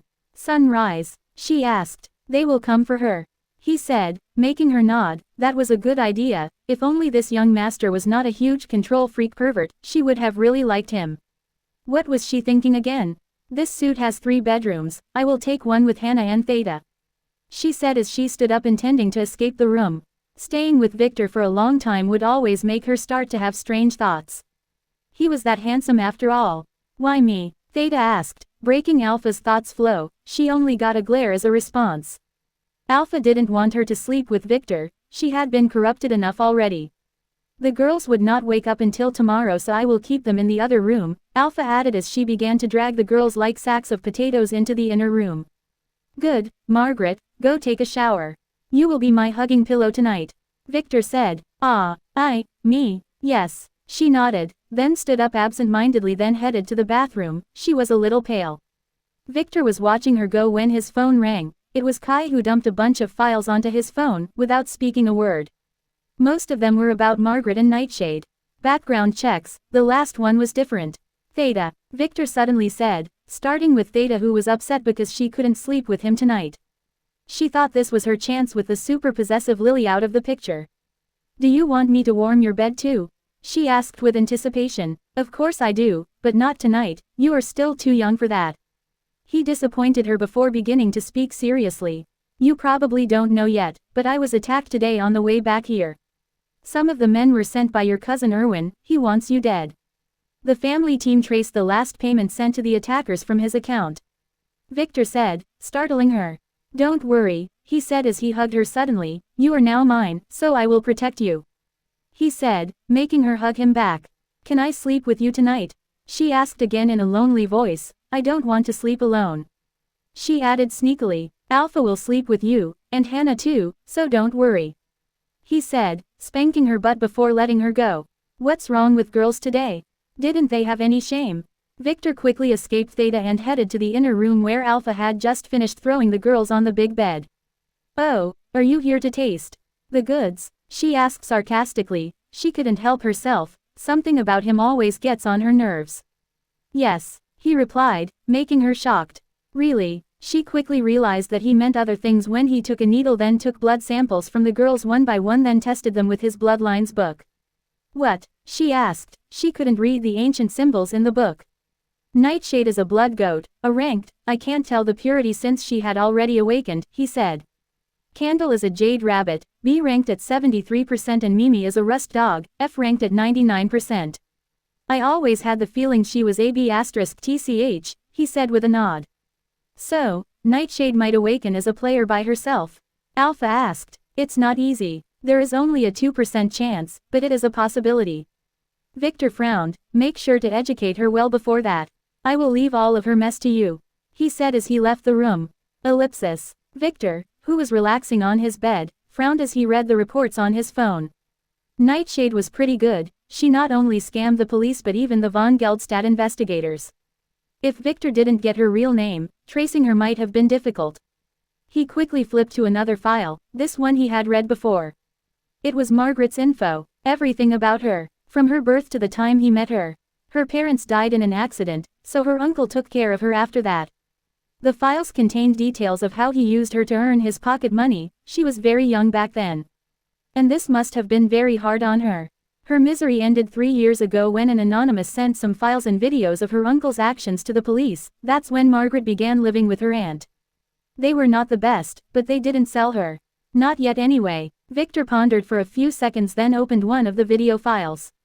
Those were the pieces of evidence sent to the police in Margaret's case. They were shot very professionally from a hidden camera that displayed everything clearly. Featuring the little star Margaret entertaining some guests with her uncle. The video had one strange thing though. Even in his past life, Victor didn't see any techniques like the ones she was using. When did she learn that? Those were Victor's thoughts when he was startled by Margaret, who suddenly opened the door and entered to see Victor engrossed in his phone. Are you watching some good drama? She asked with a chuckle as he quickly closed his phone. The best, he replied as he looked at her. She seemed a little better after taking a shower. Come sleep next to me, this young master is very tired today, he said. Margaret didn't refuse him. She didn't even wear her pajamas as she slipped under the blanket before throwing her towel away, giving young Master Victor some very exotic hug. It was as if he was the one acting as her hug pillow, not the other way around. He even had to start using a calming down technique to appease his youthful spirit.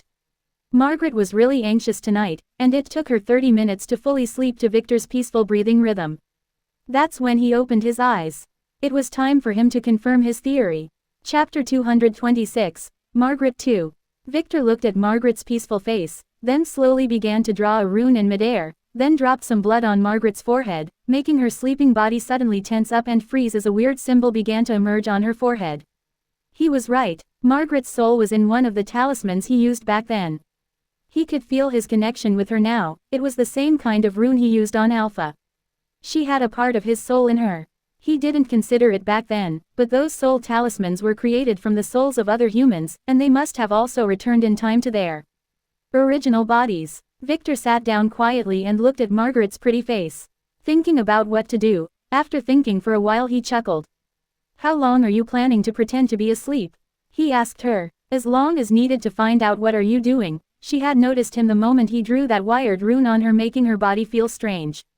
"Oh, it's a simple soul technique, just making sure you are mine," he said, making her quickly touch her forehead with a frown. There was nothing. She slowly sat down, covering her body with a light blanket. "Are you suspecting me because of my behavior today?"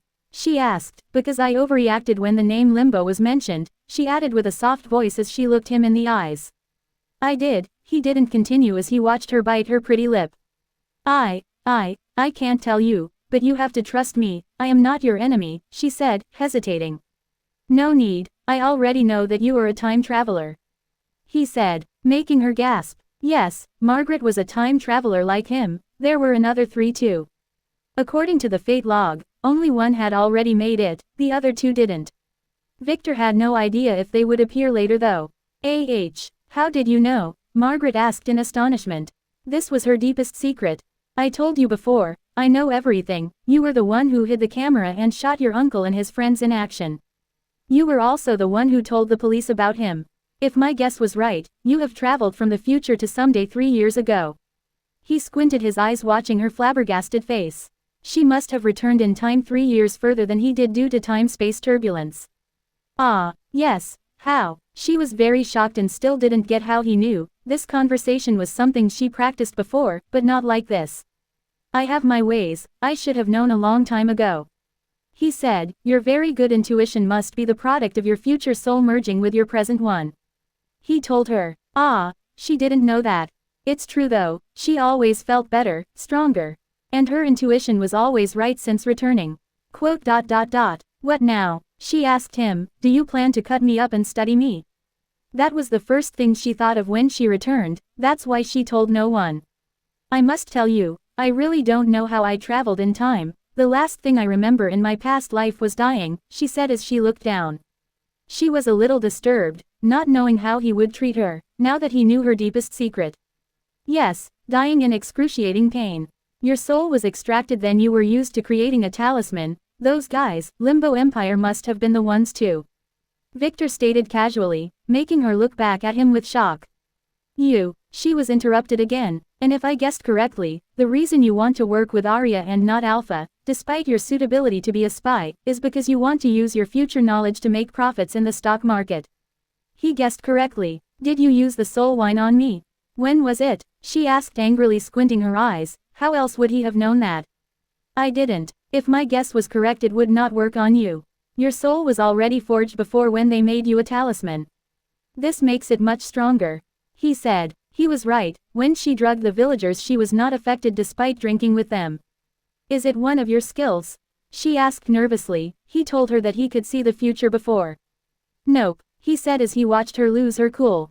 "Ah, how do you know all of this then?" she asked in distress, not caring that the blanket had long fallen off, revealing her perfect body.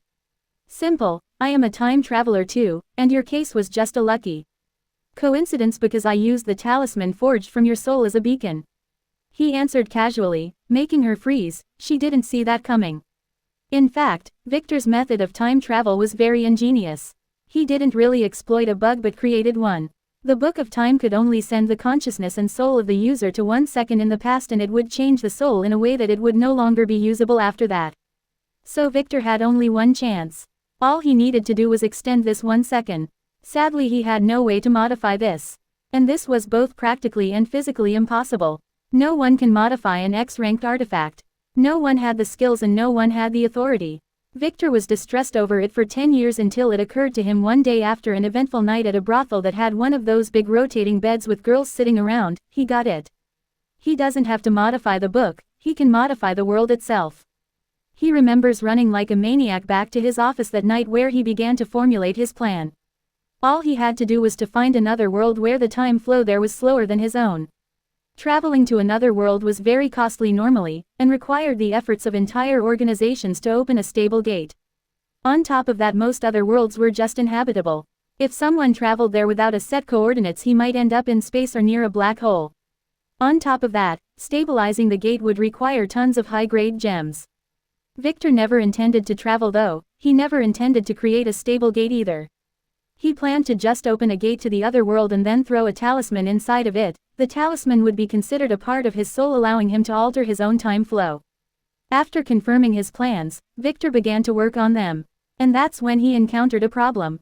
A big one. He couldn't find a suitable world with the correct time flow ratio. The solution was to use several worlds so that their average effect on him would be just enough to send him to the right moment in the past.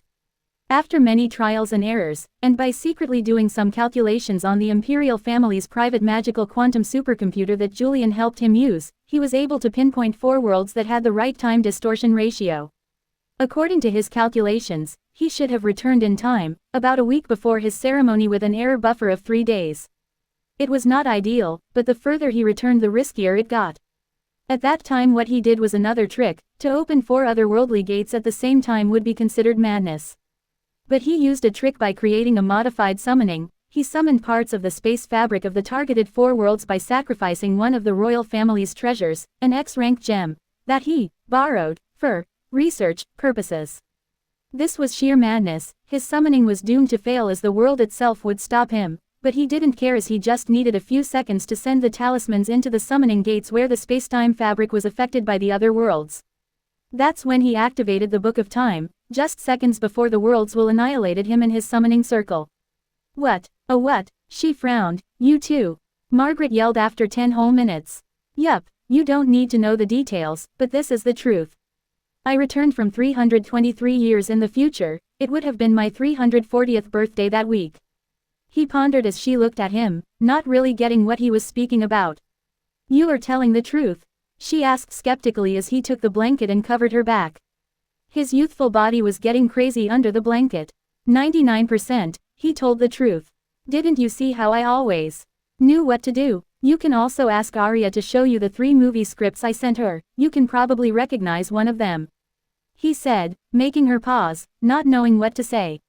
Yes, she suspected him.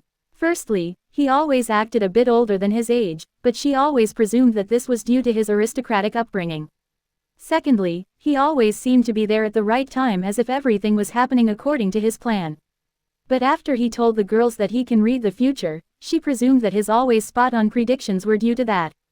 Now she discovered that he was scamming her all the time. She glared at him hatefully. How did you end up as a talisman? He asked, ignoring her gaze. Ah, well, I must tell you the entire story then. She said with a sad smile. In my past life, I never escaped my uncle's grasp.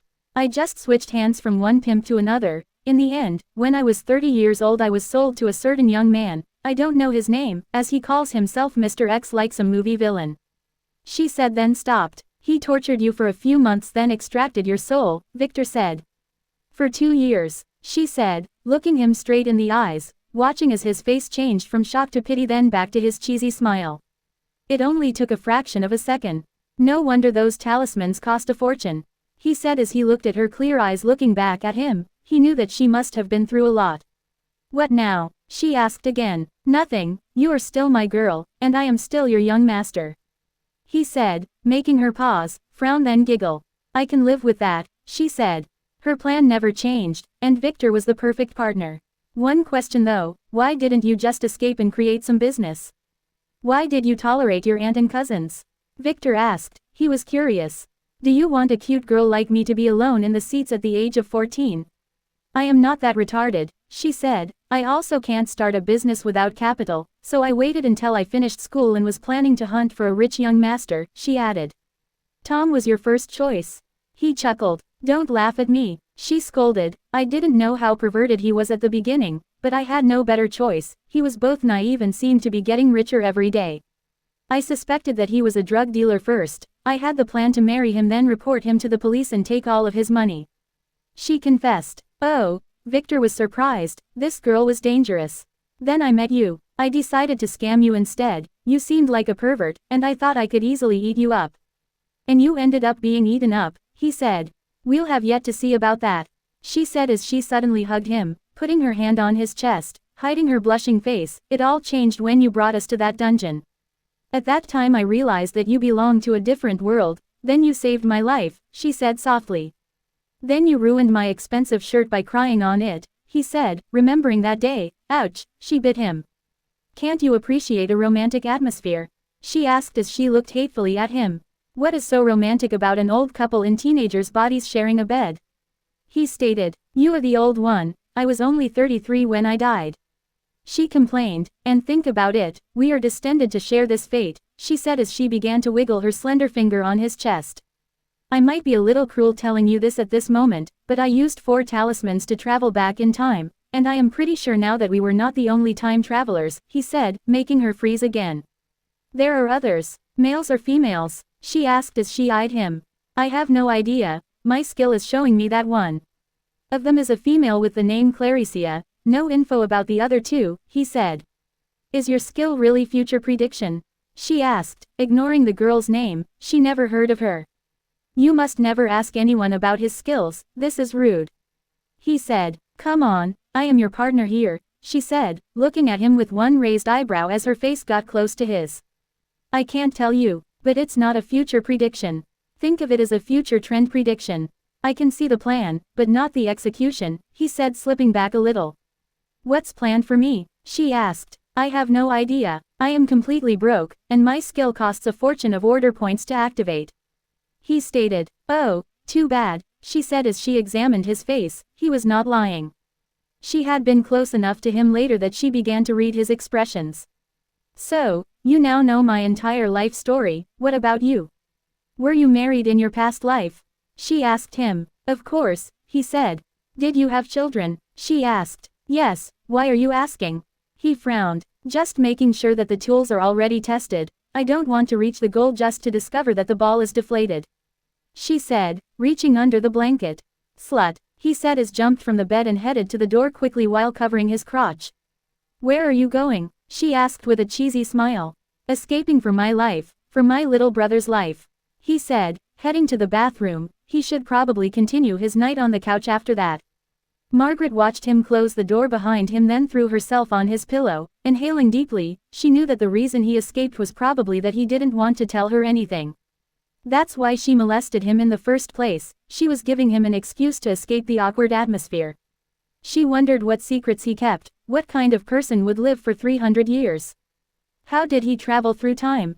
What will happen in the future? She sighed again, she didn't really care about all of that, what she pondered about was whether she should tell him that she had fallen for him. It was not at the dungeon when he saved her life.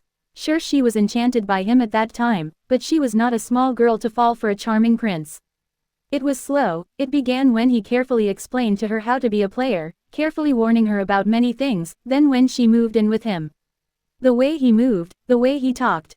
It was all like a well-choreographed show. But despite all that, she could see someone who really cared about his family, someone who would be ruthless to anyone who would hurt them. Somehow, just like that, she fell in love with him. It was this simple, she was a simple girl anyway. She buried her face in his pillow, hiding her blush. No, she decided, she won't tell him, she would make him confess for her first. If not willingly, then moaning in bed. In the end, it was a sleepless night for her too. Chapter 227, Disturbing News.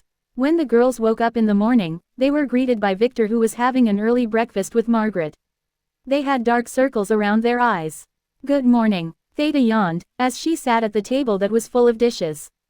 Good morning, come all of you, sit down, and have a bite.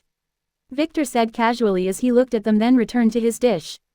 Too bad Alpha gave them some decent clothes. He really liked the skimpy maids' outfits. Sit down and eat, Alpha ordered the girls, who were having a hard time remembering last night. Did he drug them? They seemed fine in the morning though, with no unusual pains.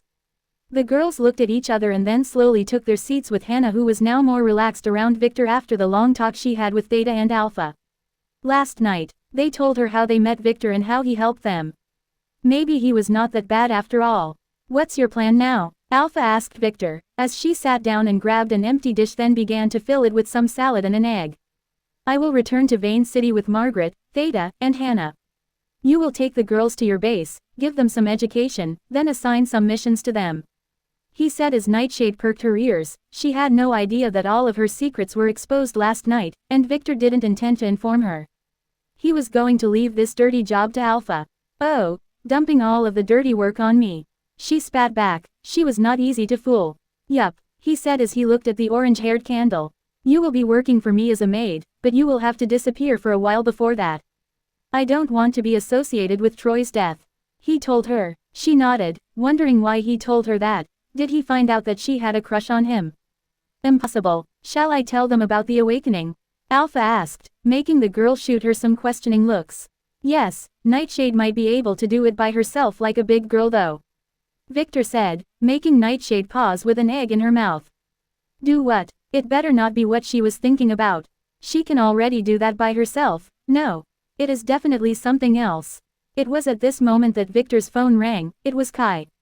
What now? Victor asked as usual. Young master, it's about the attack on you yesterday. I already told you that one of the parties was sent by a guy named Erwin. Now we have his full background. He is Erwin Flintblood, one of the branch descendants of the Flintblood family. I already know that. Did you grab him? Victor asked as he looked at Theta, who chose to sit next to him, as far away from that girl Mimi as possible. We couldn't. Someone who must have known of his plot and silenced him. He was found dead in his room last night. The Faint Blood family even publicly denounced him, expelling him from the family. Kai said. Typical, Victor replied. According to his calculations, the Bloodflint family would contact him about Theta very soon. They might choose to wait until that attack news died down though. Anything else? Victor asked. The other party who attacked you was identified as a group of disciples of the Flying Myth sect. They were at the auction with you. Kai said. I already knew that too. Would the family pursue this matter? Victor asked. This would be a good chance for them to get an awakening artifact. A lousy one, but it's better than nothing, and he might get some rewards. They intended to, but the Von Sway family sent an announcement declaring that the Flying Sect had decided to join them, Kai said, making Victor a little surprised. Those guys were quick. So the family would do nothing? Victor asked. They requested that you send the storage ring that you grabbed from the Elder to the Inquisition Hall. He said, making Victor curse silently. Someone was suppressing him in the family, and he will find out who and why very soon. I haven't seen any rings, Victor scolded, making the girls at the table look at him. I understand. Kai sighed and said, Young master, have you been seeing the news lately? He suddenly asked, is it about the explosion? I already saw it, Victor said. Not that. A big viral video began spreading last night. It featured a young man courting an Arachne, Kai said. Oh, did they begin to allow these things on social media? Victor asked. He realized what this meant. They made an expectation with this one. It is even on TV. It came with a report about players. It had many facts, many names, and many proofs of old accidents that were covered up. This is a big problem, young master. Many people are believing it. Kai said, making Victor smile. It was Jane doing a good job. This report would surely be suppressed pretty fast, but people would not forget, and others would start popping up. This was his plan. After this, the families would start to act more covertly and the secrets they kept would surely begin to be revealed. Either way, any planned attacks on his family would have to be delayed now. What does it have to do with me? Victor asked, casually. He was just a friendly neighborhood pervert, young master. This had nothing to do with him. Nothing, but the family had ordered that from now on you should be more low-key. Your name was on that list. What? Victor shouted as he stood up. That B*TCH Jane, he never included his name in the list he gave her. She was definitely targeting him for locking her up. Yes, it is at the bottom. The report is about how you killed your brother and then left the police station the next day, and there is a recording of you throwing grenades on the highway. Kai said, making Victor frown. He remembers something like that. It was when an assassin tried to kill him a while back. Okay, I will act carefully, he said as he hung up and then looked at Alpha. What? She asked. This would be a good mission for you, it is an urgent one. Find the journalist Jane Armstrong.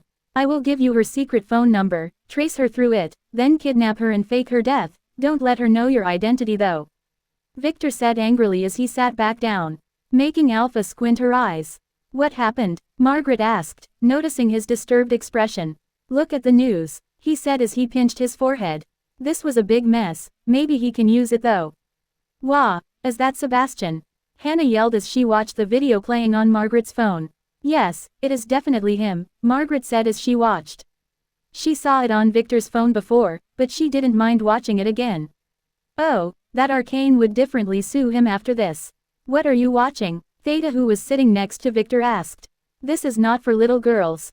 Alpha, who was watching from the other side, scolded her, making her sit down dejected. I am not that young, I already know everything, she said as she secretly took her phone and opened it under the table.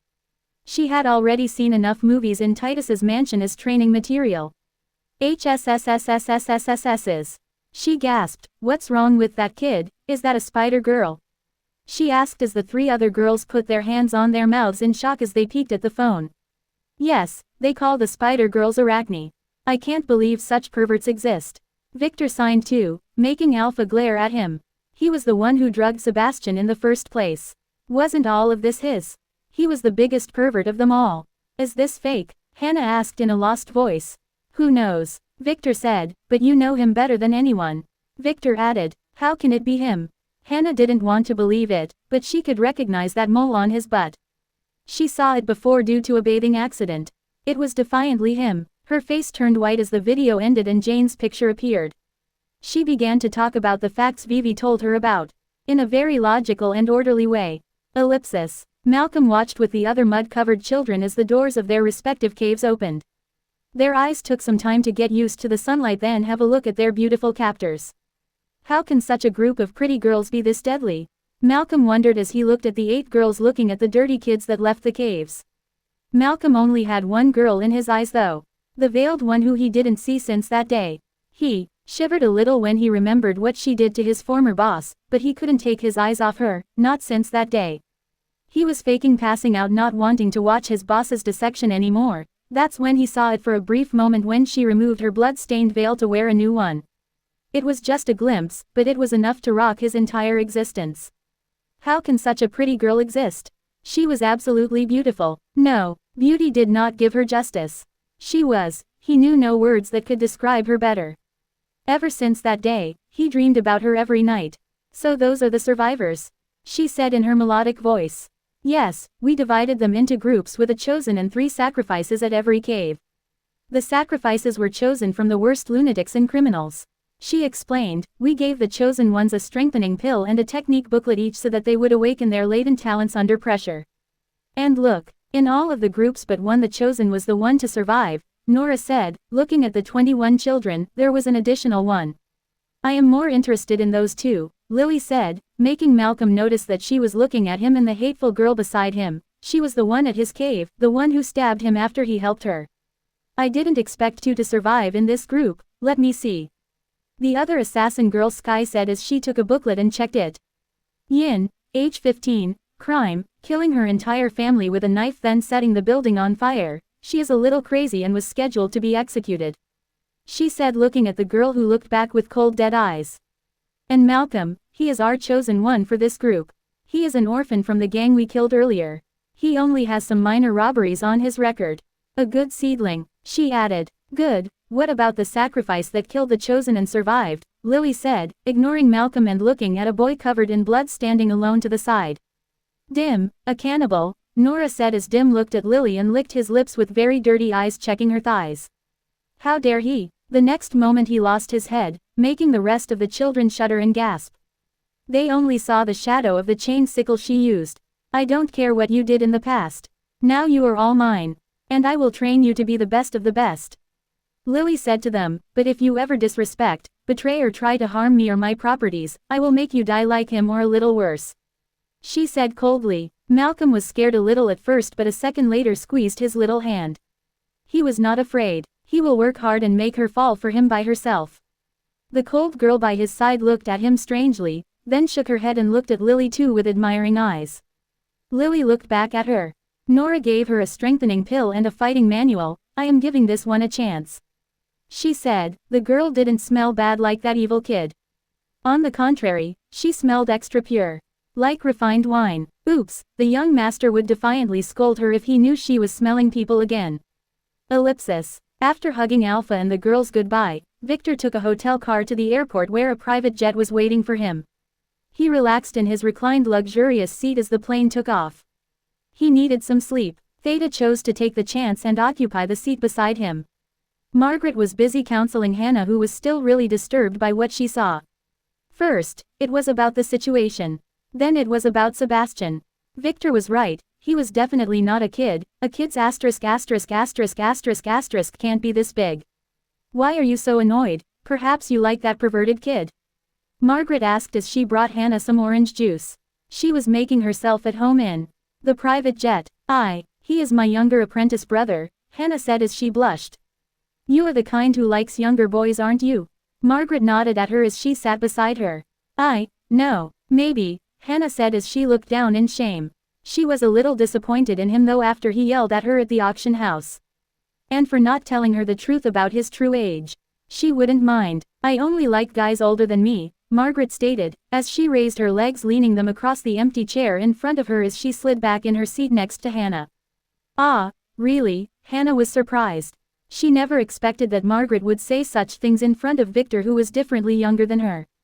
Didn't they sleep together last night? Definitely, the older the better. Experience comes with the age, you see. You will learn that yourself in the future, Margaret said, winking at Victor, who was looking back at her with a threatening gaze. Chapter 228, Jade Key.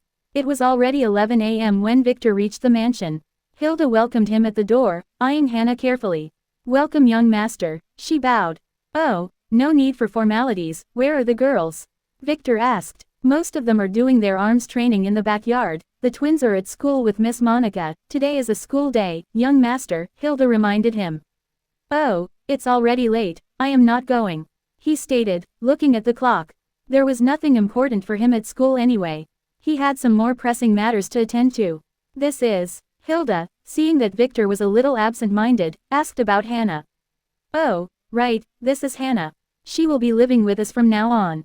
Victor said. Does the young master require me to assign some tasks for her?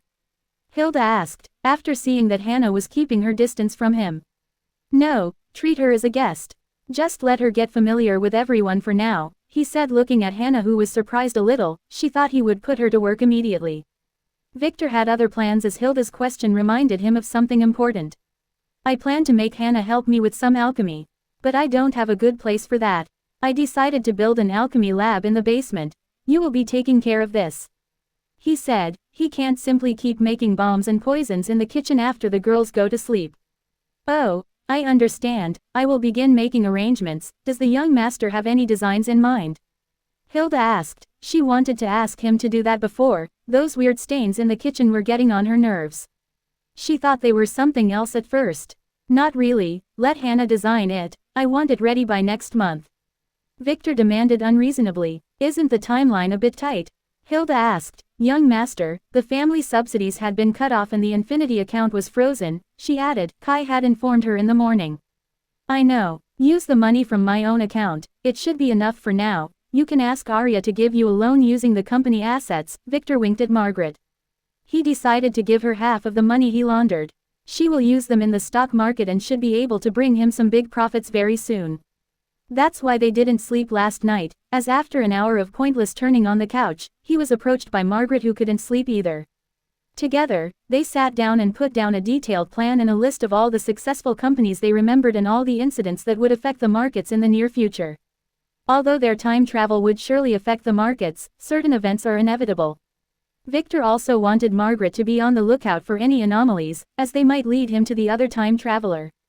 Claricia, I understand, Hilda said. It was his money anyway. She will have to find a cheaper contractor though, and maybe use the chicks for free labor. It is time for them to do something useful other than guarding the front door.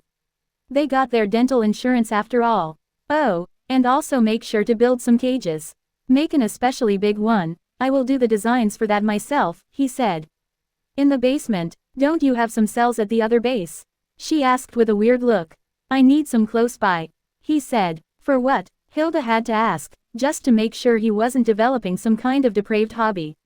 She heard of others in the family going that way and never returning. For experimenting on monsters, of course. I might use them to house my enemies too. He pondered. Just make them sturdy enough to withstand an elephant. He said, not saying the whole truth. He can't simply tell her that he will be summoning an SS-class demon to keep as a pet. Hilda nodded and sighed. She had no idea what he had in mind, but at least it was not what she thought about. If there is nothing of importance, I will be in the study, Victor said finally. Young master, there was that news report, your name was on it. Butler George had called, informing me to tell you that you should stay out of trouble for the next few days until the family cleaned this mess up. She said. Oh, Kai already told me. he said, turning around. The report on him had nothing to do with the player stuff, it was just an example of using the family's influence to get rid of the police after killing Nick. Jane was probably holding a grudge against him because the chicks locked her up. But in the end, he had nothing to worry about. One more thing. Young Mistress Lara had been in a fight in school. Hilda interjected, making him stop and look back at her. Oh, was it Elle? He asked. Lara was very docile, and she would never fight back. Yes, someone insulted Miss Lara, so Elle hit them and broke their front teeth. Miss Lara took the blame for her. Hilda said, the principal said that he had appeased the parents, but he wanted us to punish Lara and Elle a little. Oh, just double Lara's exercises for the next 3 days and let Elle do them with her. Victor said this was just a symbolic punishment so that Lara doesn't get cocky. Find out who insulted Lara and threaten their parents a little, and re-educate them about their position in the food chain. Victor added, I will send Alex to do that, Hilda said. He had been idling around the mansion lately, doing nothing useful. No, send one of the chicks. I will be taking Alex with me to Newler City tomorrow. Where is Shish? He, by the way? Victor asked. Alex, having nothing to do was not good, he must make her suffer a little bit. He is training his spear arts in the clearing next to the gym. The girls didn't want him to exercise next to them. Hilda said, they have been a little wary about him ever since he tied Miss Margaret up and locked her in his room. He added, oh, he earned that. Let him come see me after taking a shower. Victor said, shaking his head.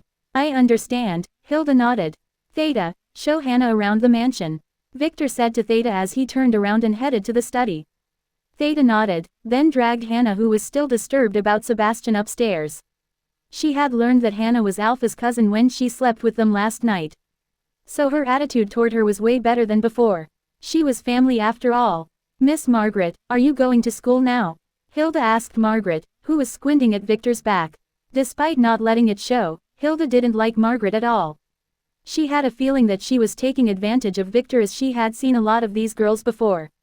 And she felt that she was having a very bad influence on the girls.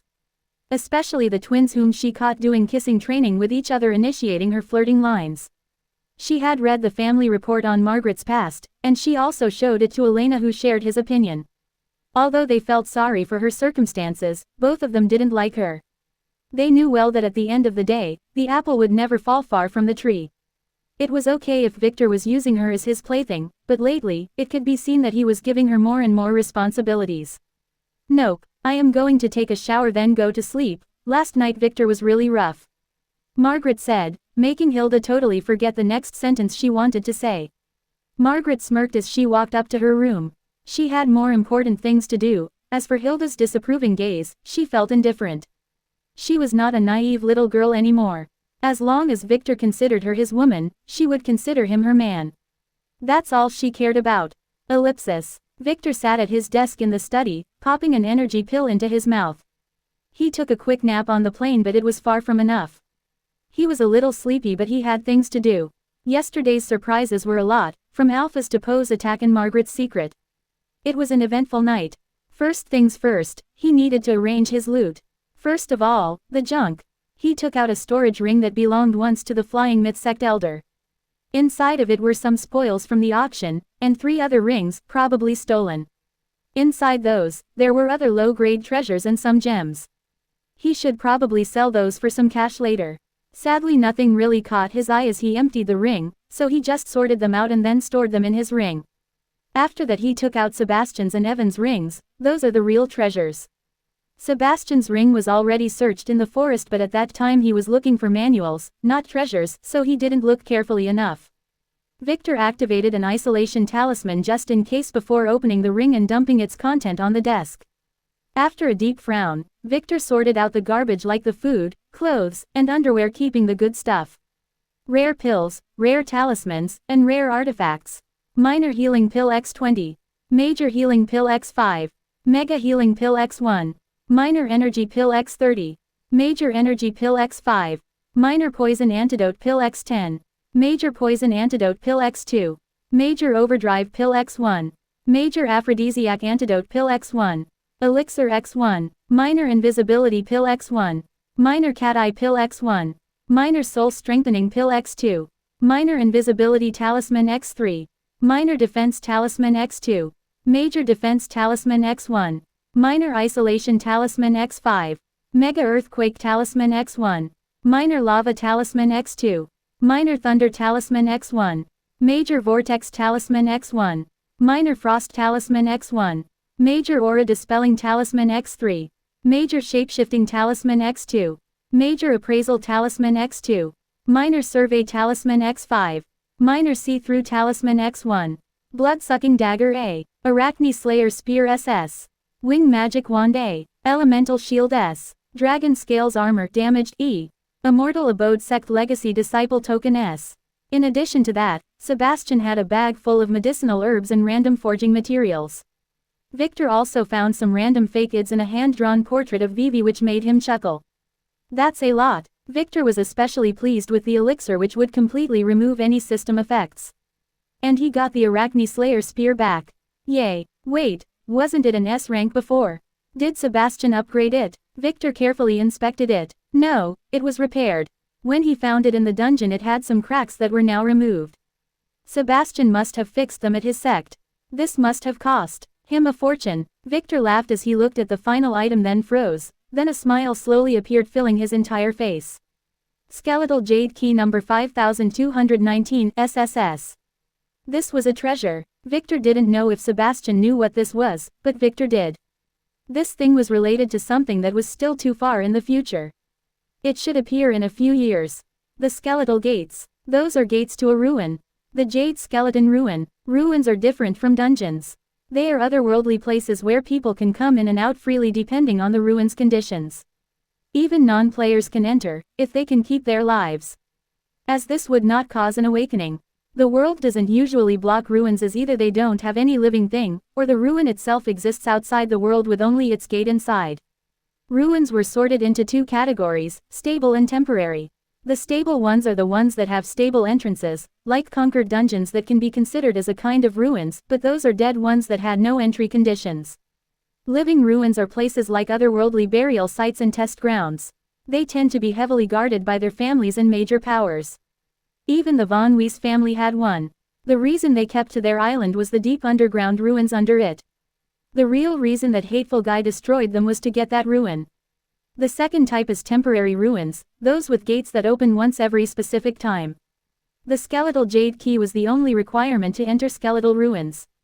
A temporary ruin that opened once every 777 years. In Victor's past life, many treasures that changed the order of the world were found inside there. At that time Victor didn't get a chance to enter. As only the top echelons of the family got that chance, only those with keys. This time he plans to collect enough keys to take his harem with him.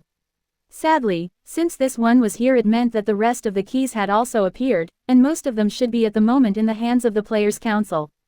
The keys usually appear scattered randomly around the world, and a long time ago this caused a huge battle, so an agreement was reached. Any key collected would be put into one pile and redistributed across the family in a tournament. This time the tournament would happen next year. Victor didn't plan to participate as he knew the place of a few keys that the families didn't reach, and he planned to send Alpha after those once she got her secret organization in order. He quickly put the key away before redistributing Sebastian's things between his rings. Some would be kept, and some would be sold. He stopped at one thing. A black stone. This must be the one Alex told him about. The one Sebastian used against him. Now it was empty with no evil souls in it. The system told him nothing about it. But Victor knew that it was not made from an earthly material. He just decided to keep it. Maybe he would be able to use it later. Chapter 229, Fake. Finishing with Sebastian's junk, Victor turned to the other precious ring he had snatched, Evan's. Like Sebastian's, it was filled with pills, talismans, and herbs. In addition to some poisons and many documents that Victor put to the side, for now, focusing on the huge dragon egg. Evan got this from the auction. And Victor didn't know what to do with it. It was a lifeless black dragon egg. A fossil. It can be used to forge some weapons or repair Sebastian's dragon armor. But that would be a waste. After some thinking, Victor decided to keep it for later. He might find something useful to do with it later. He had an idea, but it was too risky and he would have to wait until his alchemy lab was ready. Getting Evan's stuff sorted out, Victor took out the next item. The fishing pole. Ethereal fishing pole, S.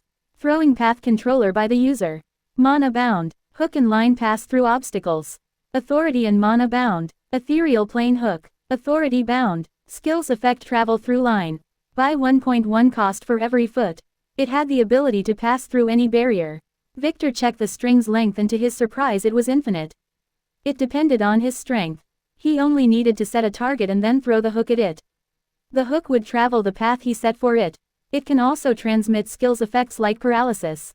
Its only drawback is that he had no feedback through the line, and he could only use his senses and intuition to aim and control. Victor liked this new toy very much. He wanted to give it a try. He stood up and then walked to the window, looking out and searching for a suitable target. He could only spot Beta, who was training her sword art in the front yard. As the girls entered the mansion, leaving her alone. She was a hard-working girl. Swiftly he threw the hook, which flew in a strange path, not forward but down, heading to the sword, which was strangely enough hooked by it when it reached it. It was as if it had a hole in it. Beta didn't notice it. It was as if the line and hook were completely invisible to everyone but the user. Not wanting to injure Beta, he waited until she finished her swing, and at the right moment, he injected energy into the pole as he pulled it back, causing the hook to retract using the same path it traveled before. Beta stood there in shock as the sword was snatched from her hand and then flew in the air in a swirly dance, heading inside the mansion where it disappeared. Not bad, Victor said when the sword reached his hand and the hook disappeared. A moment later, he opened the window and threw it out at Beta, who was still frozen in shock, planting it in the ground in front of her. Make sure to hold it firmer next time, and you must act defensively in a situation like this. What if I were an enemy? He scolded her from upstairs and then closed the window, making her relax a little after she realized it was not a ghost, but her perverted young master. Ah, sorry young master, she said as she grabbed the sword and bowed down, wondering how he did it. Even after experiencing the dungeon raid, she couldn't see through him. Ellipsis. Smiling as he put the fishing pole away, Victor began to think about Poe. Where did he get this artifact? He had never heard of it in his previous life. Too bad that Kai couldn't find anything major about him. He was just a lowly gangster with a very bad reputation and some disturbing hobbies. Victor planned to wait until Poe, no, he was now Paul. Victor would wait until he woke up and then monitor his movements. Hopefully, he might be able to find some more secrets through him. Finishing with this random stuff, Victor turned to his spoils from the auction. He carefully took out a jade box and carefully opened it.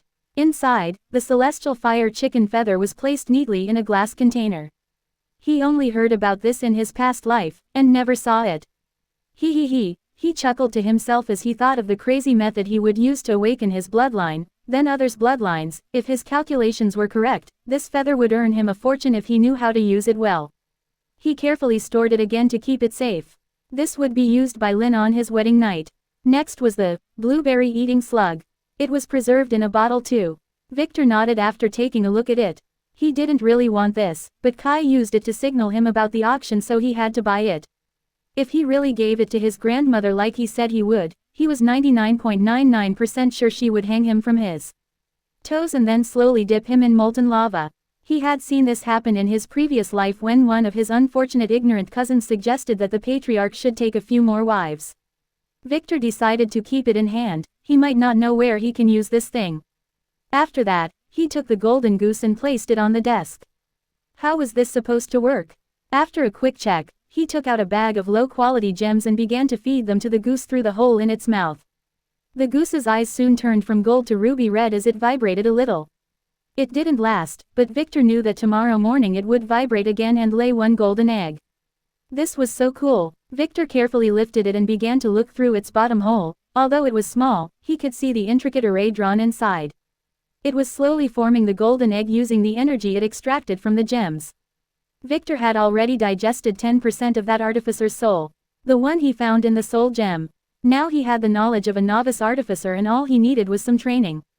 Maybe after completely digesting this knowledge, he might be able to modify the array to make him other elements. At that exact moment, the study's door was pushed open by Alex, who was flabbergasted by the sight of her young master sniffing a golden goose's anus. That's what it looked like. Oh, I will return in another time, she said with a blush, intending to leave. Her young master was really a pervert. No, you are right on time. Sit down, Victor scolded casually as he put the goose down on the desk, then looked at Alex and appraised her fate. Fate power. Summary negative dark cyan. Conflicting fates. Destiny list less than 10 order points to unveil greater than. Damn it, he only has 6 order points. He was really curious about her destiny. Is there anything wrong, young master? She asked nervously as she noticed the way he looked at her. It's not that she hated it, but she was afraid he would find out the truth, and his blazing eyes made her feel very shy. Just appraising your beauty, he said as he looked at her, watching her clear eyes and her hair which was still damp from the shower she took. She must have hurried here. What a good girl. Ah, she blushed and looked down, not knowing how to respond. Could it be that he had finally discovered the truth? Too bad you are a man, he sighed, shattering her hopes. Does the young master need anything? She asked. Yes, but I need to do some things first, so just watch silently, he said, then paused and threw the rings he checked earlier to her. Check those if you find anything you like, he said casually, making her nod and get busy. After that, he totally ignored her and began to look at the next item in his ring. A sealed bottle. It was the one the Dark Chamber agent, Toro, bought at the auction on the orders of his third lord. Victor carefully opened it and looked at the red ash inside. He also knew about this. Those von Rosen idiots would pay a fortune for it, not knowing that it would cause their demise.